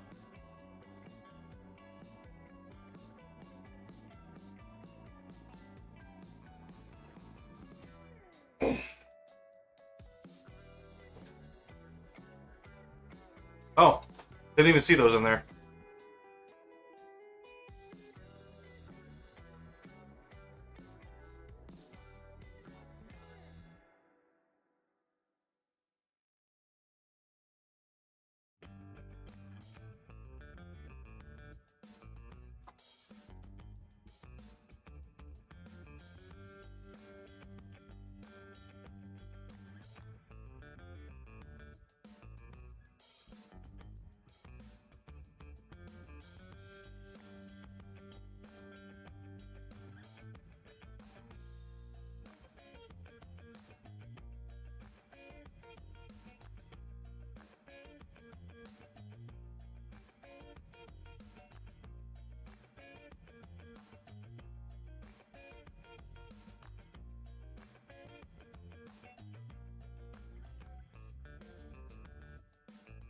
ECU. That's what I'll do.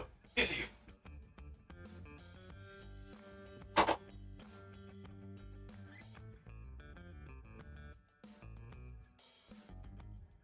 And it looks like it's got corrosion on it too, so grab a screwdriver.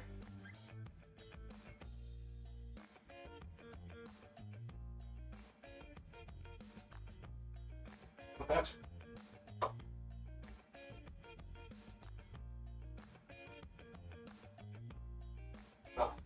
might need that screwdriver if I'm pulling the PCB out of the case. Okay, what we're gonna do, pull the upper case. Do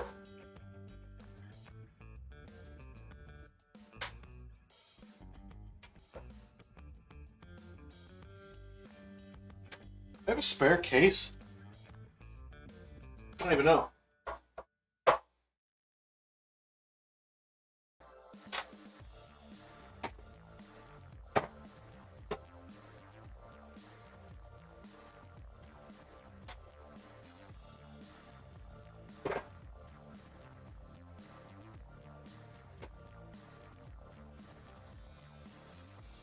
Okay. So, got this guy. I've replaced cat that likes to. Oh yeah, that's how I can tell which ones I've used. Replace the cap with the Kit Kat. So,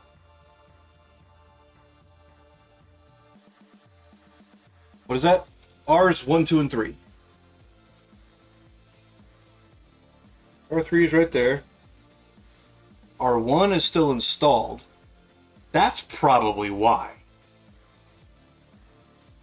Because in place of R2, I've got a cap to ground. That's definitely why. R3 is not populated.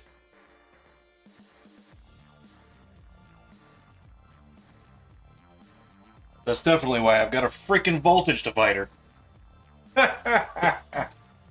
Oh, man. I am a dummy.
Okay.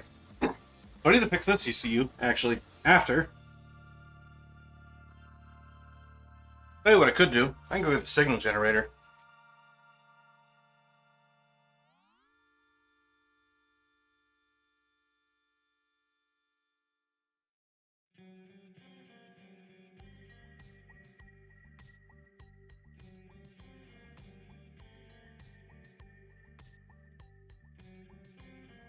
Okay. Keep saying that.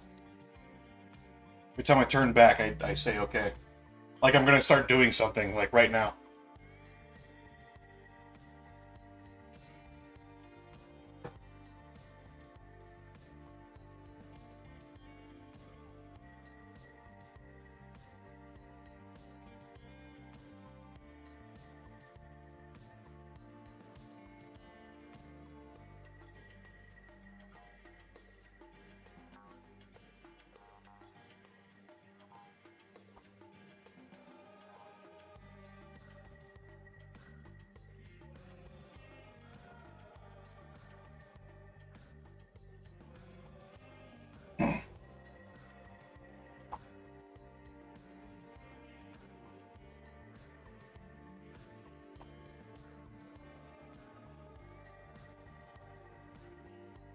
You know, I could just bring it into A1, or the... I could just bring it into the external sensors. That might be the better way to go about it.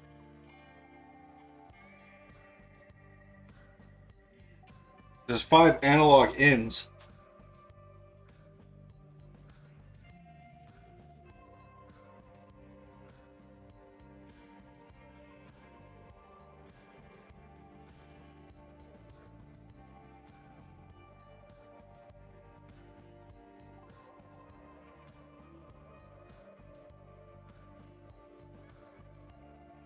Their Parmesan cheese ain't all that bad. Not the greatest, but it ain't all that bad.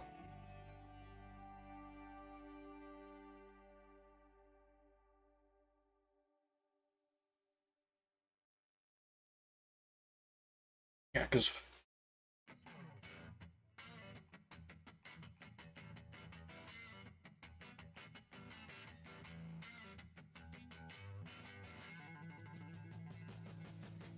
oh, I can set the EGR lift input to what I want it to be. Same as I can. Yeah,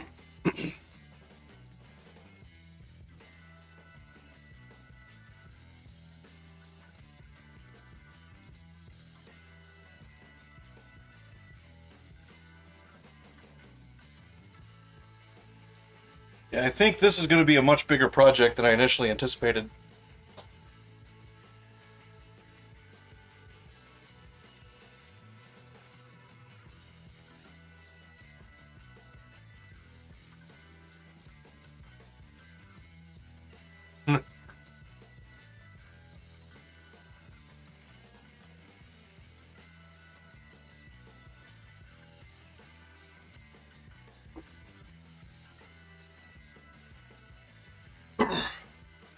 Alright, so that's good. It's good that I found out what I need to get myself into. I will need to pull the car back forward to close the garage. But I can start work on... I'm going to have to get the O-scope out and hook it up to the Lenovo.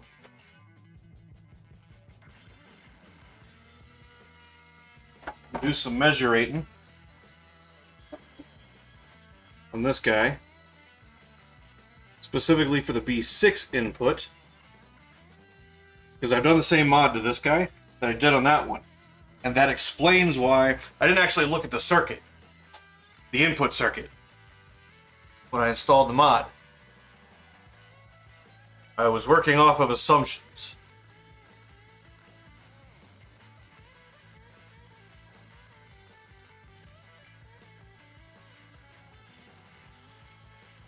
This guy, gonna go up here now. Okay, so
I need to go grab the resistors.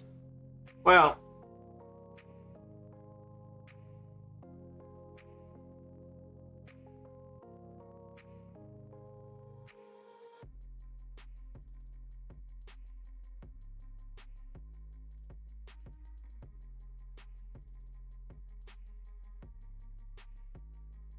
go grab a box of resistors that I was supposed to grab like half an hour ago.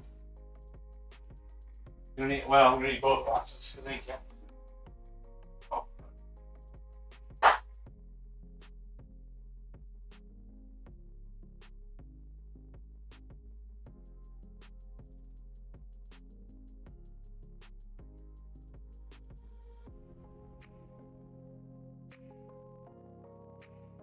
don't have any tiny resistors. All these guys are, what, 8-watt and quarter-watt resistors? And they're just standard values, so I don't know if I have the right values. Make the values that I need 100%. But you can mix and match. Okay.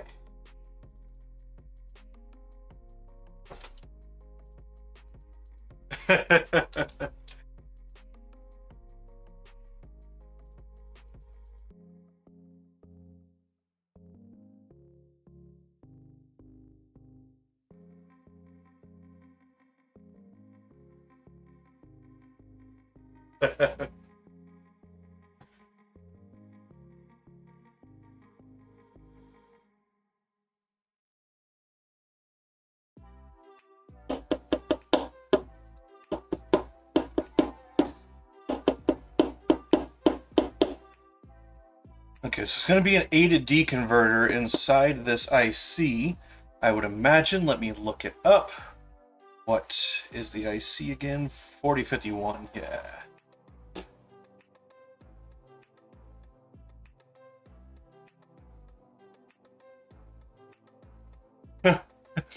Data sheet.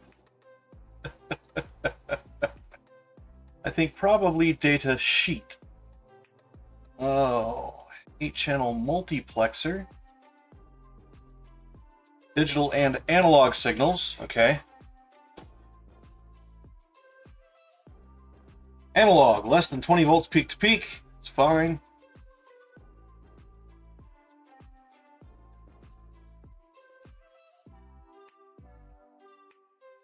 Binary address decoding on chip.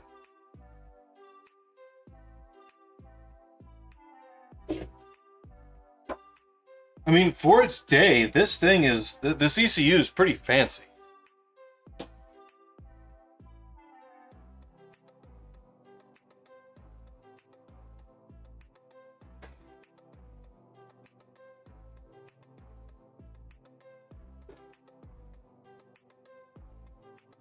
Okay. Microwatts. Okay, so it'll take whatever I put into it. That's good. There's no rail limit per channel, like a 3.5 volt limit per channel. That's good.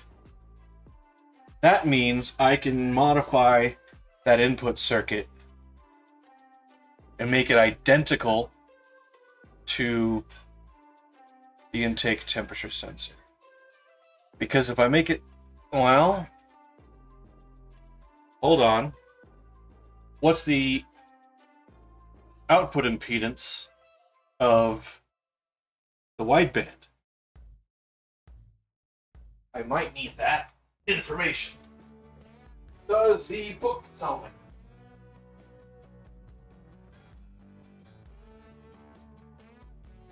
That's going to be the thing.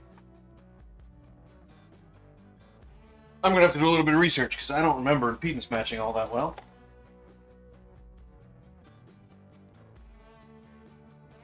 Okay, so start at the beginning.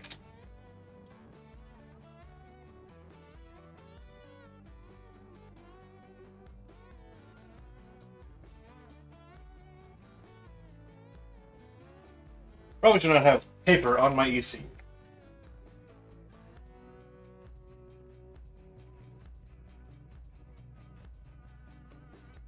Wait a minute.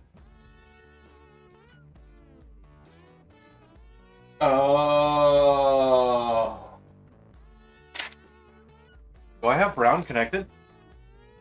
Do I have brown connected?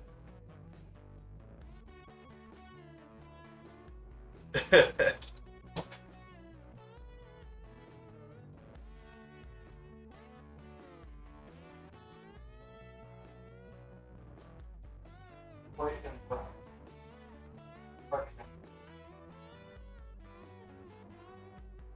Pink, white, and brown.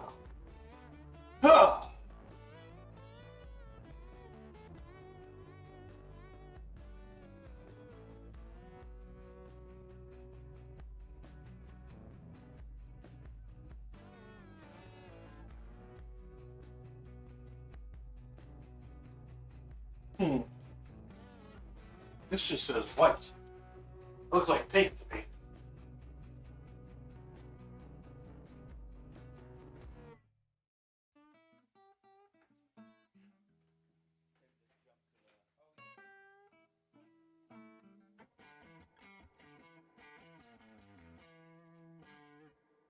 the heck?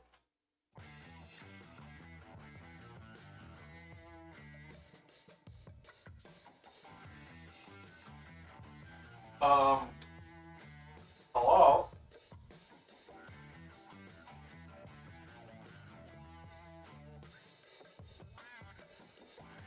Oh. Okay. Okay. Pink white is the Honda color that I added onto it to give me extra length. Thought I was going insane for a minute. Oh, past me. You should have left notes. I need to start taking notes for this stuff. Alright, so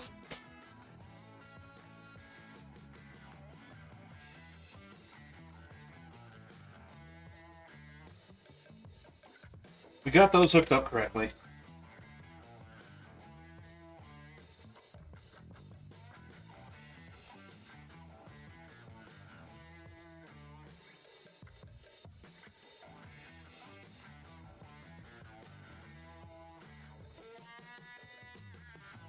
Alternate scaling? As in lambda? Does it give me lambda?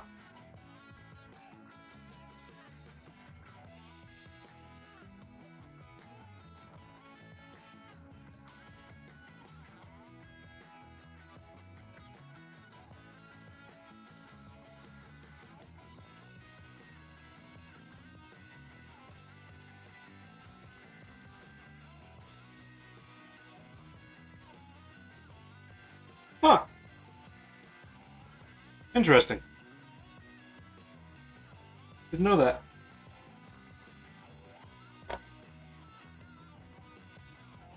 Okay.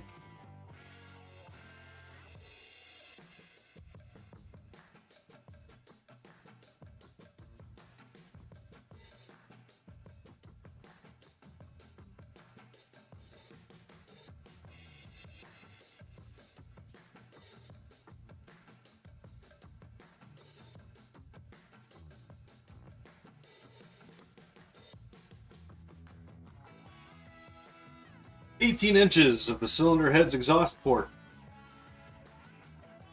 Downstream of the cylinder head's exhaust port. I'm at like 10 inches. Maybe 8.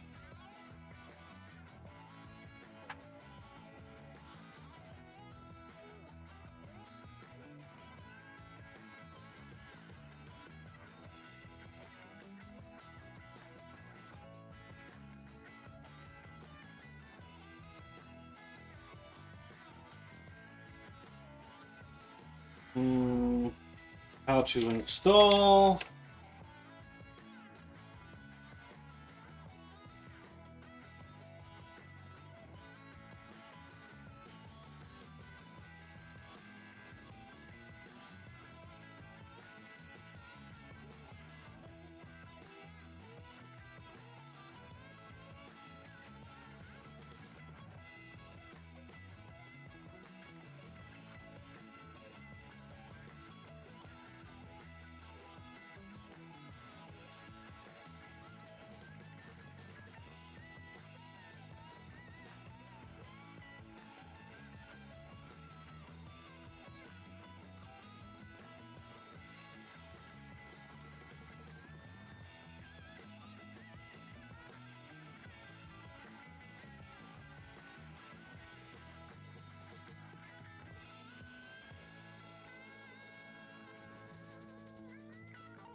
20 milliseconds response.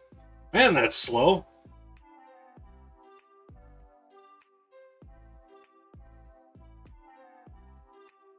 So I think the response time of narrowband is like 2 milliseconds. It's an order of magnitude. Okay, well, it doesn't tell me output impedance of the output driver circuit.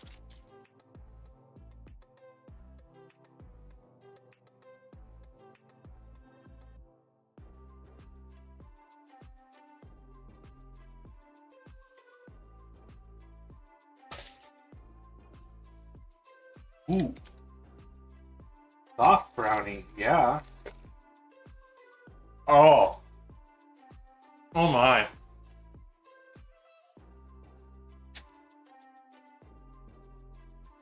Wingstop brownies are good. Okay, so do I want to simulate? I'm gonna see if Mike's available.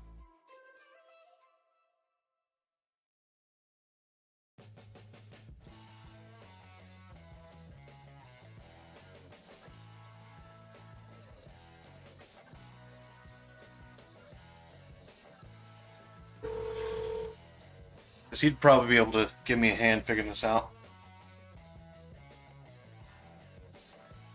Hello? Hey, buddy. What's up? How busy are you? Why? I have some questions in BB's in Idaho. Okay. So, if you're not entirely busy, if you could come check out the stream so I can show you a thing, and we just talk on the phone about it. Okay, give me a second here. I'm gonna get the stream pulled up. Yeah, you're good. And I put the link for today's in the group chat if you're still attached to that. Yeah, I'm still attached to that. Okay. I figured that way it'd be easier instead of me like texting everybody, and because I can't figure out how to get it to the Facebook page for the channel automatically.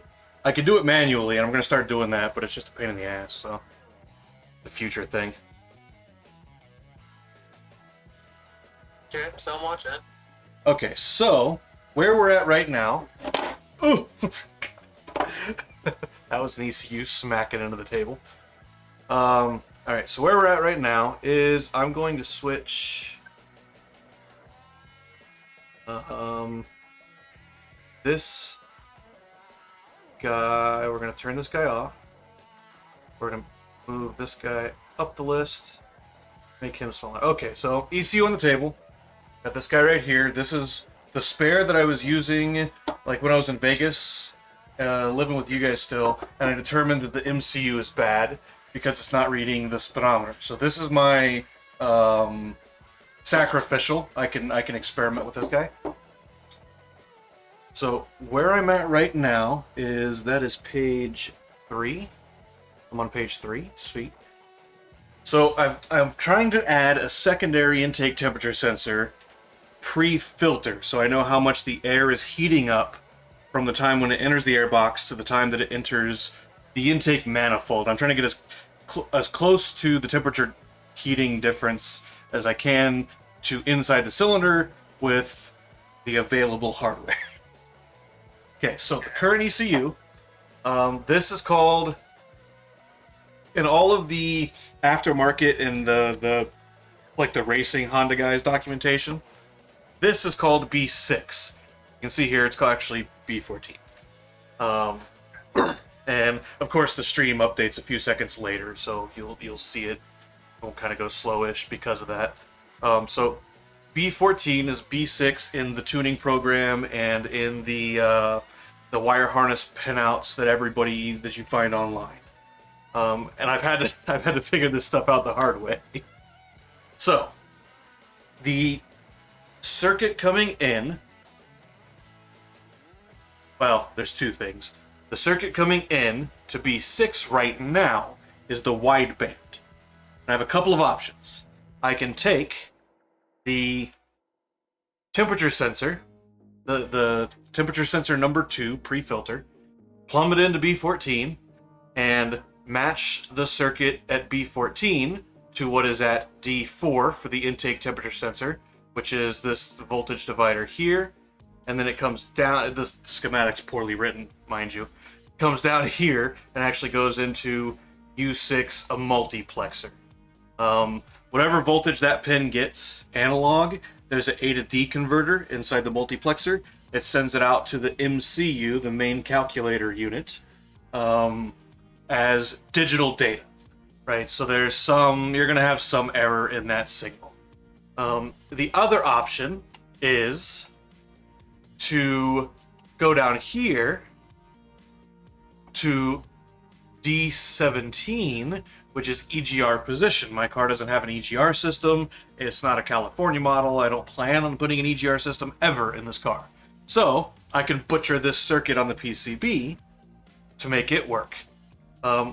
Looking at it, what I would have to do is RM2 is a resistor. It's one of those like flat pack resistor blocks. You can see all the different the different connections to the resistors to each other inside there. So what I would end up having to do is just cut D17, that trace from pin 4 and RM2, cut it, strip it back on the PCB, solder a green wire to it, bring it over to 5, replace it with this, so that's a 5 volt, I believe. So 5 volt, 1500 ohm, 6800 ohm, and then into the signal. So replicate that kind of voltage divider into what would be either U5 for the B14 signal, or straight into the MCU for the EGR signal. I don't know.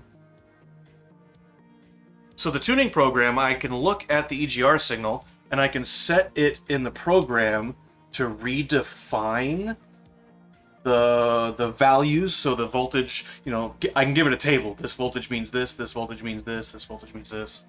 So I can see that in the thing. So I don't think it would be any different.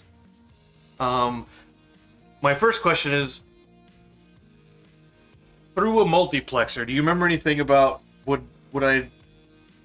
because the A to D converter in the MCU is going to be next to identical as the multiplexer, I would assume. They're the same era of IC, so I assume that they're going to be fairly similar in design. Do you think that's a fair assumption to make? I would say, yeah, because I would say multiplexer is a multiplexer. Right. Because you're going to want to, based on the parts, they're obviously going to have different thresholds because they're made of different material. Right. So that's the only thing I'd say you really got to look at is that little bit of difference. But a multiplexer is a multiplexer. Right, and the signal's going to be it's going to be 0.015 volts per step or something. Right? Yeah. So it's what is your error going to be? It's on an automotive environment with a 5 volt signal and a 12 volt powered A to D, your resolution is more than high. Your resolution is far higher than what the engine actually requires to run correctly. So I don't guess it matters. So then I guess the question is, because I would like to use, so what's currently on B14 is the wideband. It outputs an analog signal, 0 to 5 volts, and I've got a table. I don't know that it matters, but I can show it to the camera real quick. I've got a table here that is voltage 0 to 5-ish, because you have the diode drop, obviously, for the input or the outputs, and then I'm just outputting AFR instead of lambda to Neptune. I just gave it the values for AFR because why the hell not? I'll probably change the lambda at some point in the future. What I've noticed though is that I've got a fairly substantial error, and let me pull up what the error. It's not a linear error. It doesn't seem. Which could be explained by something that I've done, which I'll explain here in a second. Come on, give me the... Yeah, your video's running probably 10 seconds behind. So. Yeah. There it is. Oh, it was behind. Okay, so blocking. So in Neptune, I've currently got an error of negative 1.7. It doesn't tell me what that is. It just says wideband offset. I imagine that it's probably volts, but it might be readout. It might be the number. I don't know, because the number is going to go from 8.5 to 18 is going to be the number range for the displayed number, and then the voltage is, like I said, 0 to 5 volts. So I've got an offset of negative 1.7 something to get the idle air fuel to read in the program the same as it reads on the gauge, the dash. I have a feeling that's because this circuit right here, you can see that's a different circuit from this guy altogether. It's the B14 and the intake temperature sensor are slightly different circuits. The B14 has a 1K series resistor into the multiplexer. Not 100% sure why. B14 is unpopulated normally, so I don't know what that is. There's a voltage divider. That voltage divider, you can see, is this guy right here, R3 1800 to R2 10 of 2, whatever the hell that's supposed to mean. It's probably supposed to be some number, and it's just the schematic when I got my hands on it was all kinds of screwed up. I've actually had to clean it up quite a bit. But I've removed R2 on all these guys. All the guys? Have I done it on all the guys? Hold on. This other guy might still have R2 installed. R2 is still installed. So R2 is very tiny. Looks like a 6-band. There's no such thing as a 6-band, is there?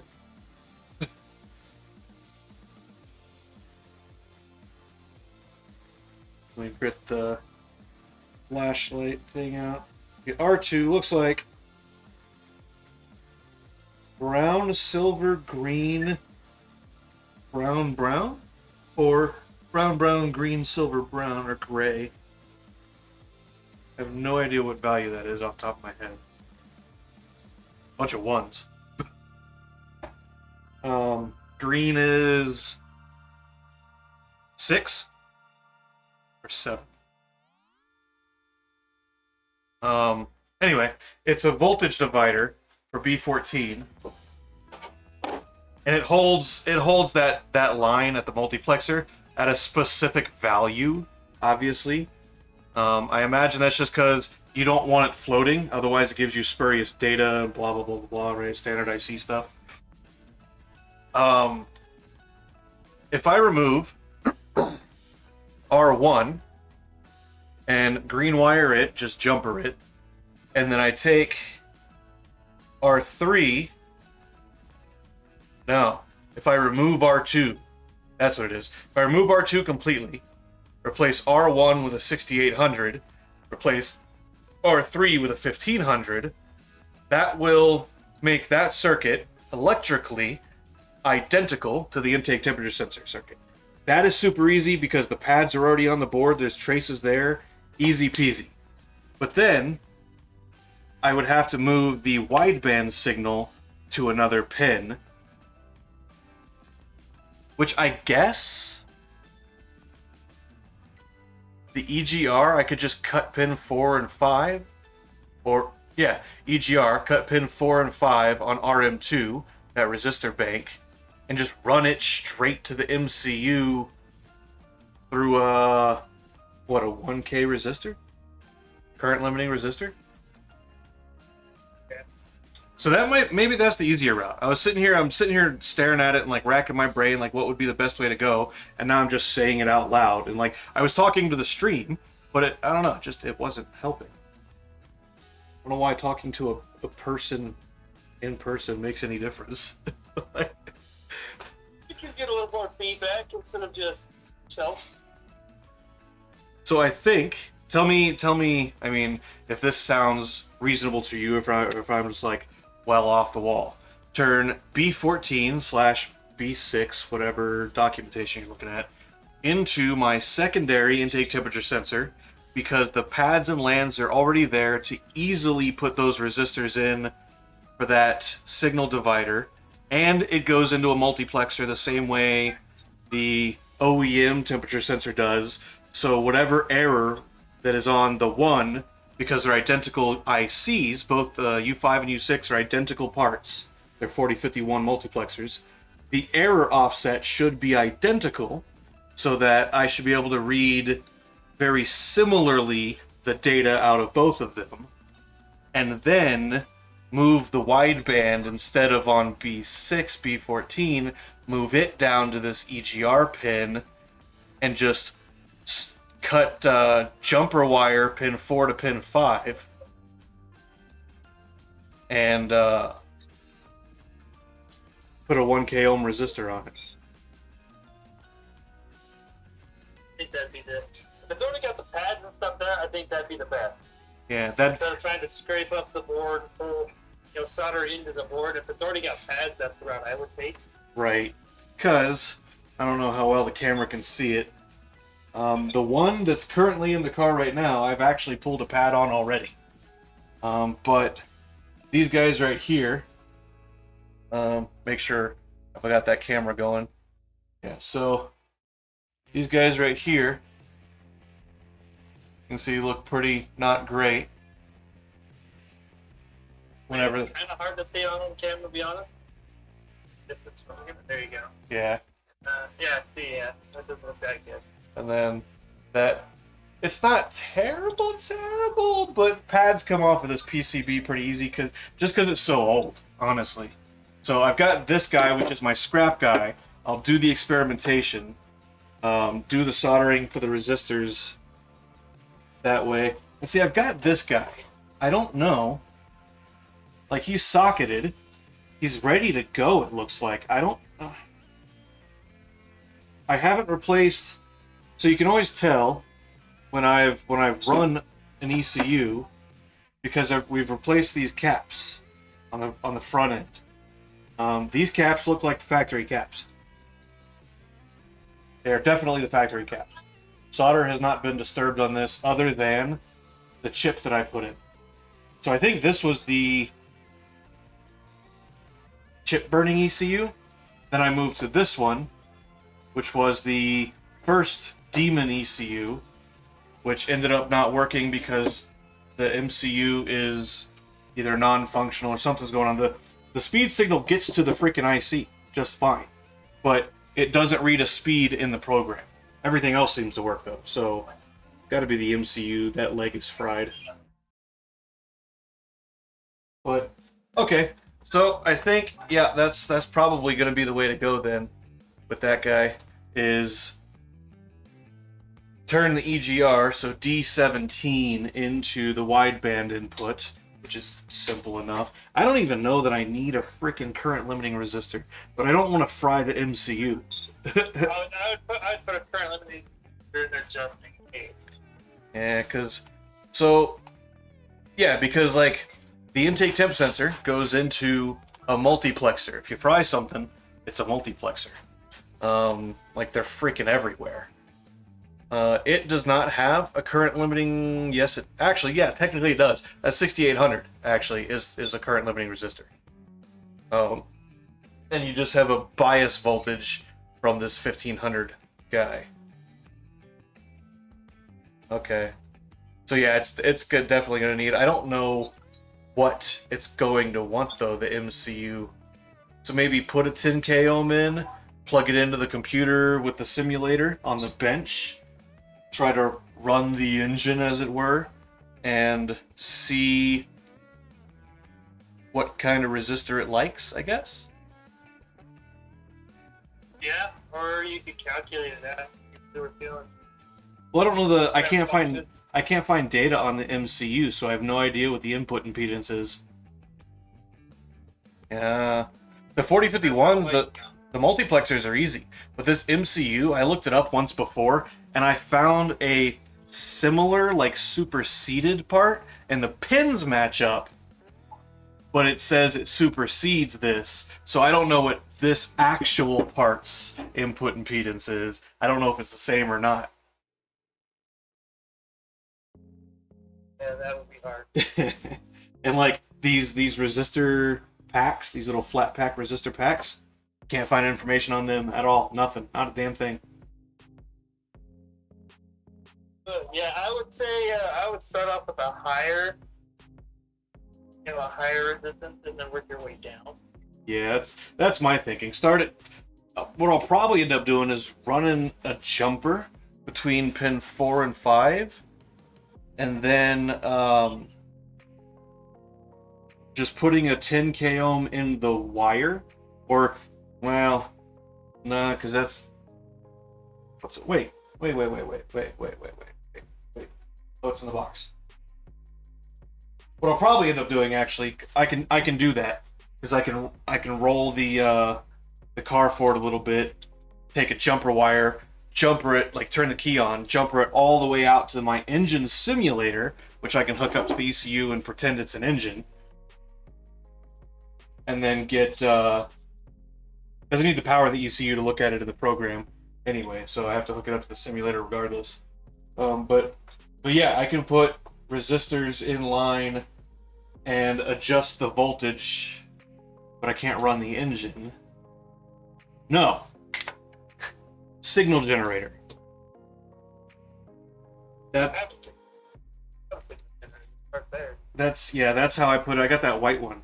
That's how I put the signal into the simulator or into the ECU while it's on the simulator to verify if I'll get the full voltage swing out of it and what the computer thinks the voltage is. Okay. Game plan.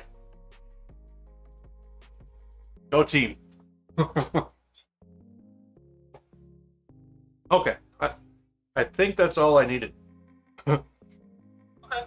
So, I appreciate the assistance. No problem. Probably won't blow it up, but there's a chance I pull a pad. There's every chance I pull a pad. Yeah. I do have, I gotta find, I just saw it actually. Oh yeah, hold on. I do have, where'd you go? Probably recognize this. Actually a lot tougher than I thought it was.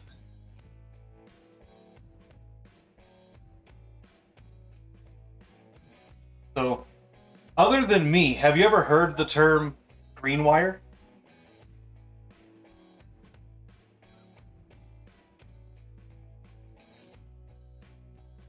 Is that a wire for PC?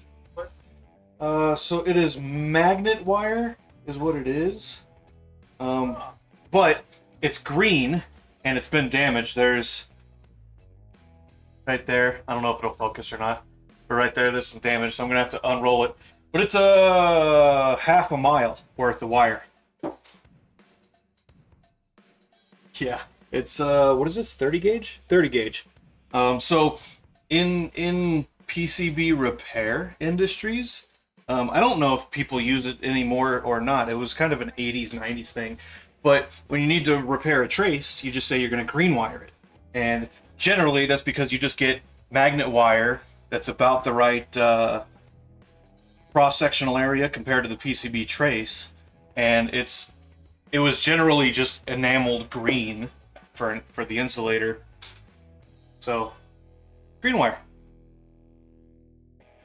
So I don't know if they still teach stuff like that or not. It would show that you can solder wire. You know, you don't need a specific type, but yeah. So yeah, I think I'm gonna start doing some experimentation. I gotta go find the signal generator. I gotta find a cable. I don't have a power. Why do I not have like frickin' PC power cords? Seriously. I don't know. Buy them for like. Yeah, I used to have like 50 of them. We went to the dump one time, Josie and I, and an office building had gone out of business. They'd thrown away just a bunch of computer stuff. And I was like, power cables you can always use for something. So we grabbed them. We grabbed like 10 printers.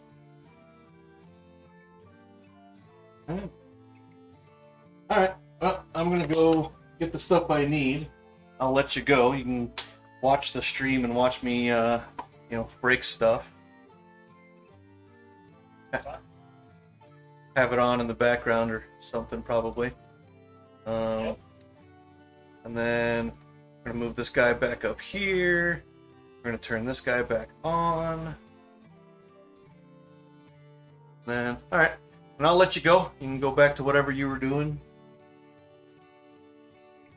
And I will talk. Alright. I will talk to you later. Thank you, sir. Yep, take care, buddy. Yeah, you too. Bye. Okay. Signal generator. Be right back. Skinny, not skinny. Fat boy, not skinny.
Okay. I did indeed fiddly find it. I don't know what the current output capability of the Uego is. Well, I guess it's not the Uego. Yeah, it's the Uego. The Uego's the gauge. LSU 4.9 is the sensor element. So I did find a cable. I robbed it from my spare monitor on the desktop. We're going to run my Signal generator over here. Just gonna put you down like that, buddy boy. I'm going to put that up. That. Turn him on. I haven't used this thing in years. Years! Okay.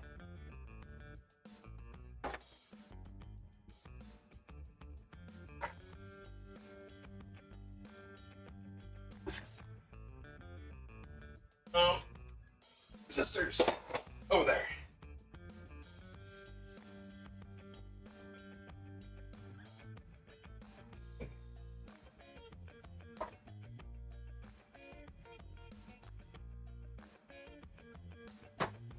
Alright. Engine Simulator. For which I don't have a freaking plug. Poops. Okay. Here's what we're gonna do. We're gonna unplug the signal generator.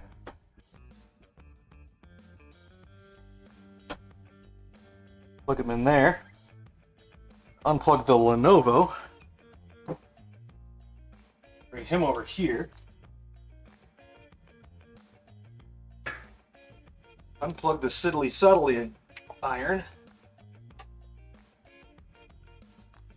Bring him over here. This is a mess. Right.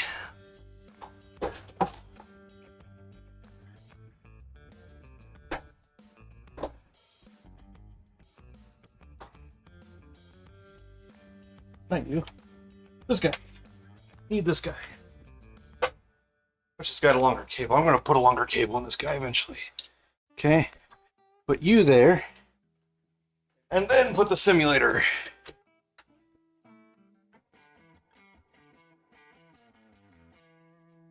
Are you running? No, you're just powered. Okay, that just means constant power. Okay, so for right now, because I can't hook it up to the computer, I'm gonna wrap this frickin' green wire up somehow.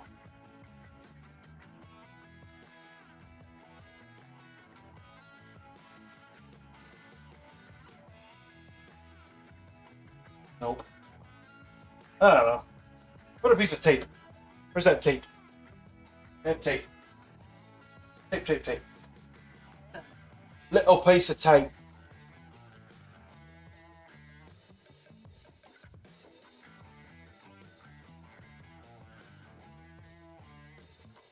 There we are. Little piece of tape.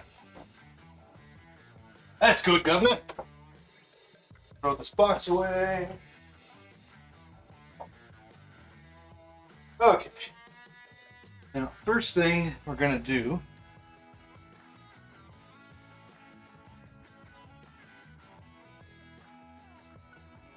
I don't know what the... Actually, first thing we're going to do, we're going to go to Fallstat real quick.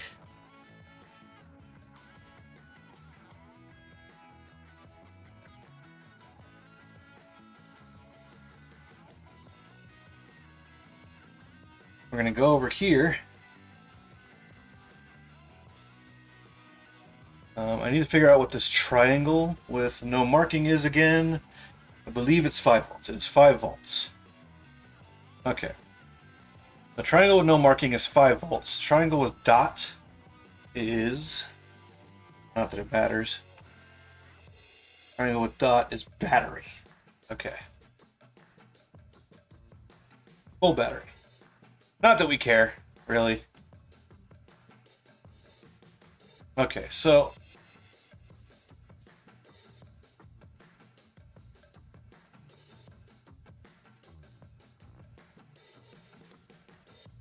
We're not doing math. We're just gonna simulate it out.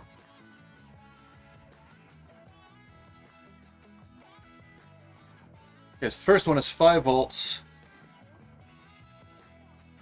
We have a potentiometer.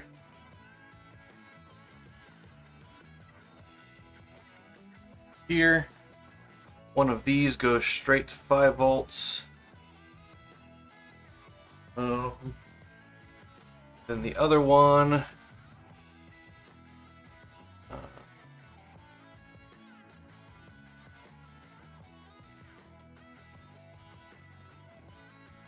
yeah, the other side goes to ground, and we adjust which way. Right? Okay, I believe the thermistor is a 50K thermistor. Okay, let's bring a wire over here. Resistor from 5 volts to there. That is 1.5K.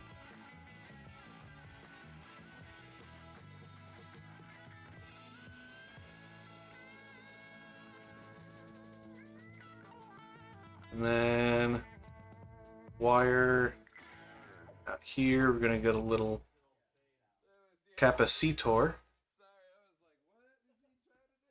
That is 1/35 No idea what 1/35th means. Let's go with 2.2 nano.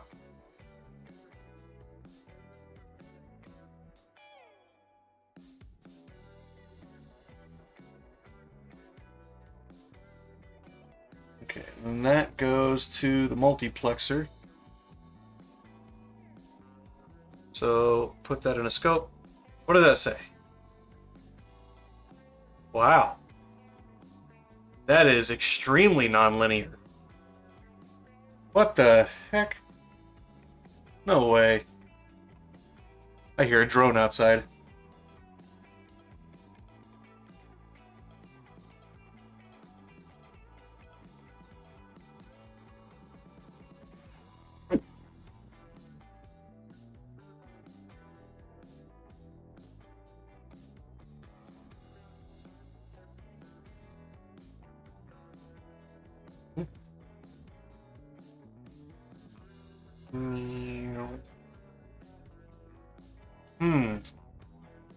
Okay, so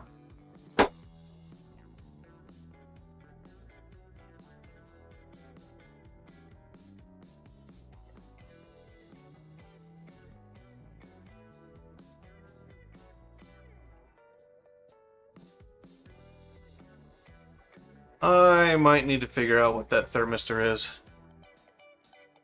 Oh, crap stack. A bunch of stuff on the hood. I don't have a spare.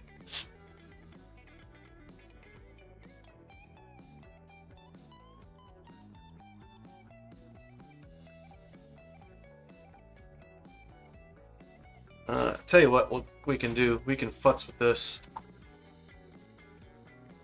To see if we can get a slightly more linear response out of it. I mean, that's closer. Does the book say? The book might say. Stand by.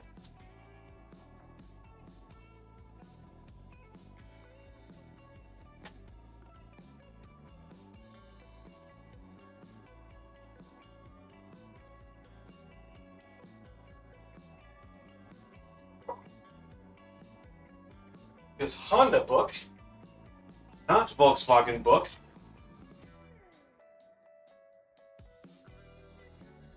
I hear the drone, but I don't see the drone. Kind of want to go see the drone. Oh, sounds like a quadcopter. The timbre of the noise. Okay, so sensors.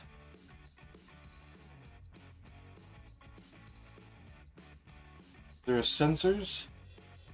Oh, it'd probably be in fuel system, wouldn't it? It's gonna be in fuel system.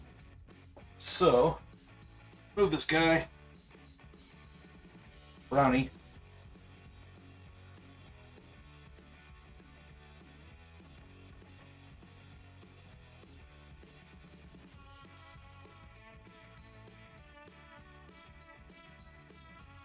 Okay.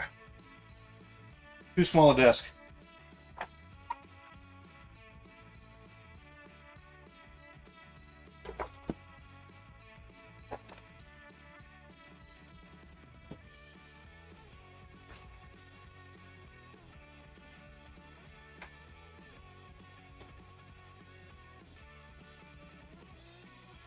Fuel emissions. Okay. Intake temperature sensor, 1168.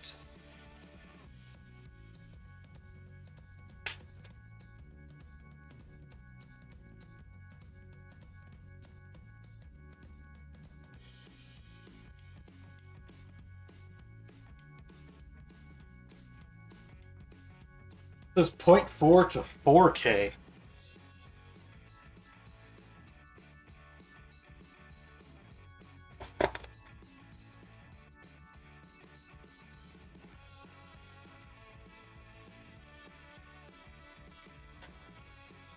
PA sensor. What the heck?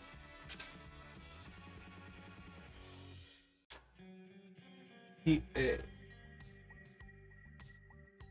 Oh, there's a chart. Yeah.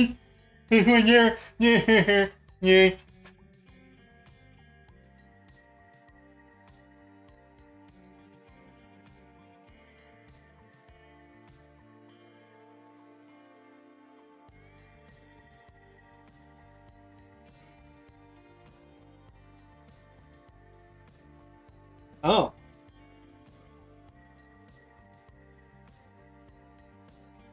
So it should go 20K is the max.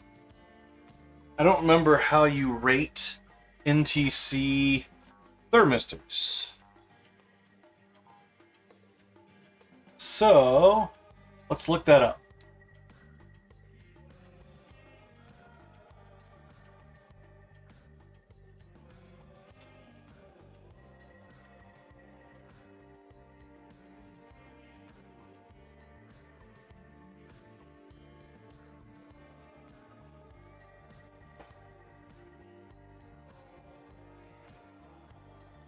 Yeah, sure.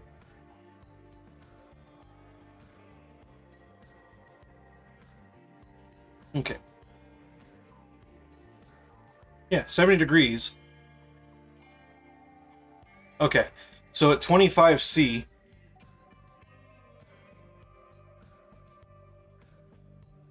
wow. Okay, so it might be a 3K. We'll go 3K. 3K ohm thermistor. For the factory, what you call it?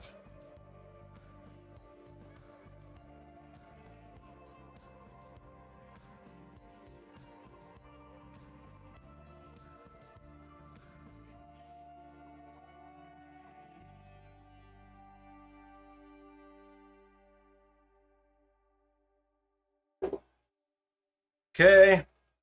Come over here. This guy's actually a 3K.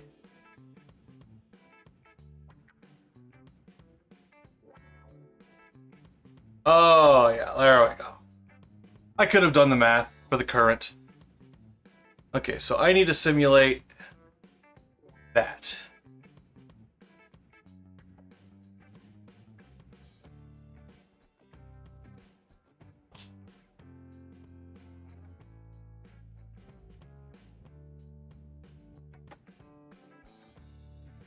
And you know, it's stupid, because I just had the needle bottle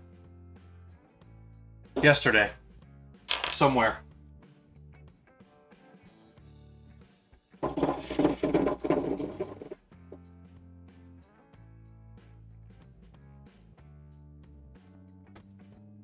Eh.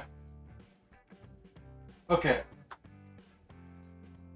So, the way we need to do this is remove R1, 2, and 3. Easy peasy. R3's gone. Remove R1 and 2. Actually, if R1 is 18,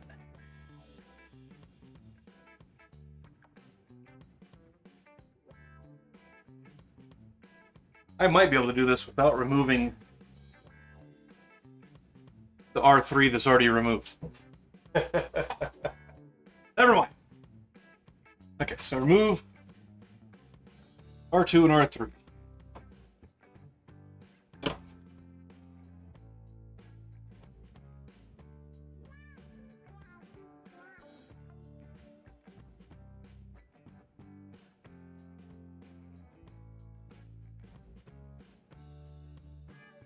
Actually need a pick. Need a pick. Need a pick. Need a pick. Pick. Pick. Need a pick. Need a pick. Need a pick. Pick. Oh.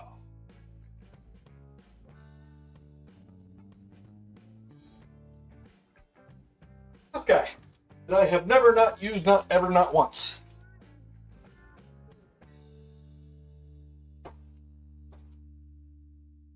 This chair sucks, by the way.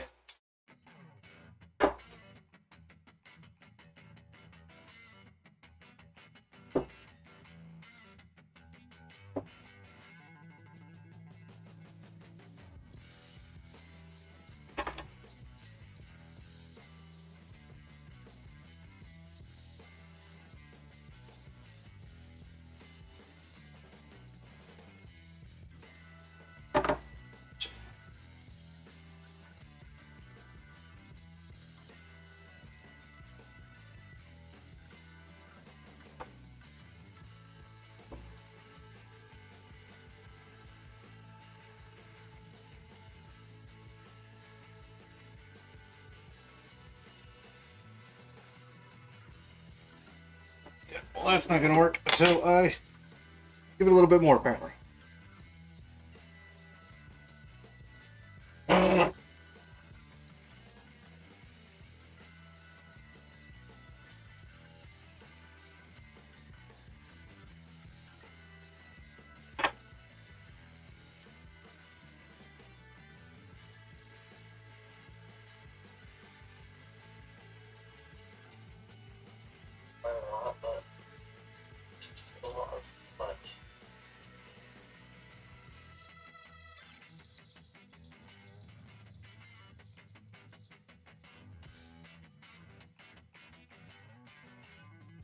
The best way to clean this all out and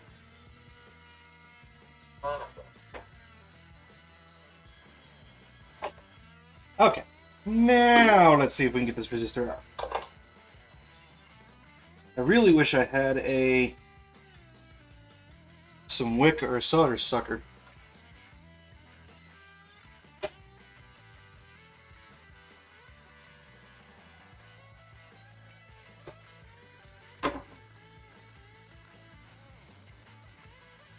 Because what I'm going to have to do is melt the solder, send the part through, and that is far less than ideal. It's part of the reason why I keep pulling pads, because I don't have the actual like proper equipment to do this. Okay, so R3 needs to be 1500. Let's grab our handy dandy resistor pins here. I need a 1500 and a 6800. So, what is this guy? 130. No. What is this guy? 680. No. What is this guy? 2.2K. Maybe this guy. 1K. What is this guy? 1.2K. 2K. Rutrow, Reggie. Have a 1.5K. Gonna have to make a 1.5K. Or keep that ratio the same. If it's going into a multiplexer, it should be a high impedance input, I would assume. Which means I should be able to maintain that ratio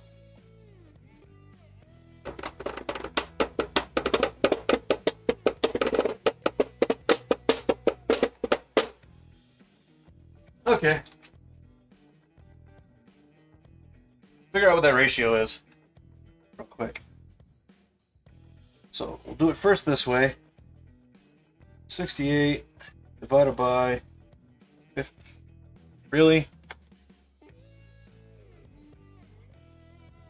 68 divided by 15 is 4.53333333.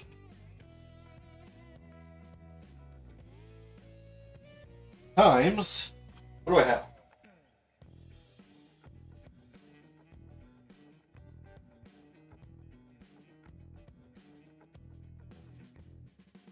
Wait, what? That's 1K. That goes there.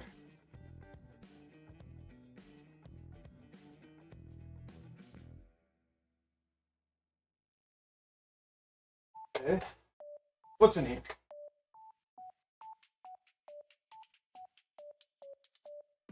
Okay, so I can go 1200 or 2K.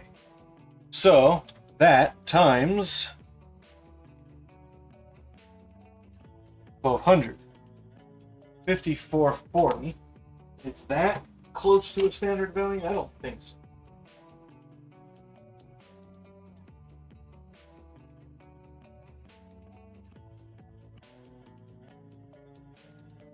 I got a 51.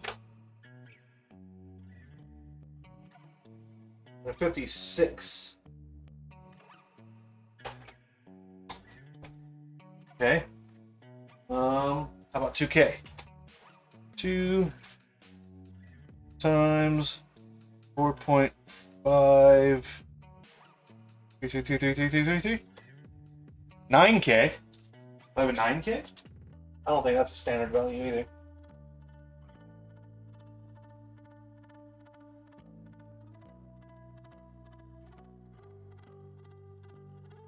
Nope, 6.8 to 10. And so, I could make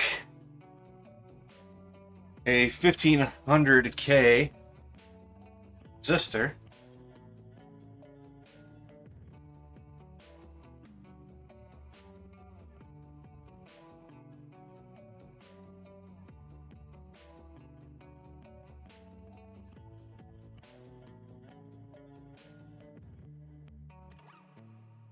Oh, I also need a 6800K.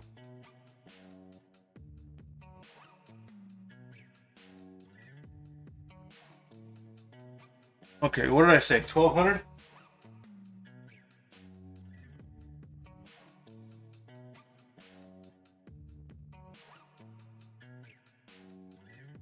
Okay, how about 2.2? What's 2.2 times 2.2 times 4.533? 10K. That maintains the ratio. The question is, will that work? Which is why we're doing this in the first place. So,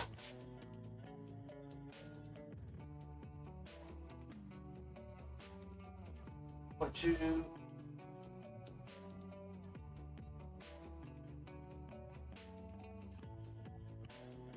Okay.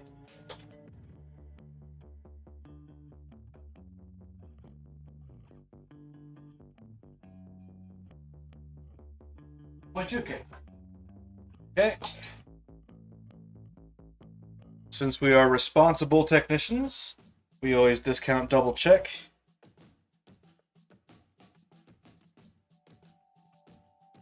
Values.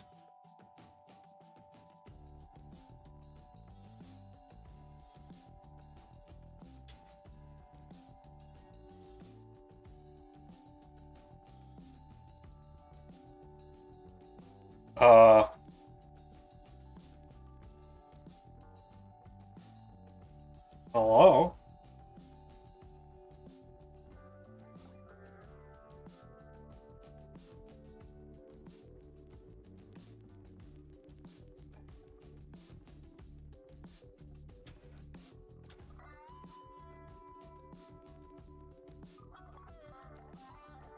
The hell?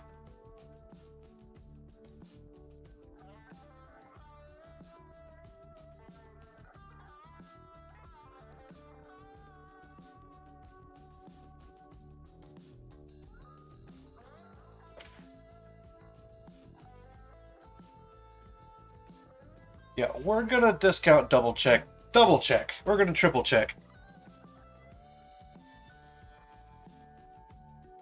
There's some funny business going on here.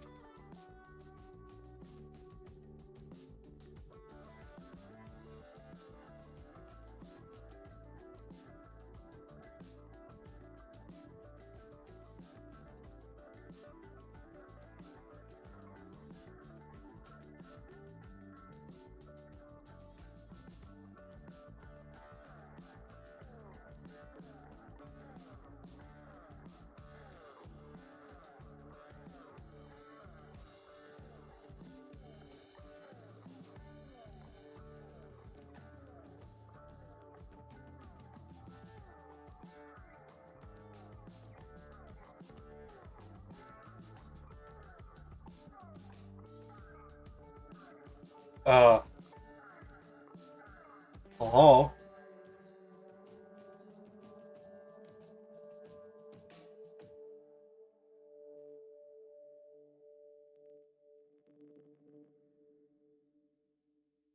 The hell?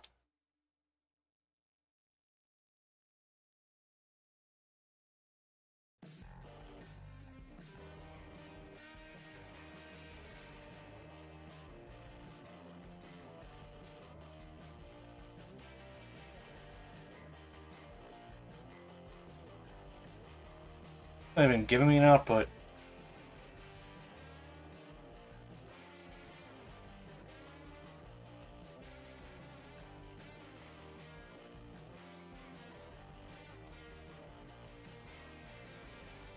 It says 2.2K color according to the colors. I don't know why this, on 20K, this should read a value. And it does not. I mean, on 2K, it should read a value. What the hell? Oh, this thing might not be working correctly. Huh. How about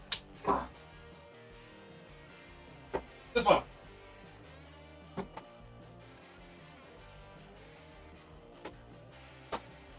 Oh, the joys of having not all the tools you need at home.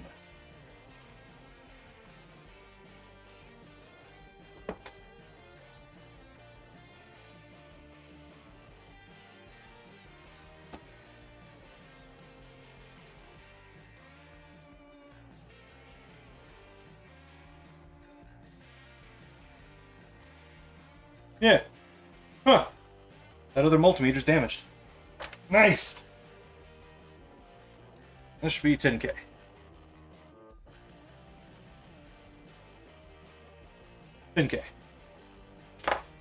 Near enough. Okay. Now, fall stat is what we should see.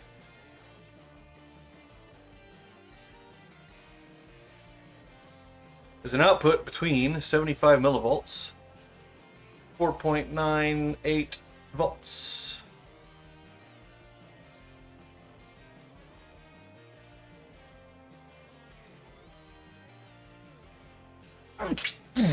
Oi. Okay.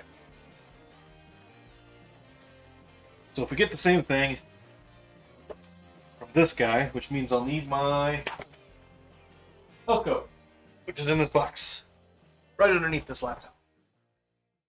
Ah.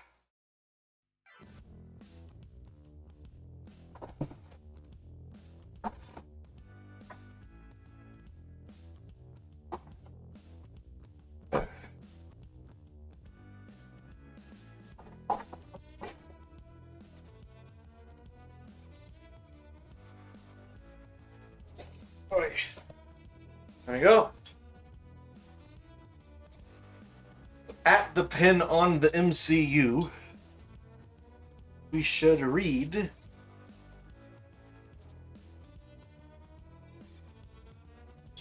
next to no voltage, up to 5, next to 5 volts.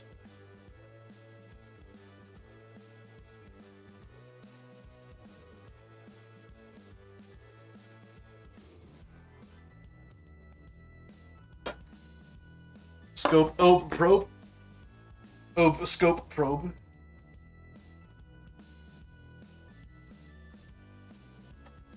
Okay, here. This needs to go on the other side because I need the high current USB 3 port. Run the oscilloscope.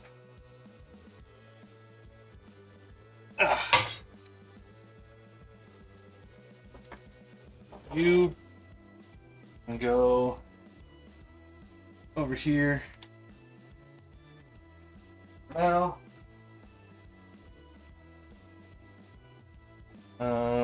we need to start the oscope program. We need to minimize everything. You go away. Get rid of you. Get rid of you. Oscope.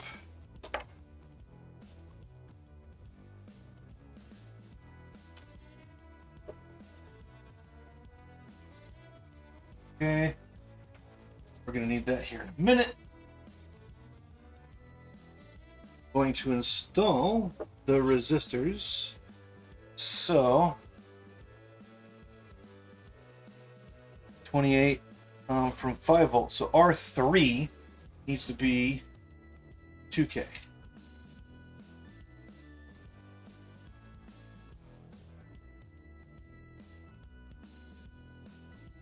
This is going to be fun.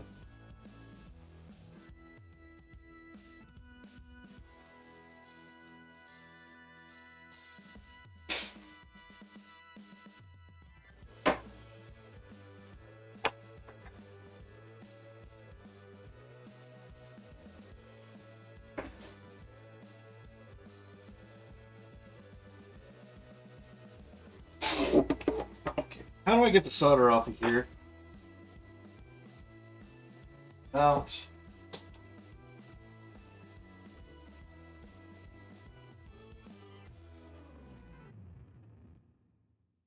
You need something that will wick solder, right? Something that will wick solder. Don't really care too much what it is, as long as it wicks solder. So something like, say, a wire. Look.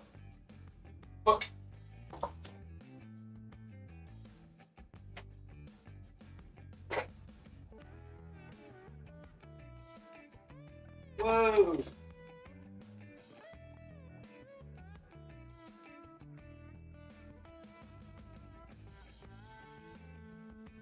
That's sticking like mad. Box. Big bottle. And the trash goes.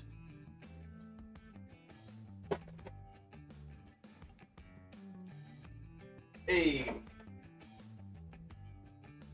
needle applicator. I think it's bearing oil, not flux. Okay.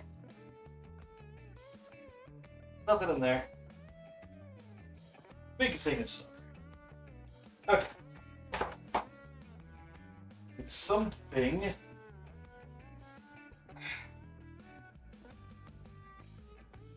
What's in here? Anything useful in here?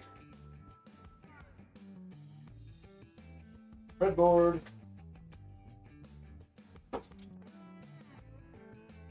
Stranded wires.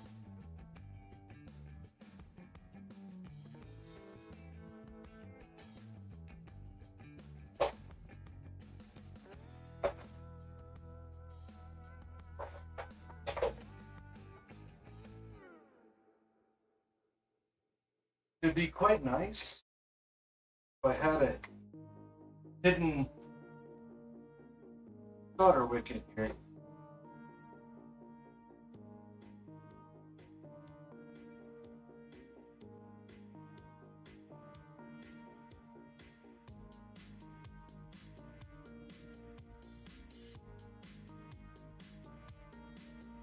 I do not see a hidden solder wick.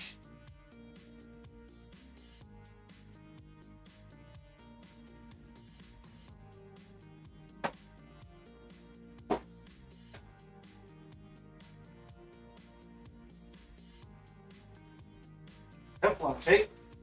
That does not help me in the slightest.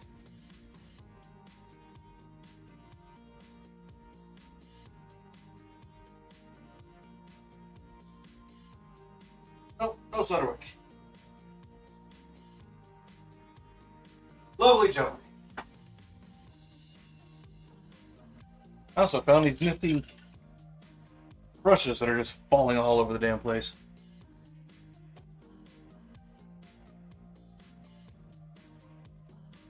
Scrubbing the PCB when I'm done.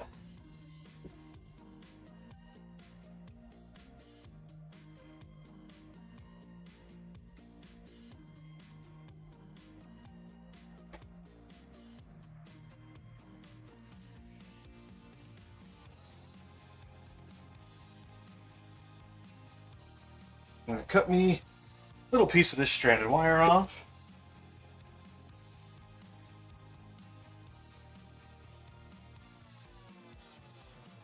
We're going to use it like solder wick. That's what we're going to do.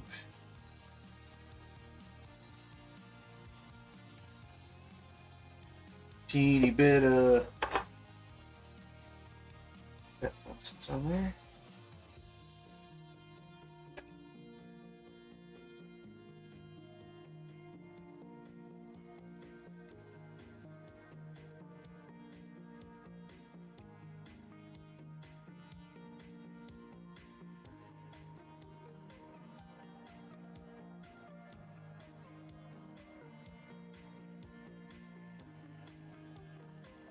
Come on.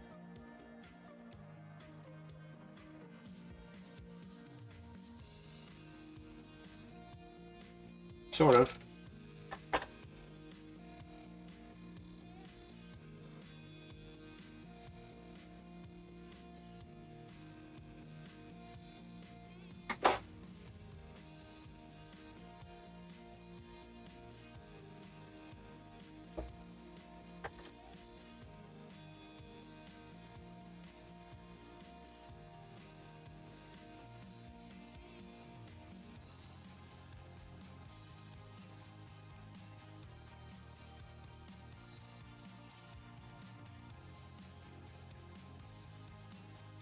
Guy with the RC truck is back.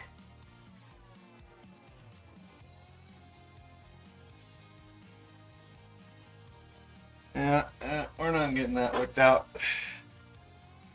easily. But it did wick 'em smooth both sides. So, here's what we can do. Do this from the top. This is absolutely not the way you should do this.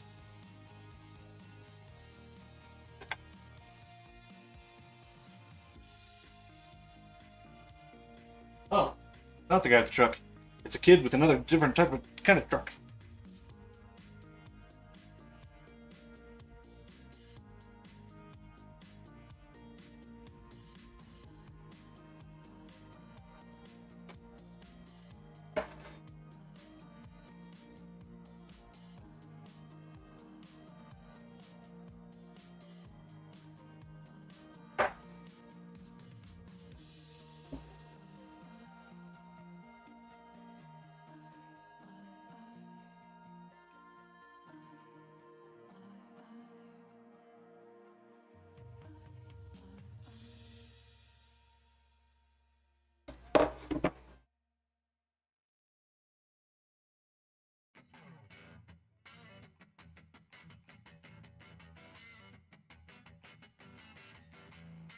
Okay, that guy's in there. I don't have any little snippies. Ah. Lovely, jubbly. I need little snippies.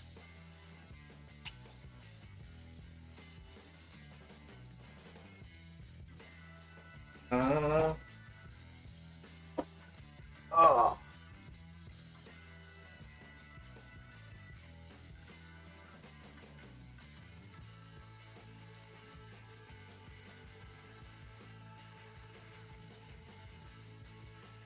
Kind of the littlest that I know where they are. I know I've got a little set of them because I bought them a while back. I just don't know where the heck they went.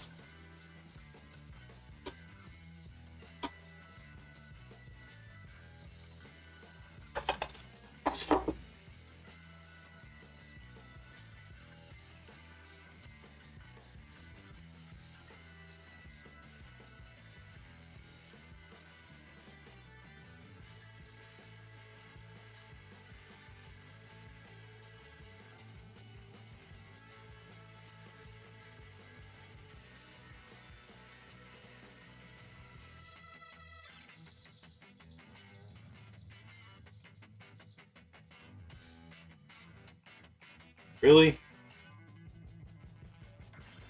What's the point of putting swipe on a keyboard, Google, or anybody if you're not going to actually make it work? Ever? Ding.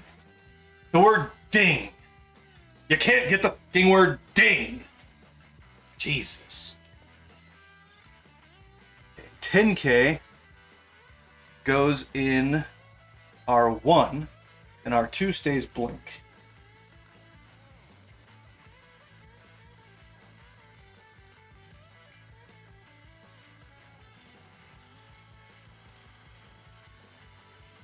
Really?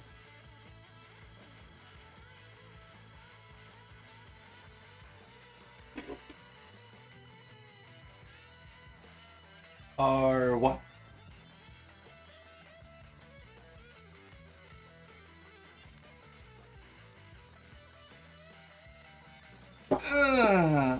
It's gonna be kind of a pain in the old culo.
That'll work. It can stand up. That's fine.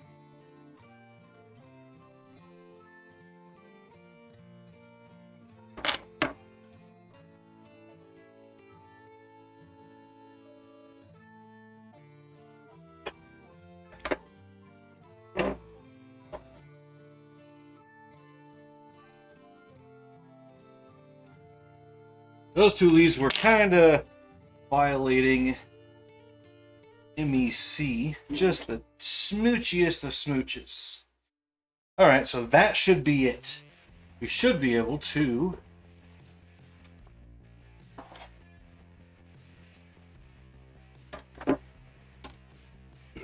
plug this guy in, start up the engine, as it were.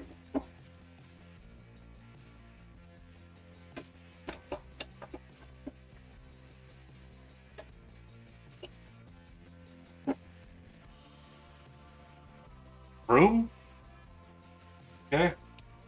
So what we want to do now, we want to put this the IAT somewhere in the middle, ECT somewhere in the middle, TPS at 0, map somewhere there, RPM somewhere there, O2 sensor in the middle, ELD in the middle.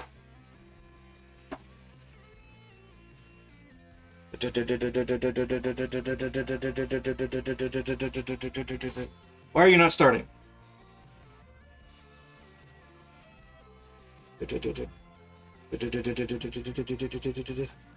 Pretty sure that's a crank. Why is there no injector output?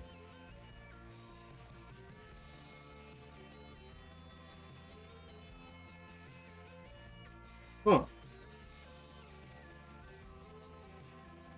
Interesting.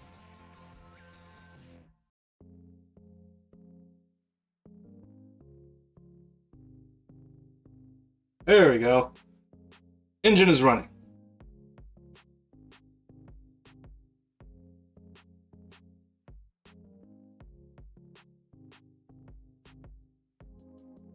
TPS closed. ECT in the middle. IAT in the middle.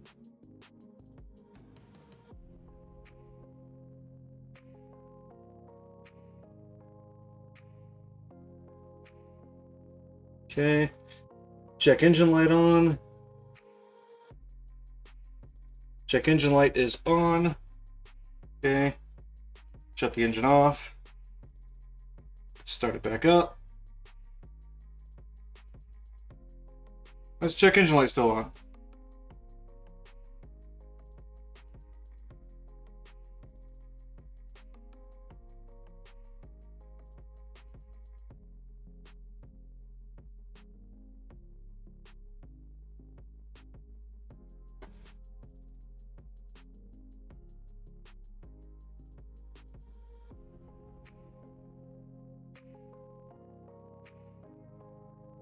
Why are all the injectors going at the same time?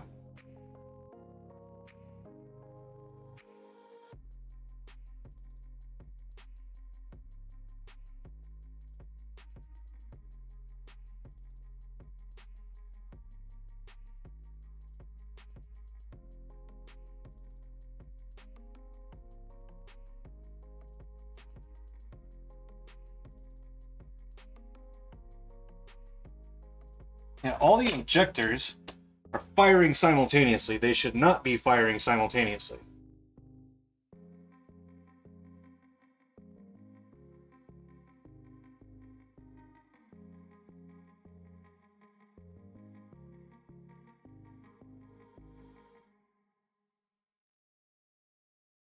Well.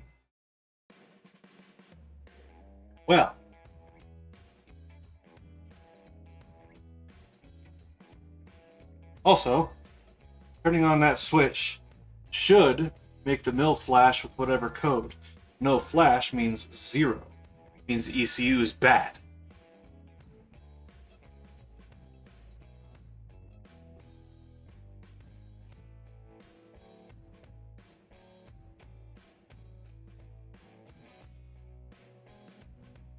I wonder if because there's no chip.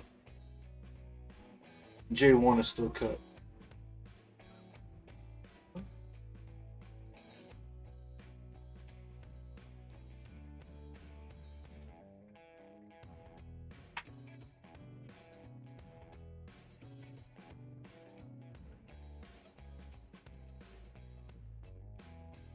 I remember where J1's at.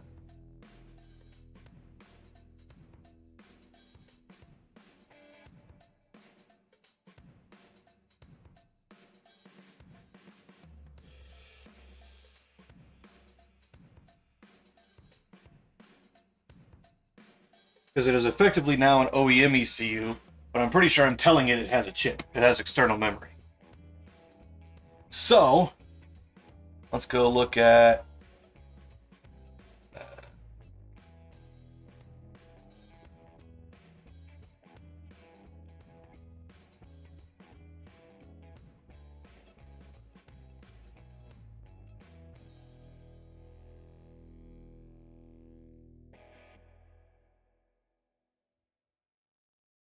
$600. Okay. Jesus. That's $600 for one of these damn things with a freaking chip installed. Please.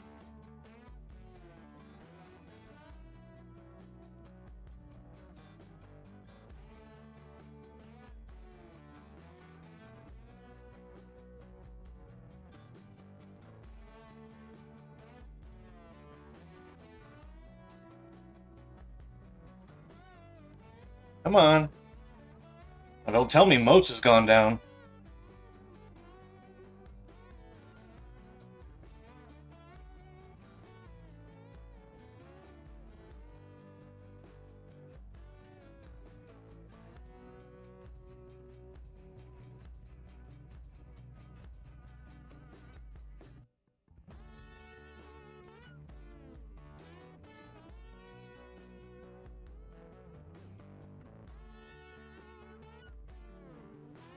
Yep, part's fine. Where's the freaking link to the...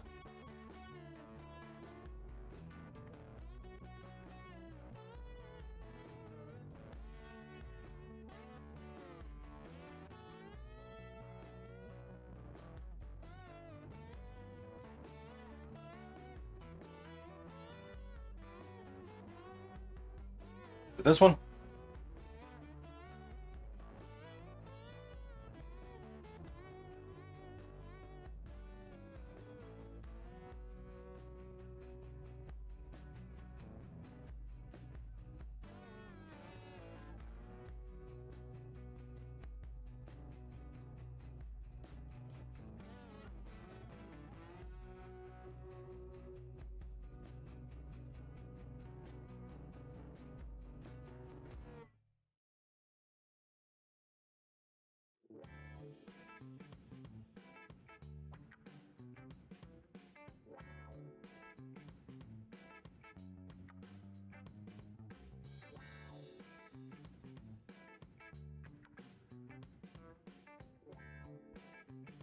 C50. Where's C50? Off me.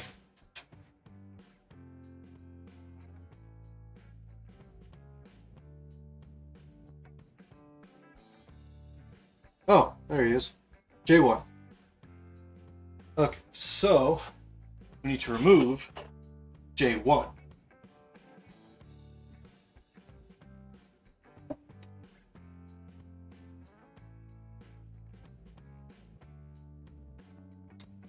There is no external memory on this guy.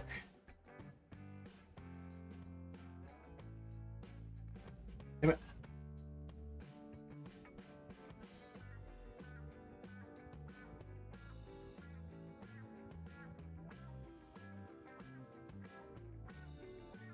Mother, Fletcher.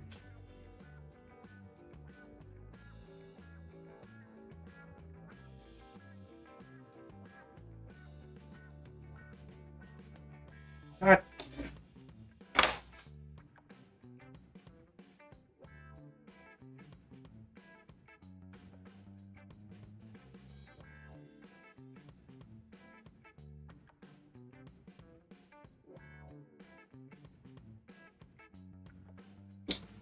Really?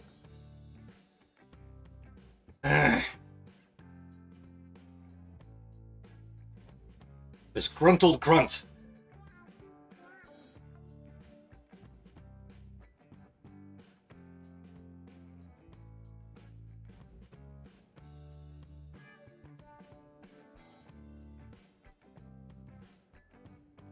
Come on.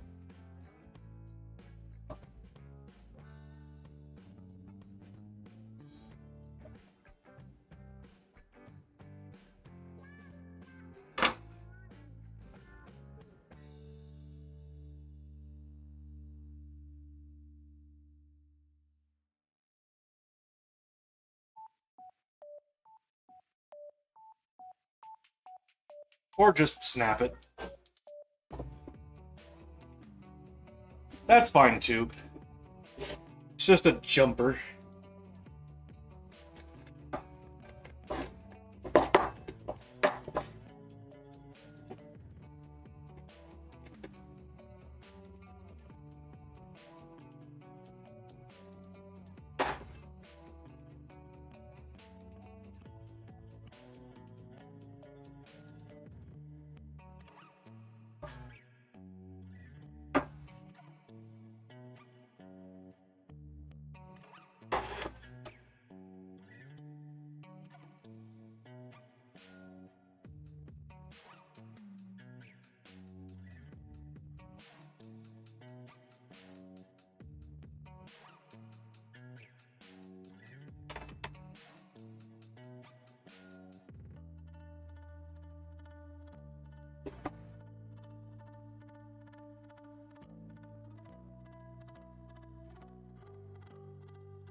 Well, I ain't getting out of there with the tools I have today. But, doesn't matter. This is Test EC.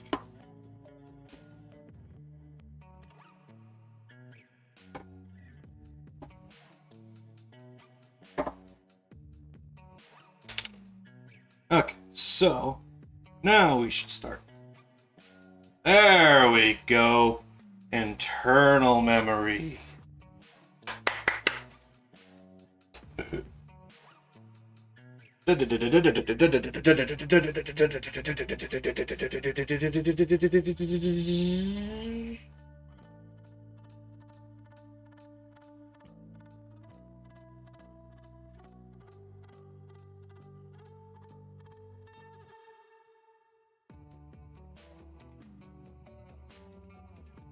One, two, three, 4, 5, 6, 7.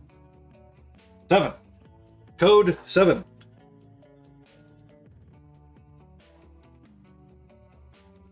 Don't know what code 7 means.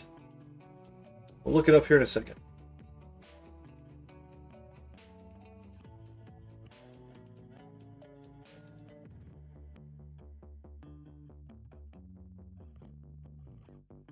Okay.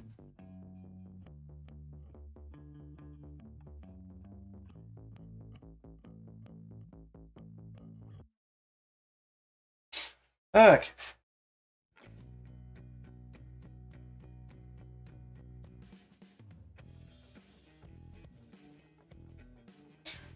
Because ideally, we should get rid of the check engine light first.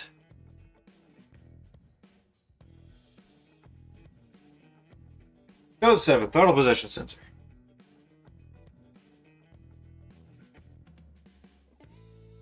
Okay. Shut off. Start up. No check engine light. Good. Okay. This engine is running normally. Now, what I've got to do, I'm going to shut him off. I need to connect the signal generator to signal and ground, which means I need sensor ground.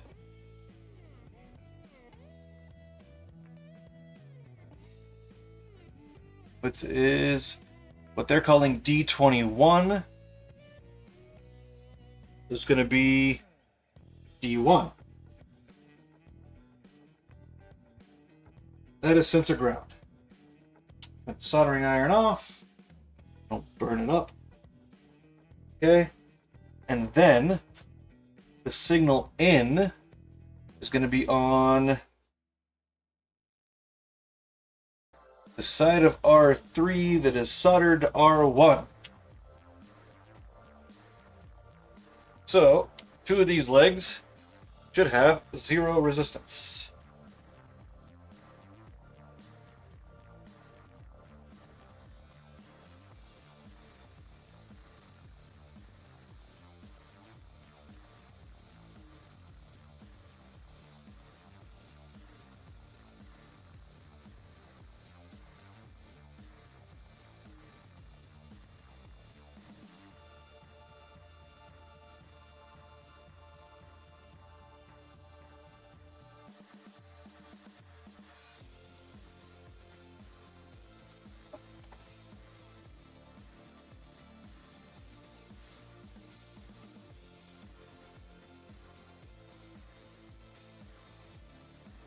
Really?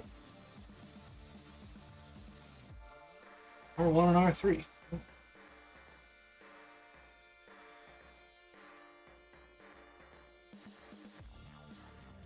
I guess I could bring it in B14.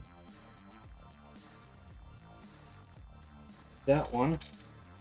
That one. One that I put the pin in?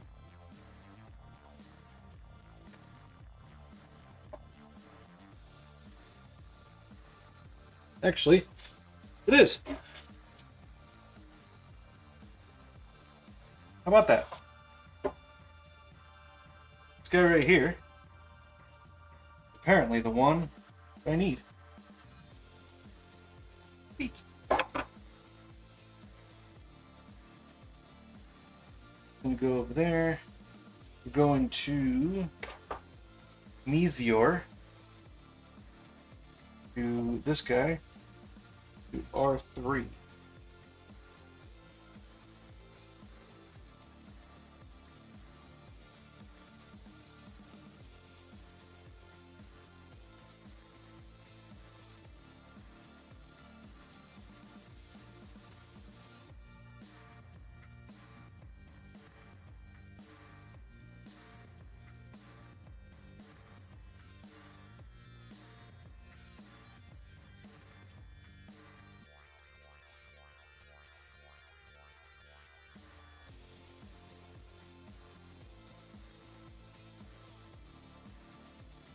All right. We now take this guy and this guy.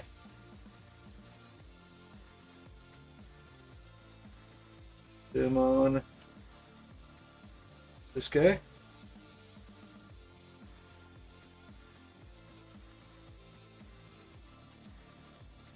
Signal generator on this guy.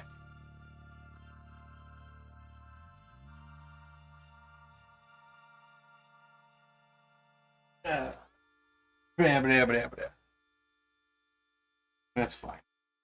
Honestly, that's fine. And then U5. Where is U5?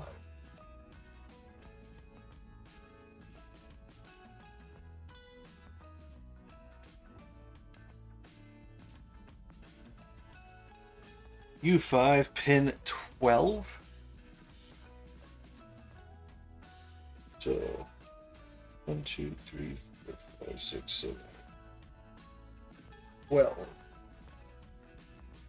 Okay. We need to set this guy up for DC.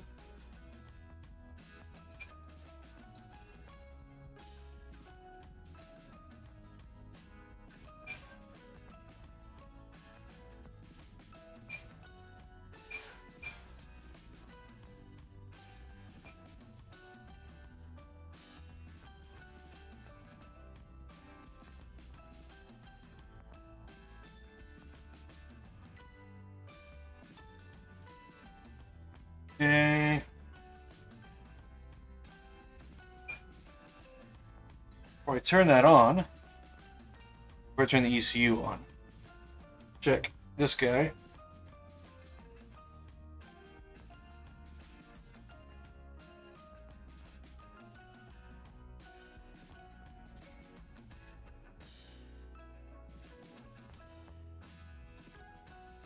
One volt DC.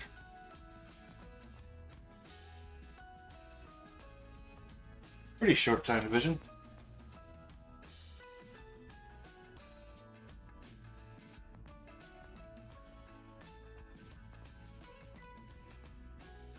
Okay. 2 volts.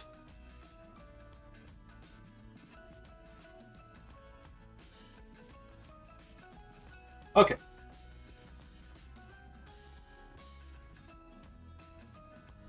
That is there. For which pin? 1, 2, 3, 4, 5, 6, 7, 8, 9. Well. Okay, so turn this guy on. Bam. Hello?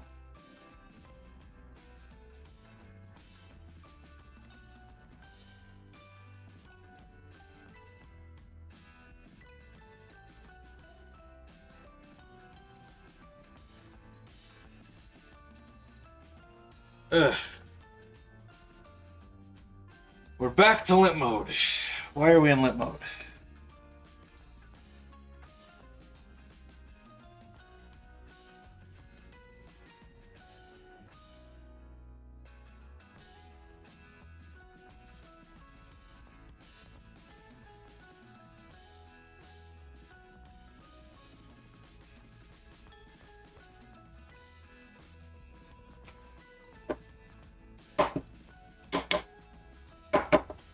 Nothing's loose.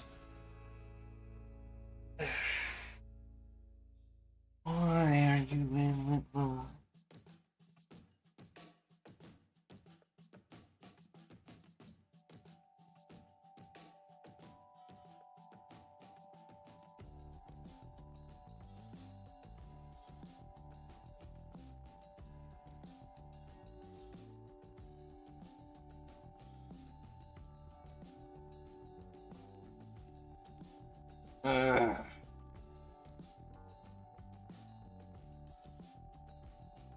Damn it.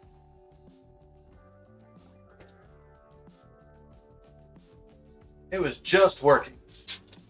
Literally, it was just working. Oh. Freaking chair sucks.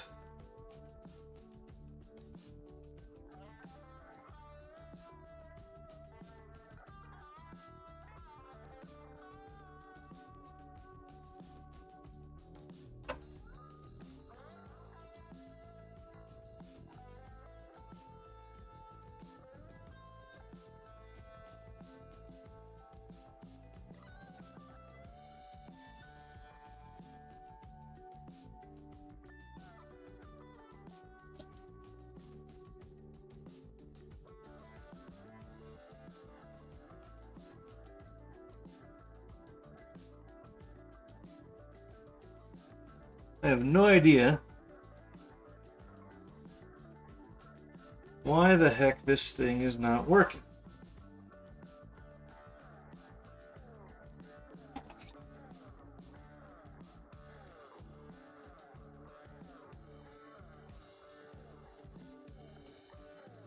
It was just working. I haven't changed anything. What are you doing? What are you doing?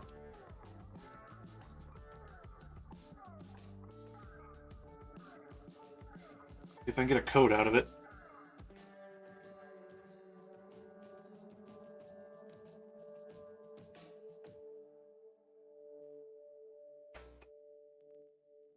Ground loop.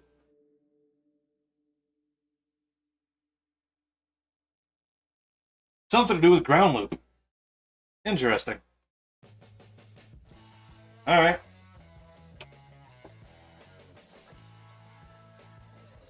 No idea how the heck I'm going to solve that.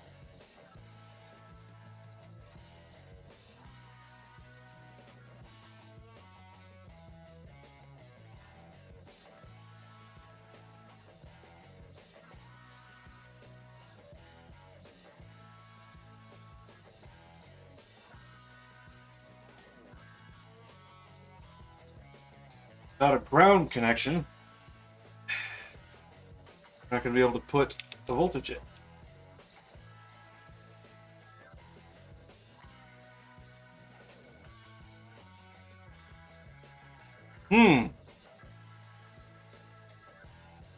That's an issue.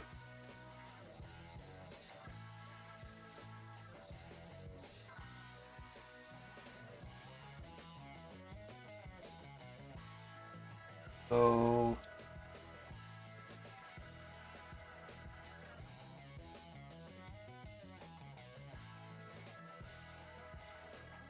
both of these end guys are grounds. They appear to be the same ground. Okay, so if I turn you off, turn you on. Now it works. Okay. So signal generator is fine. It doesn't like the O-scope ground. Which I guess is fine. We don't necessarily need the O-scope ground link. So, on. What the hell?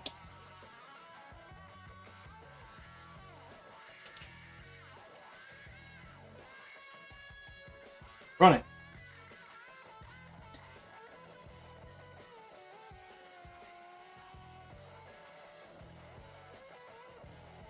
Limp mode.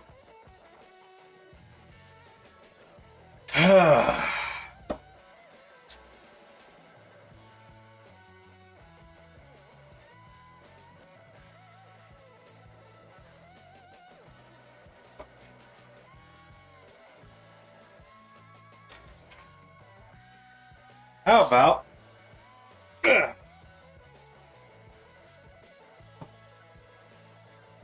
flies.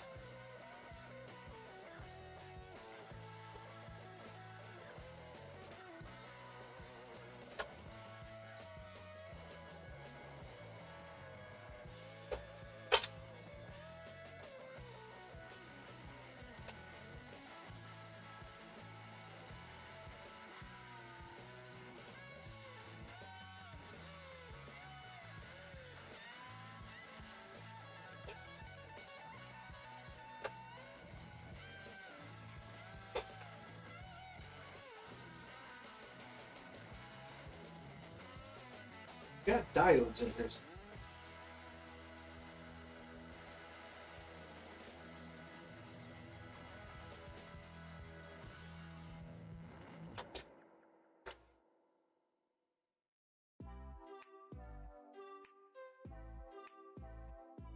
If we stick a diode in.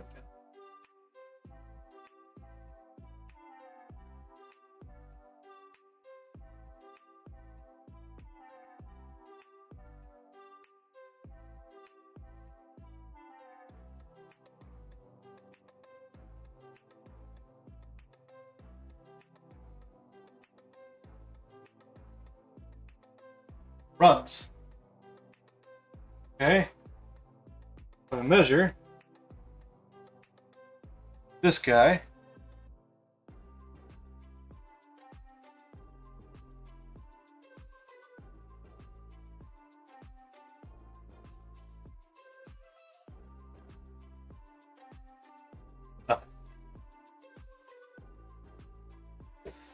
I know. But this diode, we're going to be back in our ground loop again.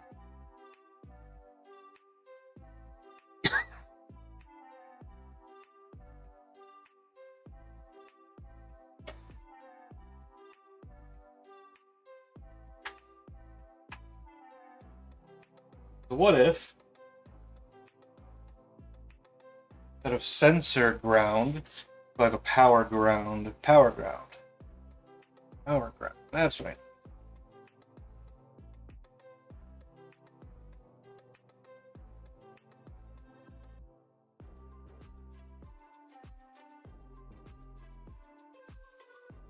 Power ground.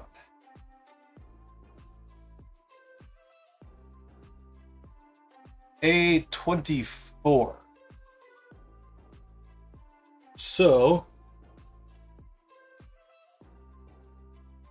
they're calling that one, so it's gonna be pin 25.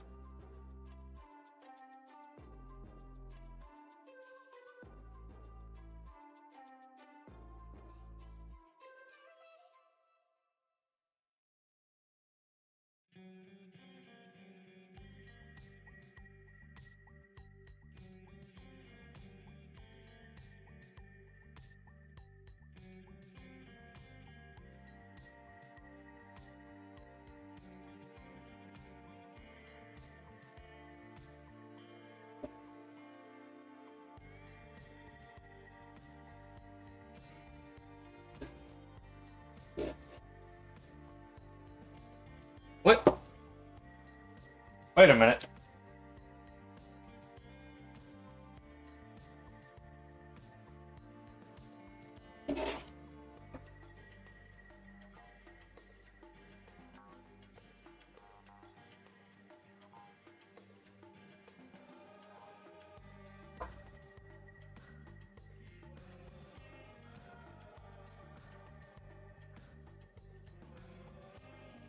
Pretty sure this is looking at it this way. Okay? It's saying. Okay, yeah. Never mind. Black.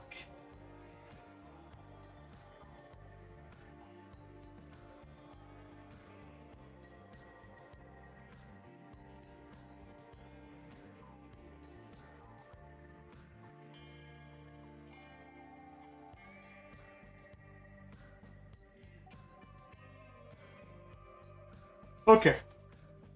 I was looking at it upside down.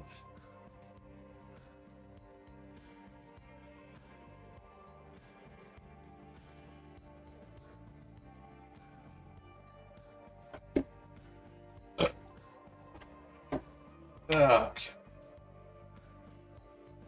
I need to test this before I implement it, because I don't have these values, resistors. But if it's simply the ratio, I don't know what the input impedance of the freaking multiplexer is either. I don't know when these multiplexers were built. And I don't know if they've changed since then. But start the engine. Run. No check engine light. O2 heater is on. And turn up engine coolant temp so it turns off.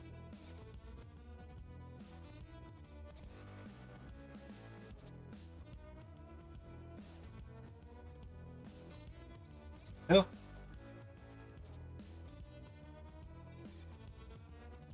Okay. Take temperature.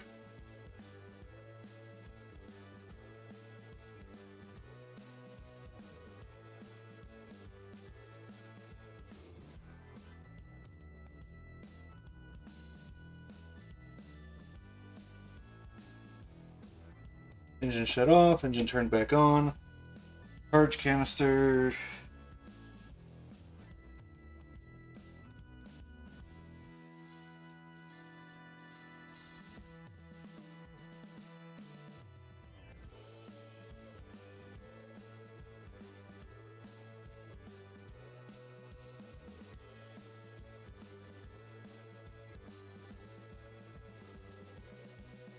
Okay.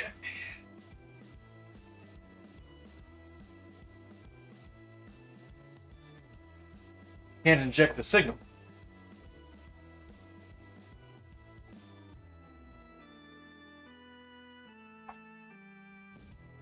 Ground is over there. Okay. What else is ground? ECU, page 1. L1. L1 is ground.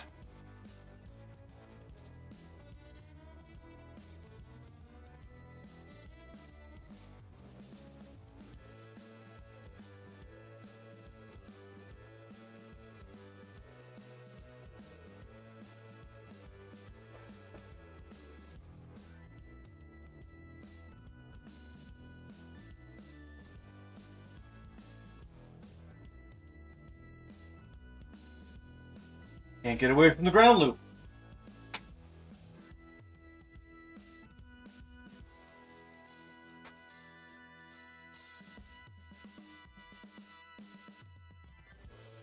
No matter what I do, there's a ground loop. I'm going to isolate ground loop. This is going far less smoothly than I hoped. About as smoothly as I anticipated, though. Damn it.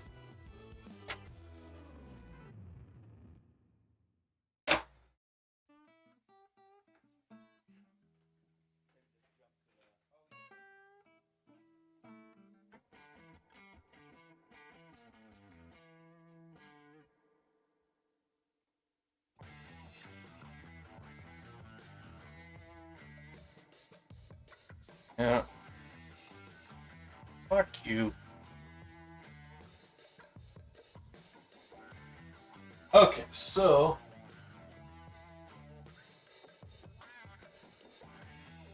while I think about this, I'm gonna move the V-dub over in the driveway so my roommates have easy way to pull in and bring their stuff in. I'll be back in just a moment. I'm gonna think about what I'm doing, what I need to do. See if we can't come up with a game plan.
So, can't inject the signal. There's a ground loop. Guess what I could do?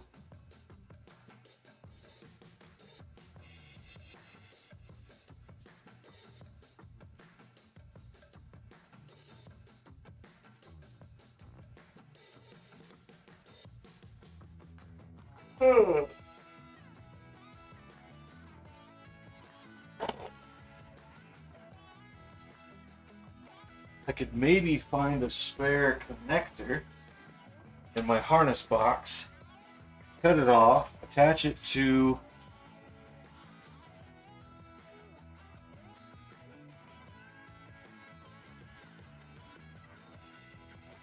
because what is that line?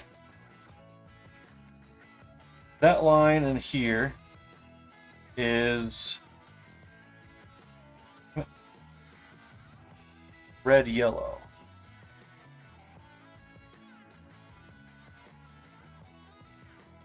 So red, yellow.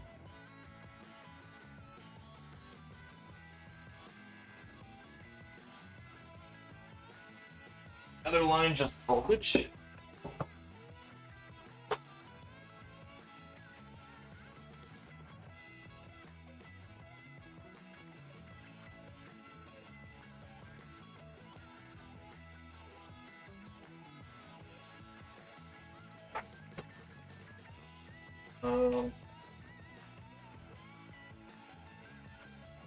Wire harness.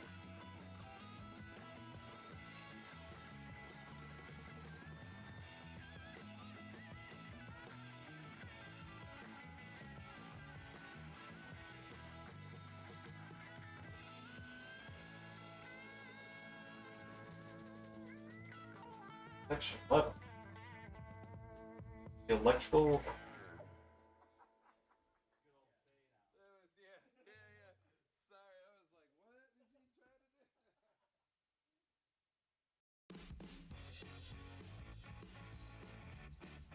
Okay. Intake temperature. 1168. It's just a troubleshoot.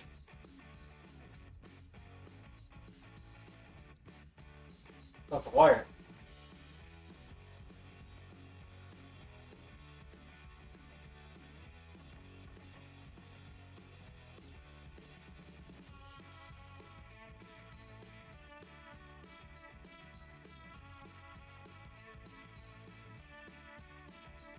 What the heck is it?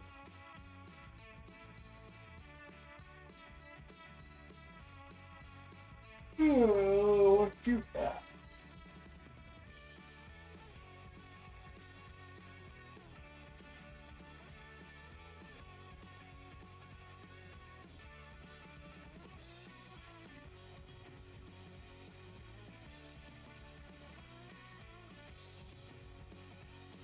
I don't know.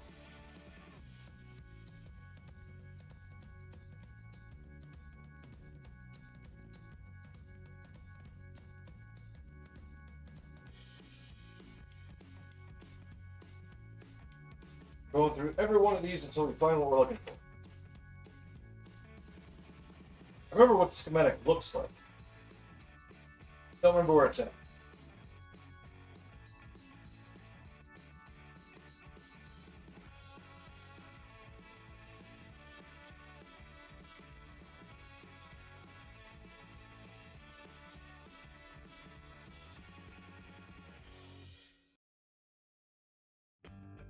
Airbag, don't need airbag. Starting system. Starting system.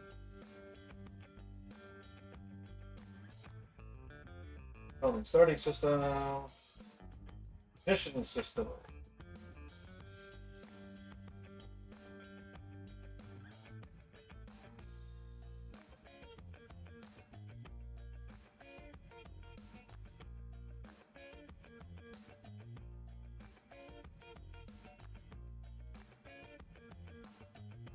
There.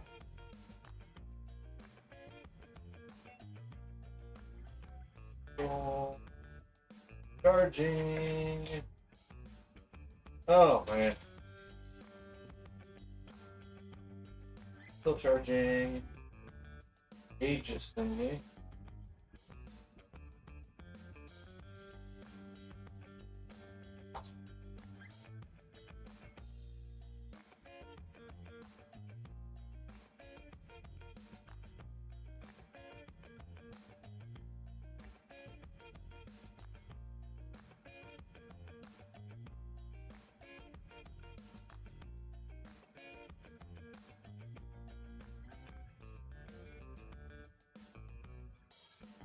Not that guy. Shift lever position, airlock. Door locks. Windows. Moonroof. Windows. Lock horn. dash brightness, side markers, turn signals, brake lights. RS, SRS, lots of SRS, plenty of SRS, cruise control, wipers, washers. I'll need that when I go to do that upgrade.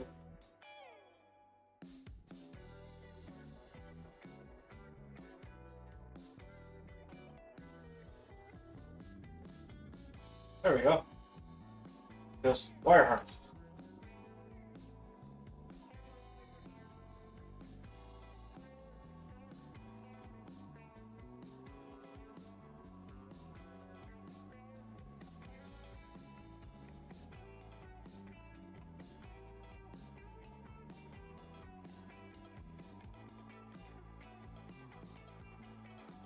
Okay.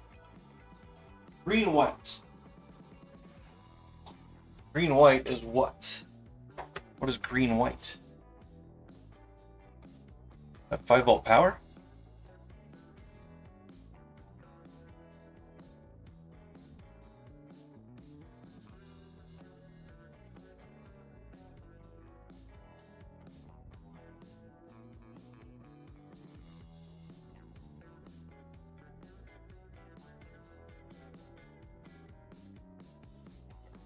There's this guy, the D12. Super slow scroll. D12. 2, 3, 6, 7, 8, 9, 10, 11, 12, 22. Green white, sensor ground. What?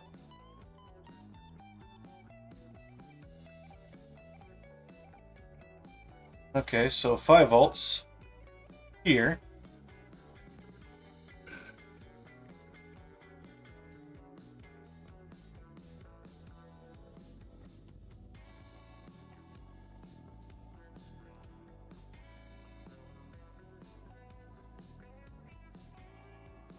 Yeah, it would have to be.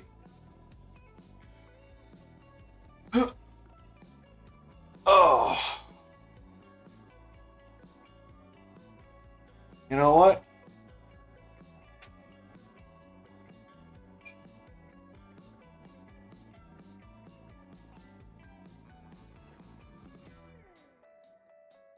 Oh. I'm gonna have to finish this tomorrow.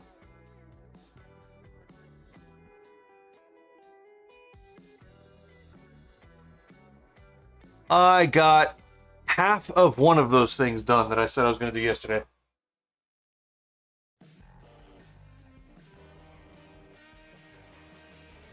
I got the ECU out and modded. Or partially modded. Got part of the stuff and the totes cleaned up. So I got 1.5 of one and 0.5 of another. So I got a total of one thing done today. Oh.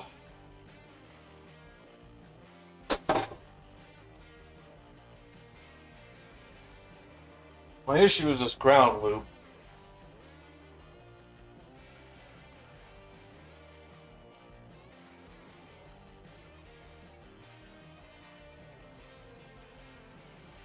I could probably stick the demon.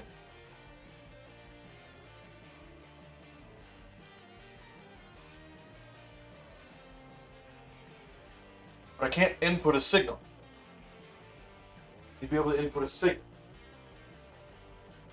Eyes go away.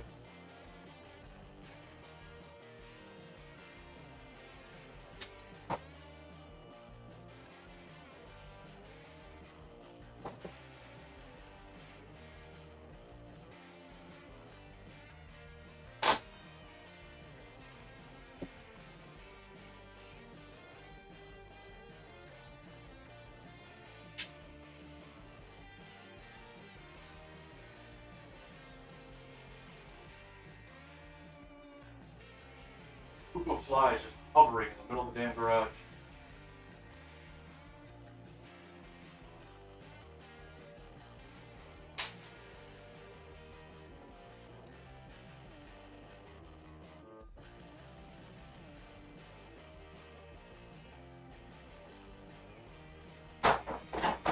Oh.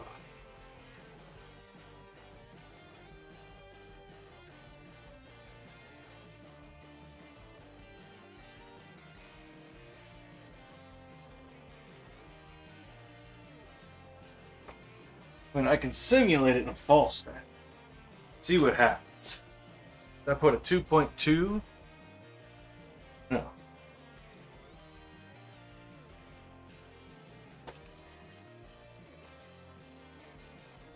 Yeah, 2.2 and a 10K. So change this to 2.2K.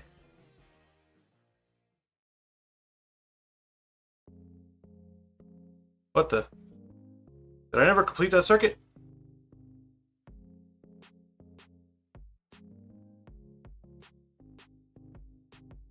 That's the thermistor.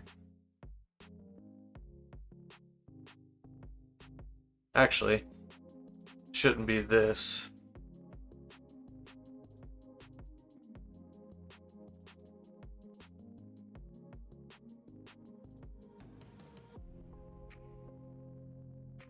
I think I drew that wrong. Okay, so 5 volt, 2.2.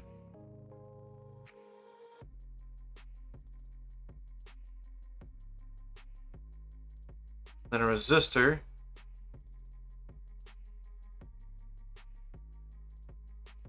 $10K. Just call that to ground. Okay.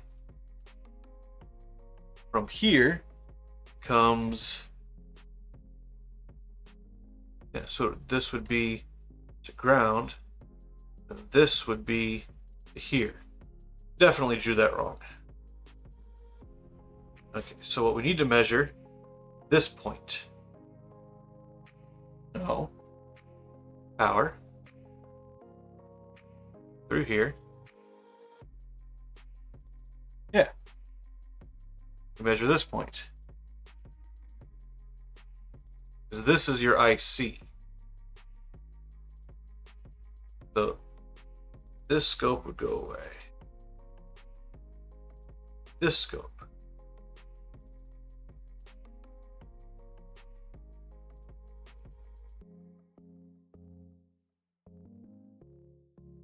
I don't know that this would go to ground either.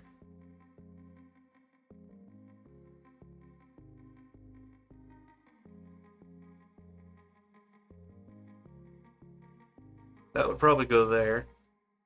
This goes to ground. This. And this would be high impedance. It wouldn't be, we'd be checking here.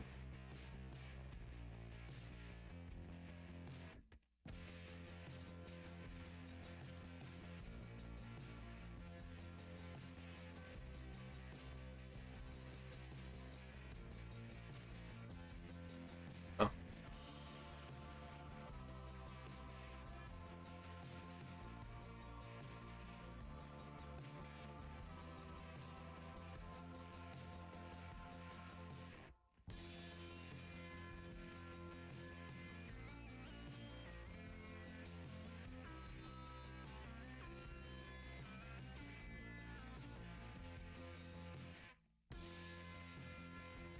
No, it needs to have those values. Otherwise, the stepping is wrong. I really wish I didn't have a freaking ground loop here.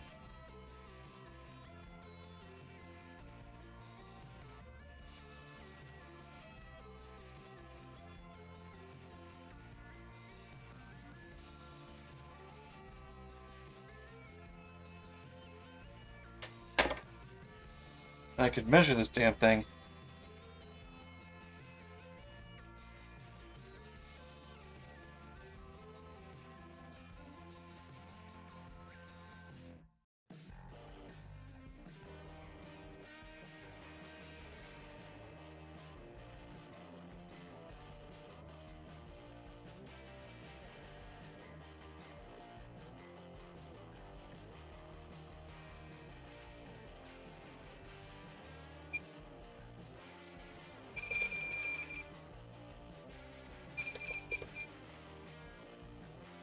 without a point of reference,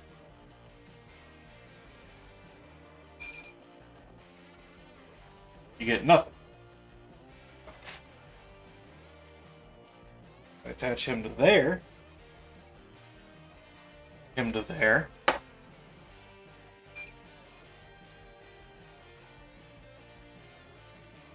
It works just fine.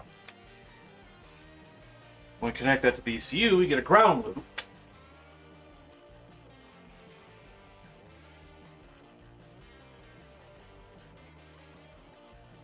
Maybe we need to email Dave again.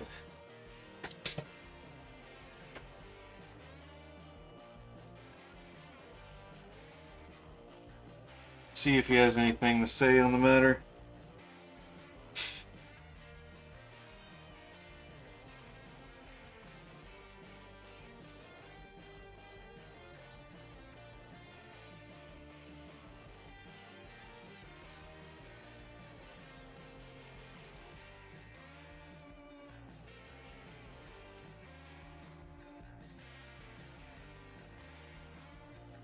Maybe it's Chris.